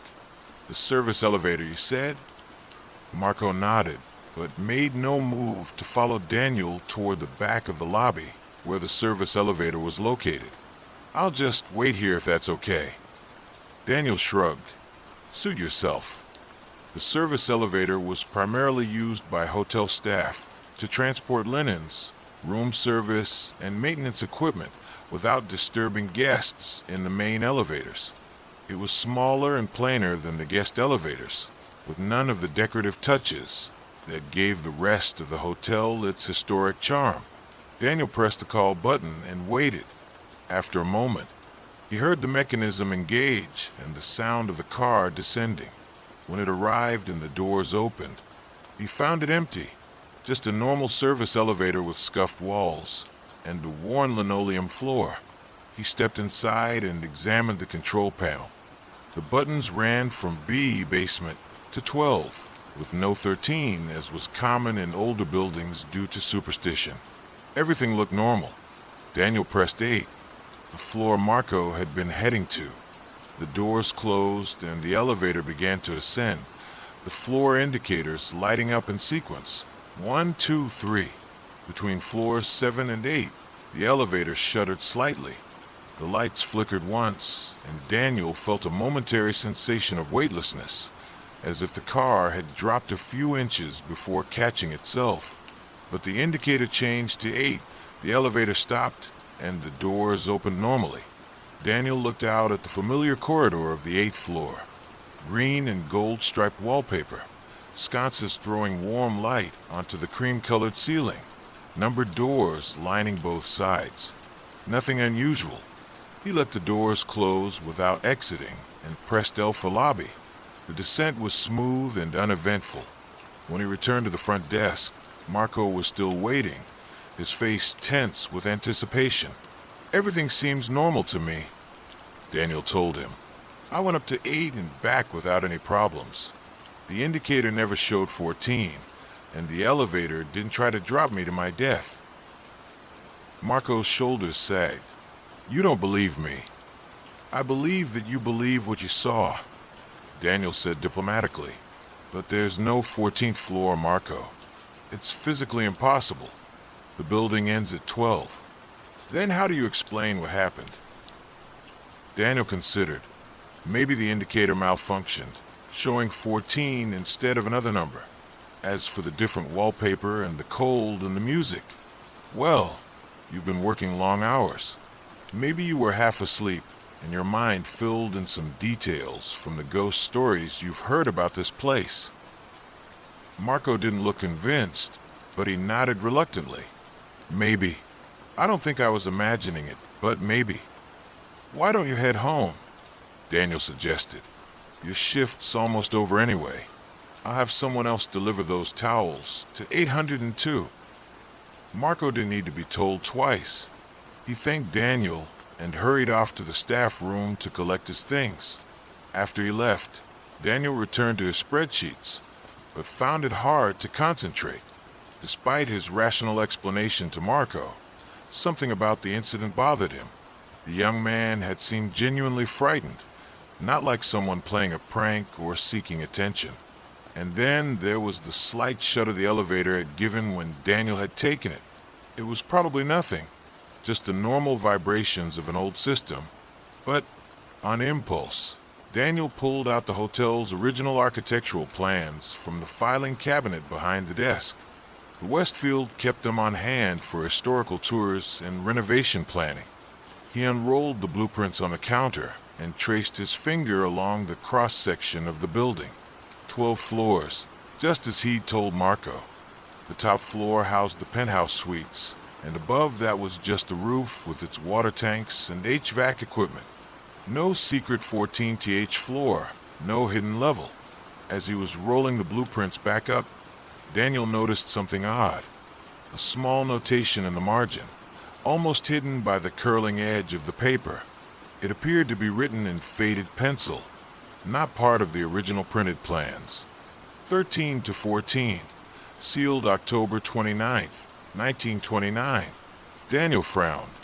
October 29th, 1929, the day of the stock market crash that triggered the Great Depression. But what did 13 to 14, sealed mean?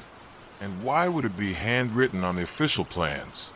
He was still pondering this when the hotel's ancient phone system buzzed. It was the switchboard operator, routing a call from a guest room. "Front desk, this is Daniel speaking. How may I assist you?" "Hello." The voice on the other end was female and elderly, with a slight quaver. "Is this the operator? I'm having the strangest problem with my room." "I'm the night manager, ma'am. What seems to be the issue?" "Well, I can't seem to find my way back to it. I went for a little walk. I have trouble sleeping, you see, and now I'm all turned around. These corridors all look the same." "I understand. What's your room number? I can direct you." There was a pause. "Room 1402. Daniel felt a cold prickle at the back of his neck. "I'm sorry, could you repeat that?" 1402, 14th floor. For a moment, Daniel couldn't speak. Then his professional training took over. Ma'am, there must be some confusion. The Westfield only has 12 floors. There's no room 1402. Don't be silly, young man, the woman said with a touch of impatience. I'm standing right outside it, but my key doesn't seem to work, and it's so cold up here. Could you send someone with a new key? Daniel's mind raced. Was this some kind of elaborate prank? Had Marco convinced an older guest to call down and continue his story? But the call had been routed through the switchboard, which meant it had come from a room phone within the hotel. Ma'am, may I ask your name? Eleanor Crane. I checked in this afternoon. Daniel quickly pulled up the guest registry on his computer. There was no Eleanor Crane listed. He tried a different approach. Mrs. Crane, can you tell me what you see around you right now? Any landmarks or room numbers nearby? Let me see. I'm in a corridor with dark red wallpaper. Quite lovely, with a gold fleur-de-lis pattern. The carpet is burgundy with navy accents. There's a large mirror on the wall opposite the elevators, and, oh, here's a sign. It says 1400 to 1420, and 1421-1440. So you see, I am on the 14th floor. The wallpaper she described was not in use anywhere in the hotel currently. It sounded like an older design, perhaps from decades ago before the last major renovation. Mrs. Crane, please stay where you are. I'm going to come find you, okay? Thank you, dear. Please hurry. It's dreadfully cold up here, and I left my shawl in my room. Daniel hung up and immediately dialed Peterson, the night maintenance man. When he answered, Daniel quickly explained the situation. I need you to meet me at the service elevator right away, and bring your master keys. Peterson, a grizzled man in his 60s who had worked at the Westfield longer than anyone else on staff, arrived at the service elevator just as Daniel did. What's this about a 14th floor? He asked gruffly. Daniel explained about Marco's experience and the subsequent call from the mysterious Mrs. Crane. Peterson's weathered face grew increasingly grim as he listened. When Daniel finished, the older man sighed heavily. I was afraid this would happen eventually, he said. The seals must be weakening. What seals? What are you talking about?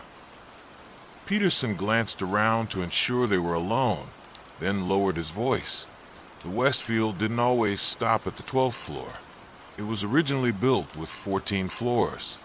The top 2 were luxury suites for the wealthiest clients, movie stars, business tycoons, politicians who wanted discretion.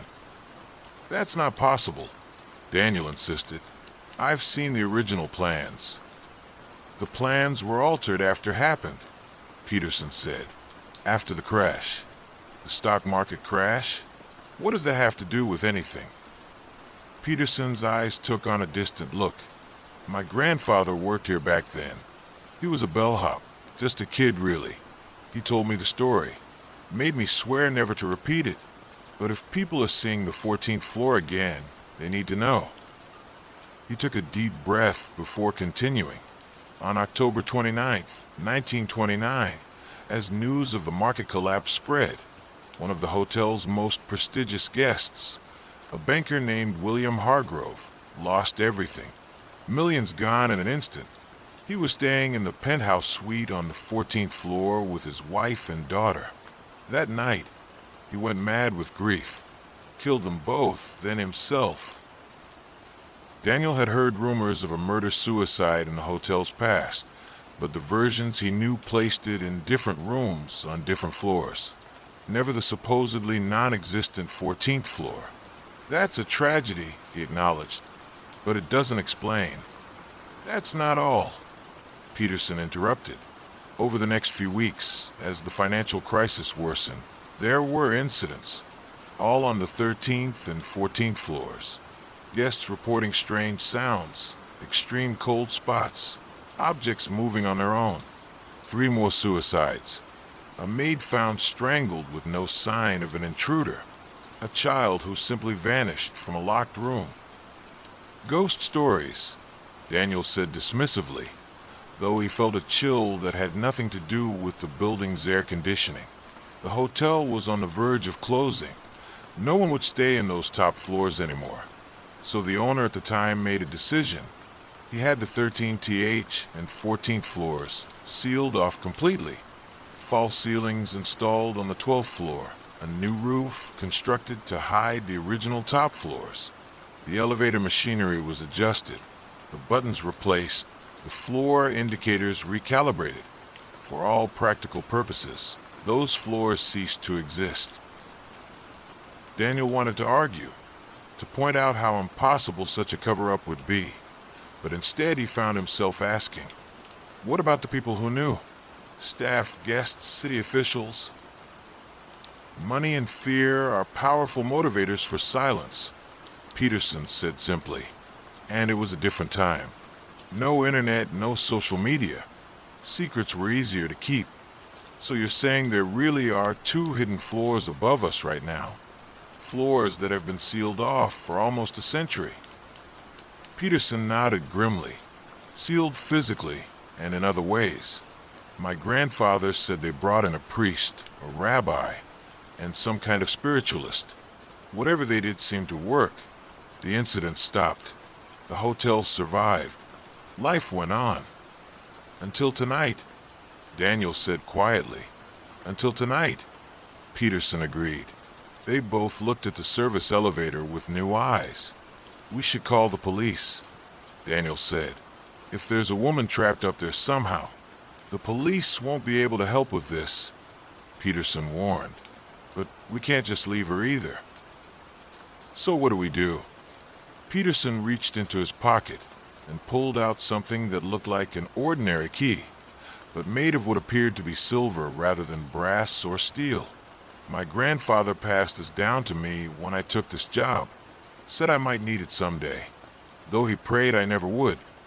What is it? A key to the 14th floor, one of only 3 that weren't destroyed. Daniel stared at the key, then at Peterson, then back at the key.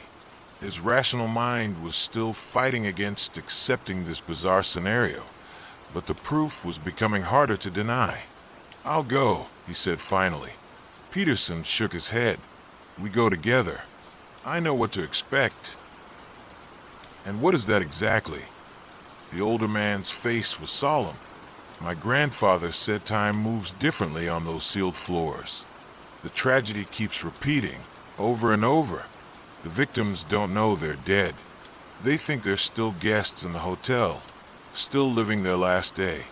Your Mrs. Crane might be one of them. Or she could be a real guest who somehow found her way into a part of the hotel that was sealed off, but not completely inaccessible, Daniel suggested, clinging to rational possibilities. Could be, Peterson allowed, though his tone suggested he thought otherwise. Either way, we need to find her and bring her back. They stepped into the service elevator together. Peterson produced a small screwdriver from his tool belt and removed the panel covering the elevator buttons, revealing an older set of controls behind it. Among these was a tarnished button marked 14. The original controls were never removed, just hidden, he explained. Better to leave well enough alone than to mess with machinery no one fully understood. He pressed the button. For a moment, nothing happened.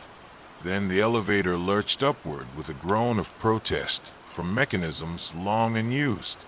As they passed the 12th floor, the lights in the elevator flickered and the temperature dropped noticeably.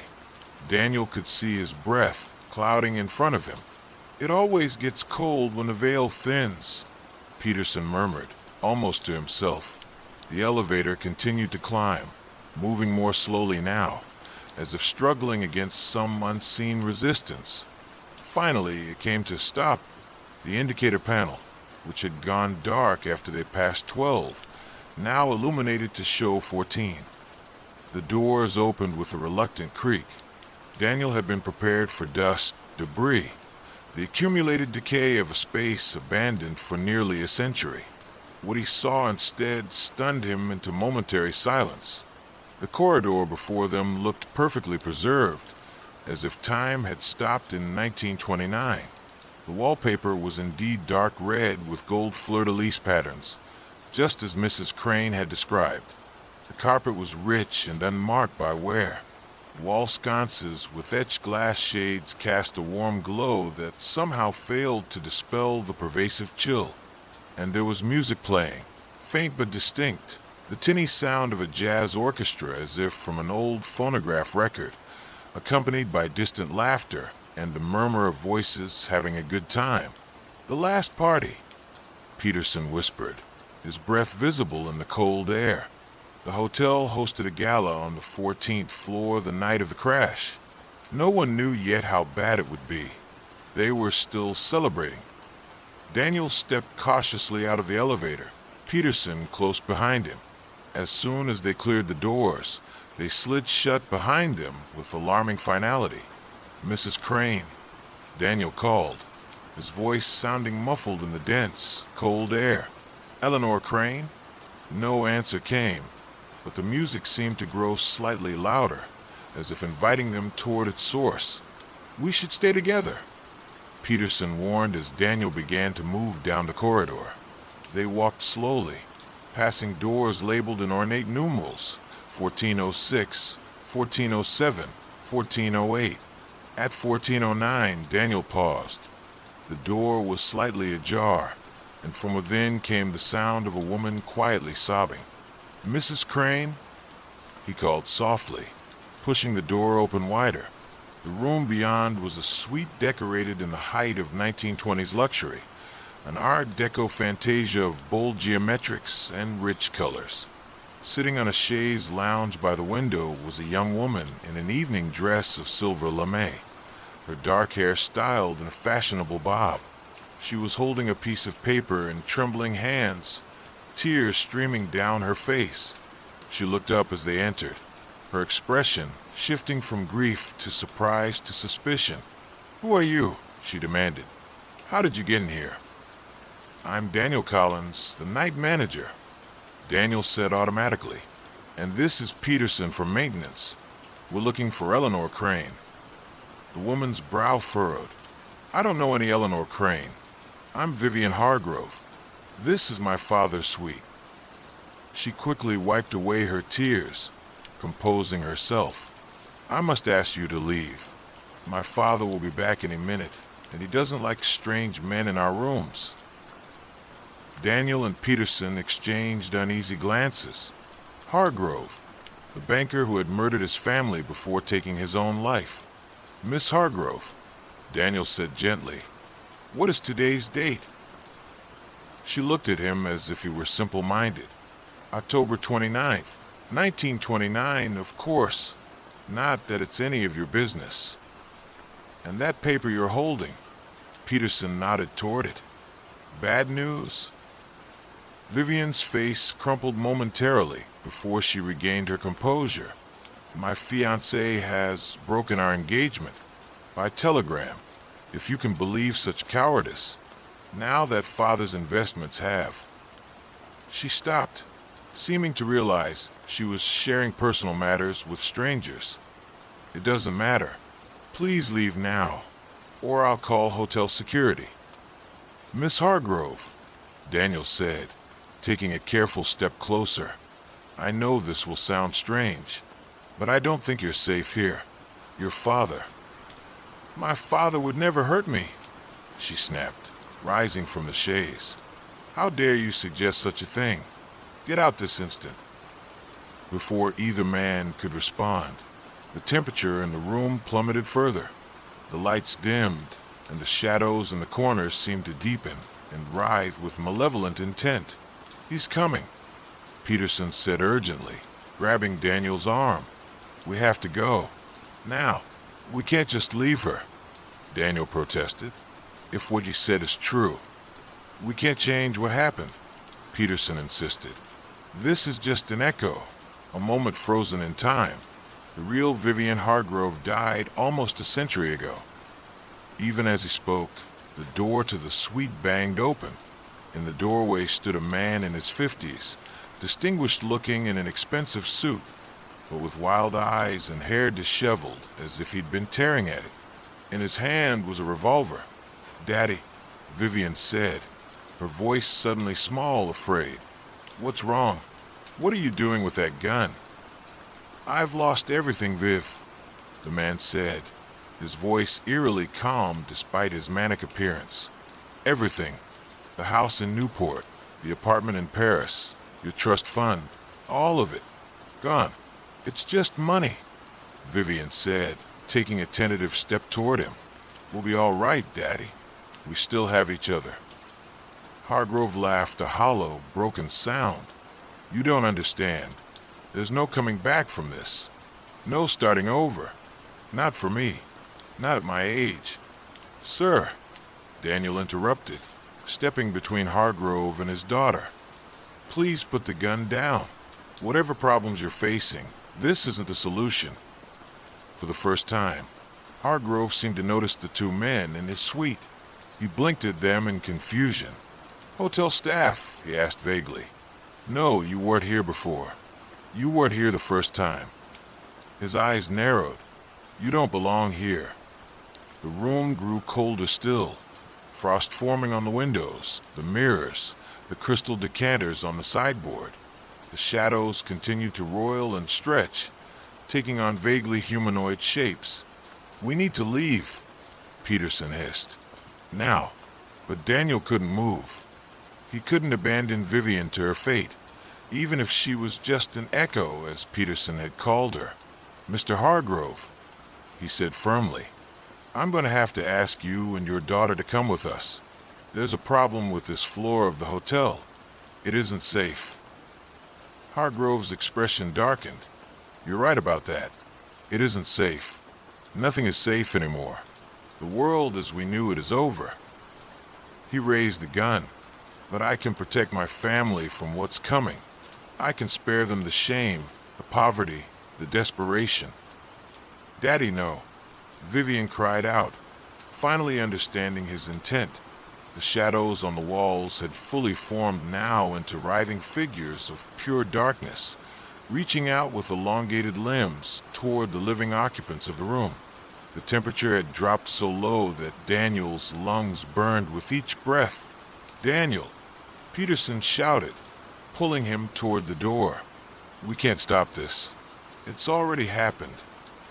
As if to emphasize his point, the room around them began to flicker, like a film jumping frames. One moment Hargrove was by the door, the next he was across the room. Vivian was backing away, then suddenly on her knees pleading, then sprawled on the carpet unmoving. The gunshots came as disconnected sounds, muffled and distant as if from a great depth. Daniel stumbled backward into the corridor, propelled by Peterson's urgent shoving. The door to Suite 1409 slammed shut before them, cutting off the scene of horror within. But the corridor itself was now transforming, the elegant preservation giving way to signs of age and decay. The wallpaper bubbled and peeled before their eyes. The carpet faded and rotted. The light fixtures dimmed and cracked. "This way," Peterson urged, pulling Daniel toward where the elevator had been. "The whole floor is destabilizing. The seal is breaking down completely."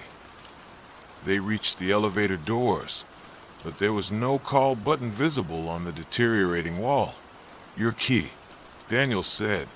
"Use the key." Peterson fumbled in his pocket, producing the silver key, but there was no obvious keyhole beside or near the elevator doors. "It's not for the elevator," Peterson explained frantically. "It's for there." He pointed to what Daniel had taken for a decorative wall panel. As they watched, it rippled and reformed into the outline of a door that hadn't been visible before, a door with a keyhole that gleamed dully in the fading light. Peterson inserted the key and turned it. The hidden door swung open to reveal a narrow service stairwell, dusty and cobwebbed, but blessedly normal in appearance. "Service stairs," Peterson explained. "They were sealed off too, but the key reopens the way." They hurried into the stairwell, the door swinging shut behind them with a deep, resonant boom that echoed up and down the vertical shaft. The air here was stale but not supernaturally cold, and the only sounds were their own rapid breathing and footsteps. "Wait," Daniel said suddenly. "What about Mrs. Crane? The woman who called? We can't leave her up there." Peterson shook his head grimly. "There is no Mrs. Crane, at least not a living one. The call you received, it must have been another echo, another ghost caught in the loop. But she said she just checked in today." "Time works differently in those spaces," Peterson reminded him. To her, it might be her first day at the hotel, even if that day was decades ago. He started down the stairs. "We need to get back to normal space and reseal the breach before anything else comes through." "Comes through," Daniel repeated. "You think something could follow us?" The look Peterson gave him was answer enough. They descended quickly, passing landings marked with faded numbers, 13, 12, 11. When they reached the first floor, Peterson pushed open another unmarked door, and they found themselves in a maintenance closet just off the main lobby. The hotel was quiet and still, the ornate lobby clock showing 3:42 a.m. Everything looked normal, untouched by the supernatural horrors they'd just witnessed. "What happens now?" Daniel asked, his professional calm finally beginning to crack as the reality of their experience sank in. "We seal it again," Peterson said, "properly this time. I know someone, a nephew of the spiritualist who helped with the original binding. He lives upstate. I'll call him first thing in the morning. And until then, we make sure no one uses that service elevator." Peterson's face was grim, "And we pray that nothing else finds its way down from the 14th floor." They spent the rest of the night watching the service elevator, taking turns so that one of them was always observing it. Nothing unusual happened. No ghostly guests appeared in the lobby. No mysterious calls came through the switchboard. When Marco arrived for his morning shift, he took one look at Daniel's face and asked, "You saw it too, didn't you? The 14th floor." Daniel simply nodded, too exhausted and unsettled for denials or explanations. 3 days later, Peterson's contact arrived, a middle-aged man with kind eyes and a serene demeanor, who carried a leather doctor's bag filled with items Daniel couldn't identify. He spent hours in the service elevator shaft, working alone, refusing assistance or observation. When he emerged, sweaty but satisfied, he assured them that the breach had been sealed, stronger than before. "But it won't last forever," he warned. "Nothing does. In another 100 years, or sooner if the building undergoes major structural changes, the seal might weaken again." "What then?" Daniel asked. The man smiled sadly. "Then it becomes someone else's problem, just as it became yours. The past never really goes away, Mr. Collins. It just waits for us to remember it." In the weeks that followed, Daniel considered leaving his position at the Westfield Grand. The knowledge of what existed above the ceiling of the 12th floor made it difficult to maintain his former skepticism, his comfortable rationality. But in the end, he stayed. Someone needed to know the truth, to watch for signs, to be ready if the forgotten floor was remembered again. Sometimes, in the quiet hours before dawn, Daniel would find himself staring at the service elevator doors, wondering about the souls trapped in an endlessly repeating tragedy on the 14th floor. Was Vivian Hargrove still pleading with her father as he raised his gun? Was the mysterious Mrs. Crane still wandering the corridors, searching for her room? And sometimes, though he never admitted this to anyone, he thought he heard music, faint jazz from a bygone era, accompanied by laughter and the clink of champagne glasses, the last celebration before the world changed forever, playing on in a place that no longer existed except in the terrible limbo between memory and forgetting, a place that was sealed, but not gone, a place just one floor away from the world of the living, a place waiting to be found again. The night shift at Lakeside Motel. Lakeside Motel had seen better days. Built in the 1960s when family road trips were at their height of popularity, it had once been a thriving establishment with its own restaurant, pool, and prime location overlooking the serene waters of Lake Mercer. But the interstate had been rerouted in the 90s, bypassing the small town entirely, and the once bustling motel had slowly declined into a shabby way station primarily serving long-haul truckers, traveling salespeople, and the occasional lost tourist. Emma Shaw hadn't planned on working there. She'd come back to her hometown of Mercer after her mother's death to settle the estate and sell the family home. What should have taken a few weeks had stretched into months as the housing market stalled and expenses mounted. The night clerk position at Lakeside had been a desperation move, a way to make ends meet until she could return to her real life in Chicago, where an editorial assistant position at a publishing house awaited her return. The job itself wasn't difficult. Check in the few guests who arrived after 10 p.m., handle any issues that arose during the night, process early checkouts, and prepare the daily reports for the morning staff. The motel rarely had more than a dozen rooms occupied at once, out of its total 36. Most nights passed in relative quiet, giving Emma plenty of time to read manuscripts she'd brought from work or to write in her journal. It was during her third week on the job that Emma first noticed something odd about room 17. She'd been updating the reservation system when Mrs. Winters, the elderly owner who still insisted on keeping paper records as a backup, came in with a stack of guest registration cards. "File these by room number, would you, dear?" Mrs. Winters asked, placing the cards on the front desk. "And remember, room 17 is out of service until further notice." Emma nodded automatically, then paused. "What's wrong with room 17? "Plumbing issue," Mrs. Winters said, a bit too quickly. "Nothing for you to worry about." And with that, she had bustled back to her office, leaving Emma with an inexplicable sense of unease. Later that night, during her usual walkthrough of the motel grounds, Emma passed by room 17. It looked exactly like all the other rooms from the outside.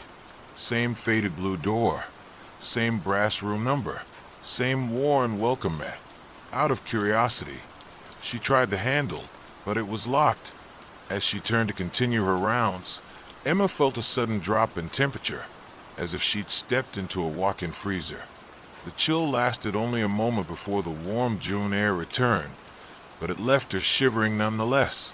At the end of her shift, as Emma was preparing the morning report, she decided to check the reservation system for any notes about room 17's maintenance issues. To her surprise, there was nothing listed. In fact, according to the computer, room 17 didn't exist at all. The room numbers jumped from 16 directly to 18. Emma frowned at the screen. It had to be a system error. She'd seen room 17 with her own eyes just hours ago. The next night, Emma brought it up to Tony, the middle-aged maintenance man who'd worked at Lakeside for over 2 decades. "Tony, what's the deal with room 17? Mrs. Winters said it has plumbing problems, but there's nothing in the system about it." Tony, who had been replacing a light bulb in the lobby, froze momentarily. Then he continued his work, his back to Emma. "Mrs. Winters is right. Room's out of commission. Has been for a while. But why isn't it in the system? Every other room is listed, even the ones that are under renovation." Tony climbed down from his ladder and finally turned to face her. His expression was guarded. "Look, Emma, some free advice. Don't worry about room 17. Don't go near it.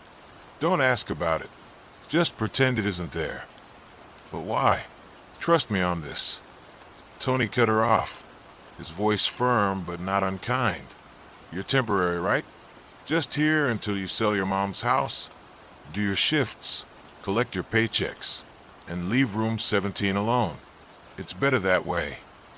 With that cryptic warning, he gathered his tools and left, leaving Emma more curious than ever. That night was unusually busy for Lakeside. A youth soccer team on their way to a tournament had booked 8 rooms, and their late arrival filled the quiet lobby with the sounds of excited children and harried parents. By the time Emma had checked everyone in and dealt with requests for extra pillows, towels, and assistance finding the ice machine, it was well past midnight. As the motel settled into silence once more, Emma found herself drawn back to room 17. Tony's warning had only intensified her curiosity. What could possibly be so strange about a motel room that veteran employees advised avoiding it completely? This time, her path took her along the back of the building, where she could see into the rooms through gaps in curtains that didn't quite meet. Most were dark, their occupants asleep. In room 16, a faint blue glow indicated someone had fallen asleep with the television on. And then there was room 17. From the back, it looked as ordinary as it had from the front. Same cream-colored curtains, same aluminum frame around the window. But as Emma drew closer, she noticed something strange. While the curtains in the other rooms were either completely closed or showed gaps where they didn't quite meet, the curtains in room 17 were perfectly still and flush against the glass, as if they had been glued there. Emma approached the window, trying to see if there was any light or movement inside. As she leaned closer, she felt it again, that sudden, unnatural chill that had nothing to do with a mild June night. This time, it was accompanied by a low humming sound, just at the threshold of hearing, like distant electrical equipment. And then, just as quickly as it had come, the cold and the humming vanished, replaced by the chirping of crickets and the occasional car passing on the nearby road. Emma stepped back from the window, more confused than ever. She was about to try looking through a crack between the curtain and the window frame when the radio at her hip crackled to life. "Emma, you there?" It was Mrs. Winters, her voice tinny through the small speaker. Emma fumbled for the radio. "Yes, I'm here. Just doing my rounds. Need you back at the desk. Got a call from room 23. Their air conditioning isn't working." "On my way," Emma responded, taking one last look at room 17 before heading back to the main building. The air conditioning issue took over an hour to resolve, as Emma had to wake Tony at his nearby apartment to come fix the unit. By the time everything was settled, dawn was approaching, and Emma had no further opportunities to investigate room 17 that night. But the next night, and the night after that, she found herself drawn back to the mysterious room during her rounds. Each time, she experienced the same phenomena: sudden cold, the low humming, but never caught a glimpse inside. A week into her nocturnal observations, Emma decided to take a different approach. If she couldn't see into room 17, perhaps she could find information about why it was out of service in the motel's records. The night was quiet, with only 5 rooms occupied, all long-term guests who rarely required assistance during the night. Perfect for some investigative work. Mrs. Winters kept physical copies of all the motel's records in a filing cabinet in her office. While Emma didn't have a key to the cabinet itself, she knew where Mrs. Winters kept the spare, hidden in a decorative rooster figurine on her bookshelf. Feeling like an intruder despite her legitimate presence in the motel, Emma slipped into Mrs. Winters' office and retrieved the key. The filing cabinet opened with a metallic groan that seemed deafening in the quiet office. Emma winced, then began scanning the folders for anything related to room 17. She found maintenance records, reservation histories, even renovation plans, but nothing specifically about room 17's closure. She was about to give up when she noticed a thin folder at the very back of the drawer, labeled simply 17 in faded red ink. Heart pounding, Emma pulled out the folder and opened it. Inside was a single sheet of paper, a newspaper clipping from the Mercer Daily Chronicle dated July 14th, 1987. The headline read, "Local man found dead in motel room. The article was brief. The body of Mercer resident David Carver, 42, was discovered in room 17 of the Lakeside Motel yesterday morning. Carver, who had checked into the motel 3 days prior, appears to have died of natural causes, according to police. The county coroner has ordered an autopsy to determine the exact cause of death. Motel owner Margaret Winters, who found the body during routine cleaning, described Carver as a quiet man who kept to himself. Carver had recently lost his job at the Mercer manufacturing plant and had been staying at the motel while sorting out his affairs, according to friends. Carver is survived by his wife, Ellen, and daughter, Lily 8. Funeral arrangements are pending. Emma frowned as she read the clipping. A man had died in room 17. Yes, but that had been over 30 years ago. People died in motel rooms all the time. Unfortunate, but hardly cause to permanently close a room or to warn employees away from it. There had to be more to the story. She continued searching through the filing cabinet, but found no further mention of room 17 or David Carver. Frustrated, she returned the folder to its place, locked the cabinet, and replaced the key in its hiding spot. As she was leaving the office, Emma's eye caught a framed photograph on Mrs. Winters' desk that she hadn't noticed before. It showed a much younger Mrs. Winters standing in front of Lakeside Motel, which looked freshly painted and prosperous in the image. Beside her was a man Emma assumed must be Mr. Winters, who had passed away before Emma took the job. And between them, smiling widely at the camera, was a little girl of about 8 with pigtails and a missing front tooth. Something about the child seemed familiar, but Emma couldn't place it. She stared at the photograph for a long moment before returning to the front desk, her mind still churning with questions about room 17.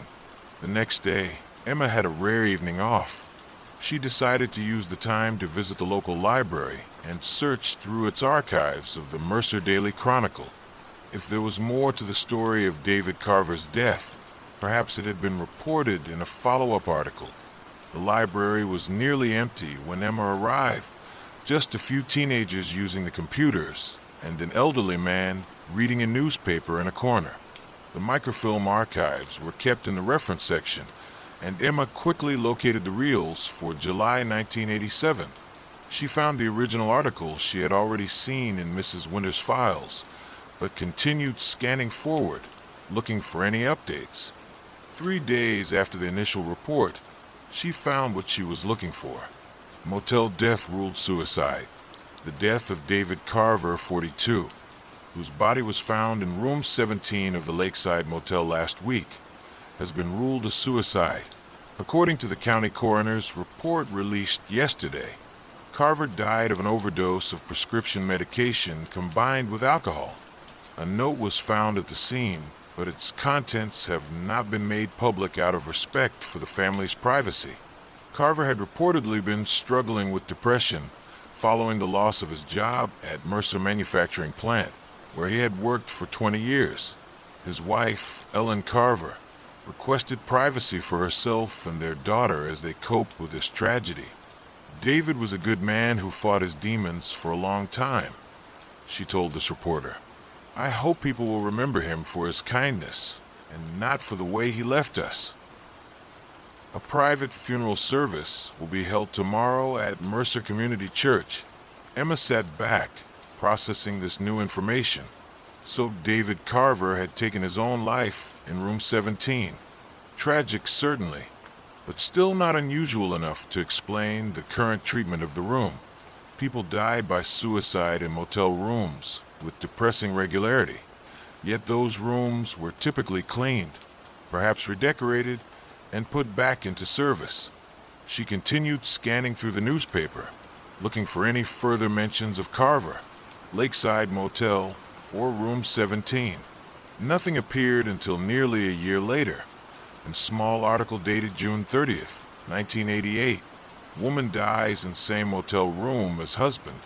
In a tragic coincidence, Ellen Carver, 40, was found dead yesterday in the same motel room where her husband died by suicide last year. Carver checked into room 17 of the Lakeside Motel 2 days ago. According to motel owner Margaret Winters, her body was discovered by housekeeping staff when she failed to check out on time. Police have not released the cause of death, but said no foul play is suspected. Ellen Carver had been living with her parents since her husband's death last July. The couple's daughter, Lily, 9, will continue to reside with her grandparents. According to family members, Ellen never really recovered from losing David, said Clara Bennett, Ellen's mother. She seemed better recently, which makes this even more shocking. Winters has announced that room 17 will be closed temporarily for renovations following this second tragedy. Emma's hand shook slightly as she stared at the article. 2 deaths in the same room within a year, both members of the same family. That was certainly unusual. But even so, why would the room still be out of service 3 decades later? She continued her search, scanning through months of newspapers following Ellen Carver's death, but found no further mention of Lakeside Motel or room 17. As she was about to give up, an idea struck her. If the pattern had continued, perhaps there had been other incidents in more recent years. Emma moved to the library's computer area and accessed their digital archives, which covered the past 20 years of the local newspaper. She typed Lakeside Motel into the search field and began scanning the results. Most were innocuous: advertisements, mentions of tourists staying there, a feature article when Mrs. Winters had renovated the lobby 10 years ago. But then a headline from 6 years earlier caught her eye. Local teen dies in apparently accidental drowning. The article reported that Lily Carver, 32, had been found dead in the bathtub of room 17 at Lakeside Motel. The death had been ruled accidental. She had apparently slipped, hit her head, and drowned. The article mentioned that Lily had been raised by her grandparents after losing both parents at a young age, and had returned to Mercer after college to work as a teacher at the local elementary school. A photo accompanied the article, a school portrait of a young woman with a kind smile and eyes that seemed somehow familiar to Emma. It took her a moment to make the connection. The little girl in the photograph on Mrs. Winters' desk. Lily Carver had been the child standing between Mrs. Winters and her husband all those years ago. But that made no sense. The article said Lily had been raised by her grandparents. Why would she have been in a family photo with the Winters? Unless Emma quickly searched for Margaret Winters in the archive. It took only moments to confirm her suspicion. Before her marriage, Margaret Winters had been Margaret Bennett, mother of Ellen Carver and grandmother of Lily. The pieces fell into place with chilling clarity. Mrs. Winters had not only been the owner of the motel where her son-in-law had died by suicide, her daughter had followed suit in the same room less than a year later. And then, decades after that, her granddaughter had died there as well. 3 generations of one family, all dead in room 17. No wonder Mrs. Winters kept the room closed. No wonder Tony had warned Emma to stay away from it. It was late when Emma left the library, her mind racing with this new information. The night was unusually cool for June, a light fog rolling in from the lake, wreathing the street lights in halos of mist. She should go home, Emma knew, get some sleep before her shift at the motel that night. But instead, she found herself driving directly to Lakeside, pulled by a curiosity that overrode her exhaustion and growing sense of unease. The motel was quiet when she arrived, the parking lot nearly empty, most of the rooms dark. The night clerk on her off days was Rajiv, a college student who worked part-time. Emma spotted him through the lobby window, head bent over a textbook. She parked around the back, out of sight of the lobby, and made her way quietly to room 17. The night was still, the fog muffling any distant sounds. As Emma approached the room, she felt the now familiar temperature drop, more pronounced than ever, her breath visible in front of her face, despite the June date. She stood before the door, heart pounding. What was she doing here? What did she expect to find? Even if she could get inside, which she couldn't without a key, what would it prove? As if in answer to her unspoken question, Emma noticed that the door to room 17 was slightly ajar. Just an inch or so, but definitely open. Every instinct told her to walk away, to get in her car and drive home, to pretend she'd never heard of room 17 or the Carver family. But Emma had never been good at ignoring mysteries. It was what made her a good editorial assistant. That need to know the rest of the story, to see how it ended.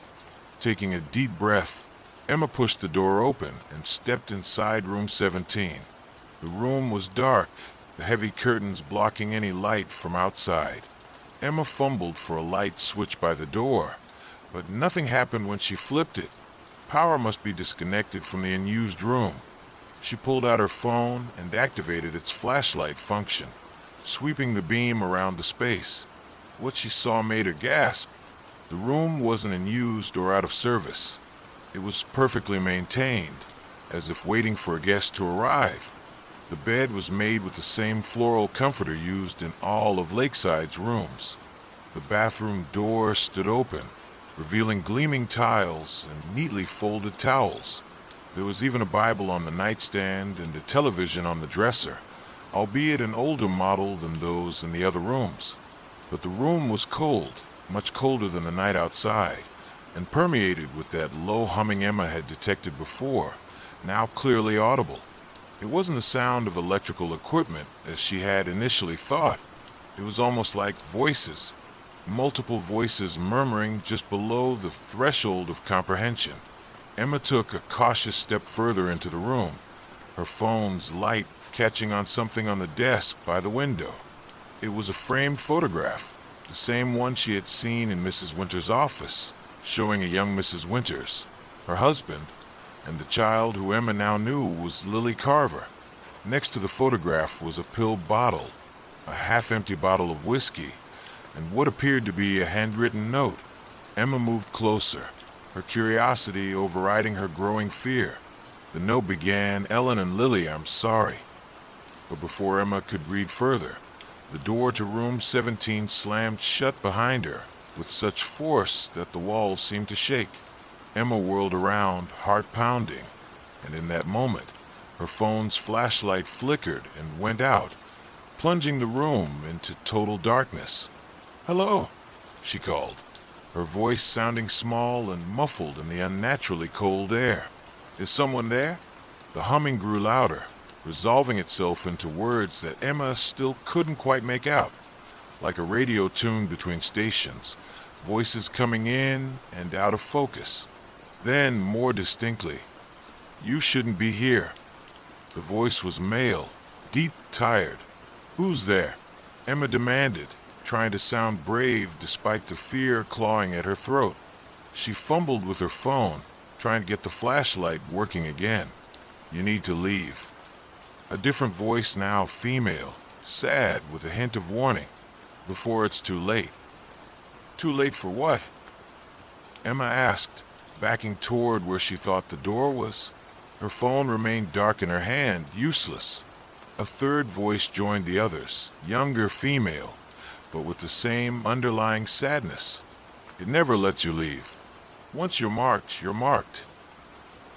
"I don't understand," Emma said, her back hitting the wall. She slid her hand across it, searching for the door handle. "Who are you? What do you want?"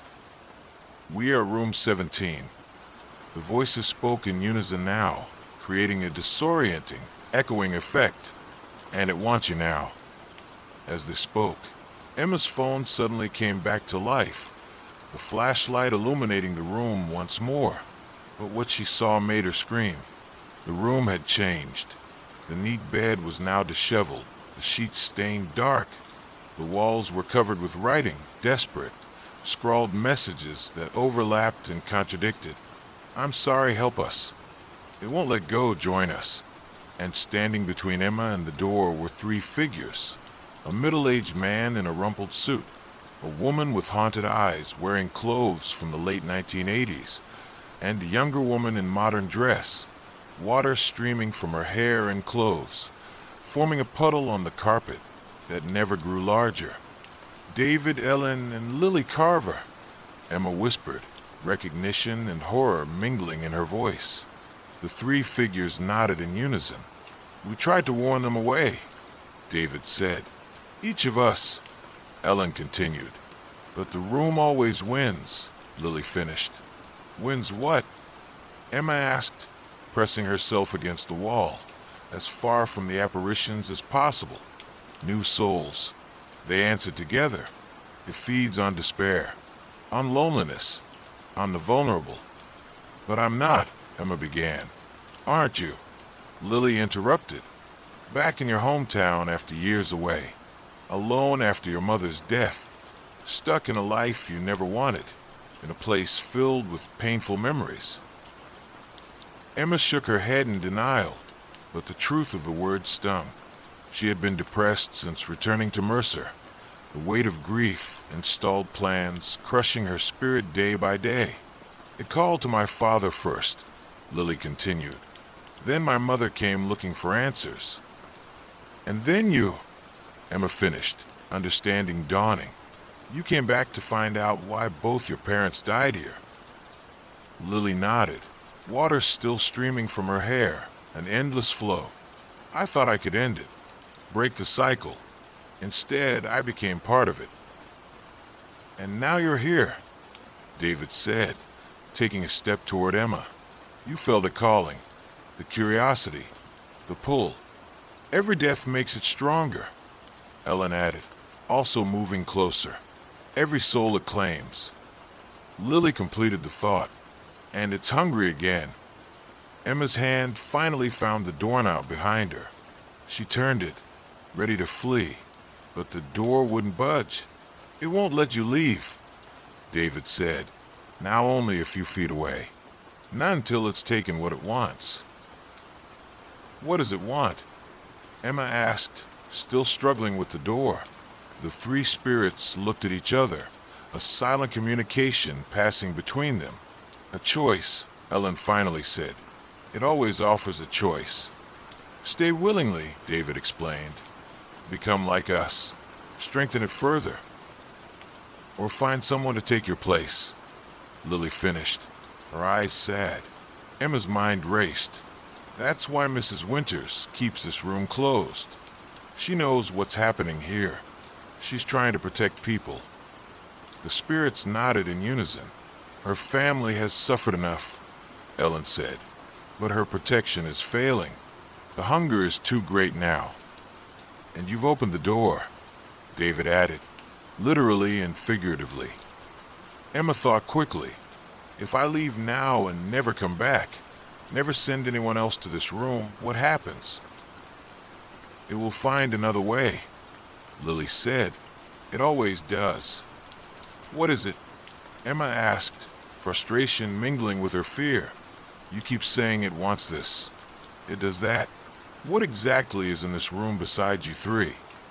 The spirits looked at each other again, uncertainty in their transparent faces. We don't know, David admitted. Something old. Something that was here before the motel. Before the town, maybe. We only know how it works, Ellen added. It offers comfort at first, solution to pain. Then it takes everything. And keeps you afterward, Lily finished, to help it feed. Emma's phone flashlight began to flicker again, the temperature in the room dropping even further. Ice crystals formed on the walls, delicate patterns spreading out like ghostly fingers. It's coming, the spirits said in unison, backing away from Emma, their forms growing less distinct. Make your choice. The humming grew louder, becoming an almost physical presence in the room. Emma's ears popped as if from a change in pressure. The light from her phone died completely, and in the absolute darkness, she could feel something moving toward her, something vast and hungry and ancient. In that moment of pure terror, Emma made her choice. With all her strength, she threw herself against the door, once, twice, a third time. On the fourth impact, she heard a crack as the old wood began to splinter around the lock. One more desperate lunge, and the door burst open, sending Emma sprawling onto the concrete walkway outside. Without looking back, she scrambled to her feet and ran, not stopping until she reached her car. As she fumbled with her keys, Emma glanced back at room 17. The door had swung shut again, but through a gap in the curtains, she could see three pale faces watching her: David, Ellen, and Lily Carver. Their expressions a mixture of disappointment and something that might have been relief. Emma drove straight to Mrs. Winter's house, a small bungalow not far from the motel. Despite the late hour, the older woman answered her door after the first knock, as if she'd been waiting. "You went into room 17," Mrs. Winters said. It wasn't a question. Emma nodded, still shaking from her experience. "I know about your family. About David, Ellen, and Lily." Mrs. Winters sighed heavily and stepped aside to let Emma in. "I was afraid this would happen eventually. Come in, child. We have much to discuss." Over cups of strong tea at Mrs. Winter's kitchen table, the older woman filled in the gaps in Emma's understanding. David Carver had indeed been her son-in-law, a good man who had struggled with depression most of his adult life. When he lost his job, the darkness overtook him, and he checked into room 17, which had been an ordinary motel room back then, to spare his family from finding his body at home. Ellen, devastated by her husband's suicide, had become obsessed with why he had chosen that specific room. She would visit Lakeside, stand outside room 17 for hours, convinced there was something about the room itself that had influenced David's decision. "I tried to keep her away," Mrs. Winters said, her eyes distant with painful memories. But nearly a year after David died, Ellen took a room there herself. She said she just wanted to understand. Instead, she followed him into death. After losing both her parents, Lily had been raised by Mrs. Winters and her husband. "We never told her the details of her parents' deaths," Mrs. Winters explained. "Just that they had passed away when she was young. But children hear things, especially in small towns. By the time she was a teenager, she knew the whole story." Like her mother before her, Lily had become fascinated with room 17, but she had stayed away, gone to college, built a life elsewhere. It was only when she returned to Mercer to teach that the room's influence had begun to affect her. "She started having dreams about it," Mrs. Winters said she could hear her parents calling to her from there. "I thought it was just grief, just her way of processing what had happened, until she checked in there herself." After Lily's death, Mrs. Winters had taken room 17 out of service permanently. "I thought if no one used it, whatever curse or evil was in there would fade away. But it hasn't. If anything, it's gotten stronger." "What is it?" Emma asked. The spirits, David, Ellen, and Lily, they didn't know. Just that it's old and hungry. Mrs. Winters shook her head wearily. "I don't know either. I've had priests bless the room. Mediums try to cleanse it. Even a professor from the state university who studies paranormal phenomena.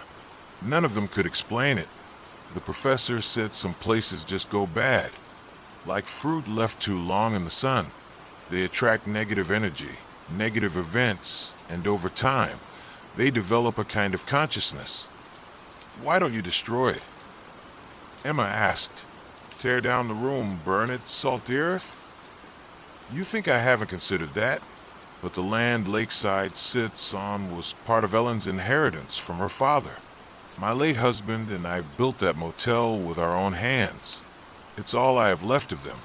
And something tells me that destroying the room wouldn't destroy what lives in it. It would just set it free." They talked until dawn, and by the time Emma left Mrs. Winter's house, she had made a decision. She wouldn't be returning to Chicago, at least not yet. Her editorial assistant position could be done remotely. She'd already confirmed this with her boss when her stay in Mercer had first extended beyond the planned few weeks. "I'll stay and help you," she told Mrs. Winters. "We'll find a way to end this, to free your family." Mrs. Winters had protested. But Emma was resolute. "I opened this door literally, as the spirits pointed out. I have a responsibility now."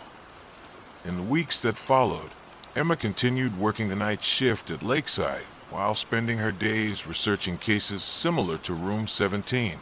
She found more than she expected: hotels, houses, even whole towns where tragedy seemed to repeat itself in cycles, as if orchestrated by some malevolent intelligence. She also delved into the history of the land where a lakeside motel stood. Before the motel, it had been farmland. Before that, part of a logging camp. And before European settlement, it had been the territory of the Ojibwe people, who, according to one obscure academic paper Emma uncovered, had considered the area around what was now Lake Mercer to be a thin place, a location where the boundary between the world of the living and the world of spirits was permeable. Most importantly, Emma watched Room 17. Each night during her rounds, she would pass by it, careful never to touch the door or look through the window, but observing it nonetheless. Sometimes she felt the cold emanating from it, heard the faint humming of voices. Other times, it seemed perfectly ordinary, just another motel room in a dated but clean establishment. She noted the patterns, the fluctuations. Room 17 seemed most active on cloudy nights, on dates of personal significance to the Carver family, and whenever someone particularly vulnerable stayed at the motel: a weeping woman fleeing an abusive relationship, an elderly man who had just lost his wife of 50 years, a teenager who had run away from home. During these times, Emma made sure someone was always at the front desk, that the key to Room 17, which Mrs. Winters kept in a lockbox in her office, was secure, and that any vulnerable guests were assigned rooms as far from 17 as possible. And slowly, Emma began to formulate a plan. It took 3 months of research, preparation, and waiting for the right conditions. The anniversary of David Carver's death, July 13th, fell on a new moon that year, which Emma's research suggested would be when the barrier between worlds was thinnest. That night, with Mrs. Winters' reluctant help, Emma implemented her plan. She had found a ritual in her research, not an exorcism exactly, but a binding, a way to contain whatever malevolent energy resided in Room 17 and prevent it from claiming more victims. The ritual required items of significance to those already claimed: a necktie of David's that Ellen had kept, a bracelet that had belonged to Ellen and later to Lily, a graded paper that Lily had been particularly proud of as a teacher. Mrs. Winters provided these items, along with something of her own: a family photograph showing 4 generations of Bennetts and Carvers, taken at a happier time. As midnight approached, Emma stood before the door of Room 17, these personal items arranged in a specific pattern at her feet, along with herbs, salt, and other components the ritual required. Mrs. Winters stood back at a safe distance, as Emma had insisted, ready to call for help if needed. "Are you sure about this?" Mrs. Winters asked one last time, her voice trembling with fear and hope. Emma nodded, though sure was the last thing she felt. "It's our best chance. If it works, the room will be bound. Whatever is in there won't be able to influence anyone else or claim any more victims." "And if it doesn't work?" Emma didn't answer that question. They both knew the risk she was taking. As the church bell in town struck midnight, Emma began the ritual, reciting the words she had memorized from texts both ancient and modern, a syncretic blend of traditions that all recognized the danger of places that had gone bad. The air grew cold around her, frost forming on the concrete at her feet despite the July heat. The humming began, louder than Emma had ever heard it, resolving into angry voices, indistinct but clearly displeased. The door to Room 17 began to rattle in its frame, as if something inside was trying to get out. The personal items at Emma's feet shifted slightly, pulled toward the door by an unseen force. Emma raised her voice, continuing the ritual despite her growing fear. The words felt powerful in her mouth, as if she were speaking something more ancient than language itself. As she reached the climax of the ritual, the door to room 17 burst open, revealing not the room beyond but a swirling darkness, a void filled with hungry malevolence. And within that darkness, three familiar figures, David, Ellen, and Lily Carver, their spectral forms more solid than Emma had ever seen them. "You can't bind it," they spoke in unison. "It's too strong now." "Then help me," Emma replied, her voice steady despite her racing heart. "It holds you here against your will. Help me set you free." The three spirits looked at each other, a silent communication passing between them. Then, slowly, they stepped forward, not toward Emma, but to stand beside her, facing the darkness from which they had emerged.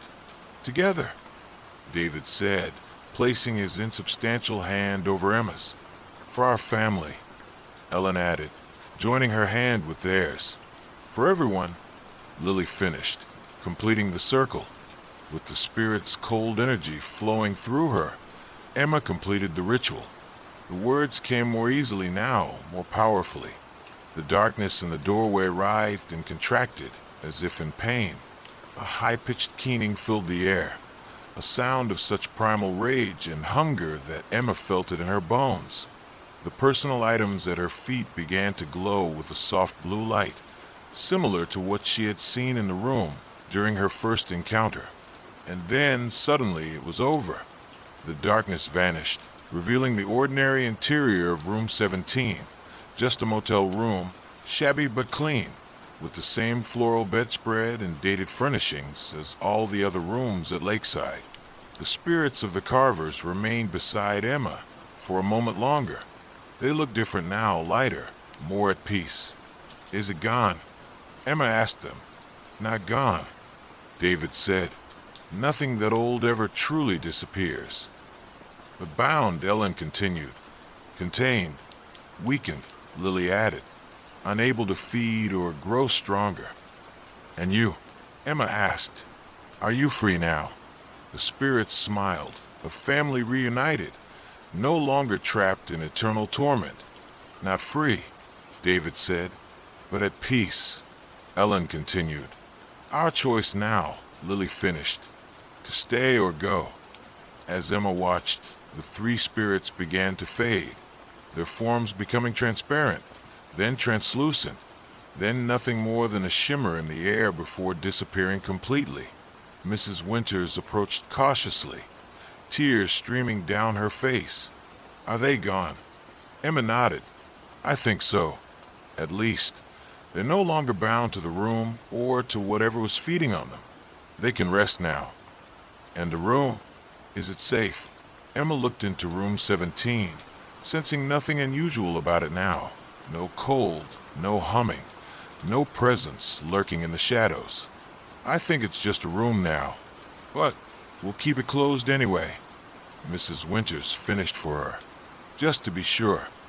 In the months that followed, Lakeside Motel experienced a gradual but noticeable change. The atmosphere became lighter, more welcoming. Bookings increased as word spread that the place had good energy now. Emma continued working the night shift, eventually becoming the assistant manager when Mrs. Winters decided to semi-retire. She also continued her remote work for the Chicago publisher, finding that the quiet nights at the motel desk were perfect for editing manuscripts. Room 17 remained closed to guests, but every so often, Emma would unlock it and step inside, not out of morbid curiosity, but to check that the binding held, that the room remained just a room. And sometimes, on particularly quiet nights when the lake was still and the moon was new, Emma thought she could sense the Carvers, not as trapped spirits, but as benevolent presences watching over Lakeside Motel, ensuring that what happened to them would never happen to anyone else. A family united in death as they had never been in life, guarding against the darkness they had helped to bind, finding in purpose what they had lost in life, peace.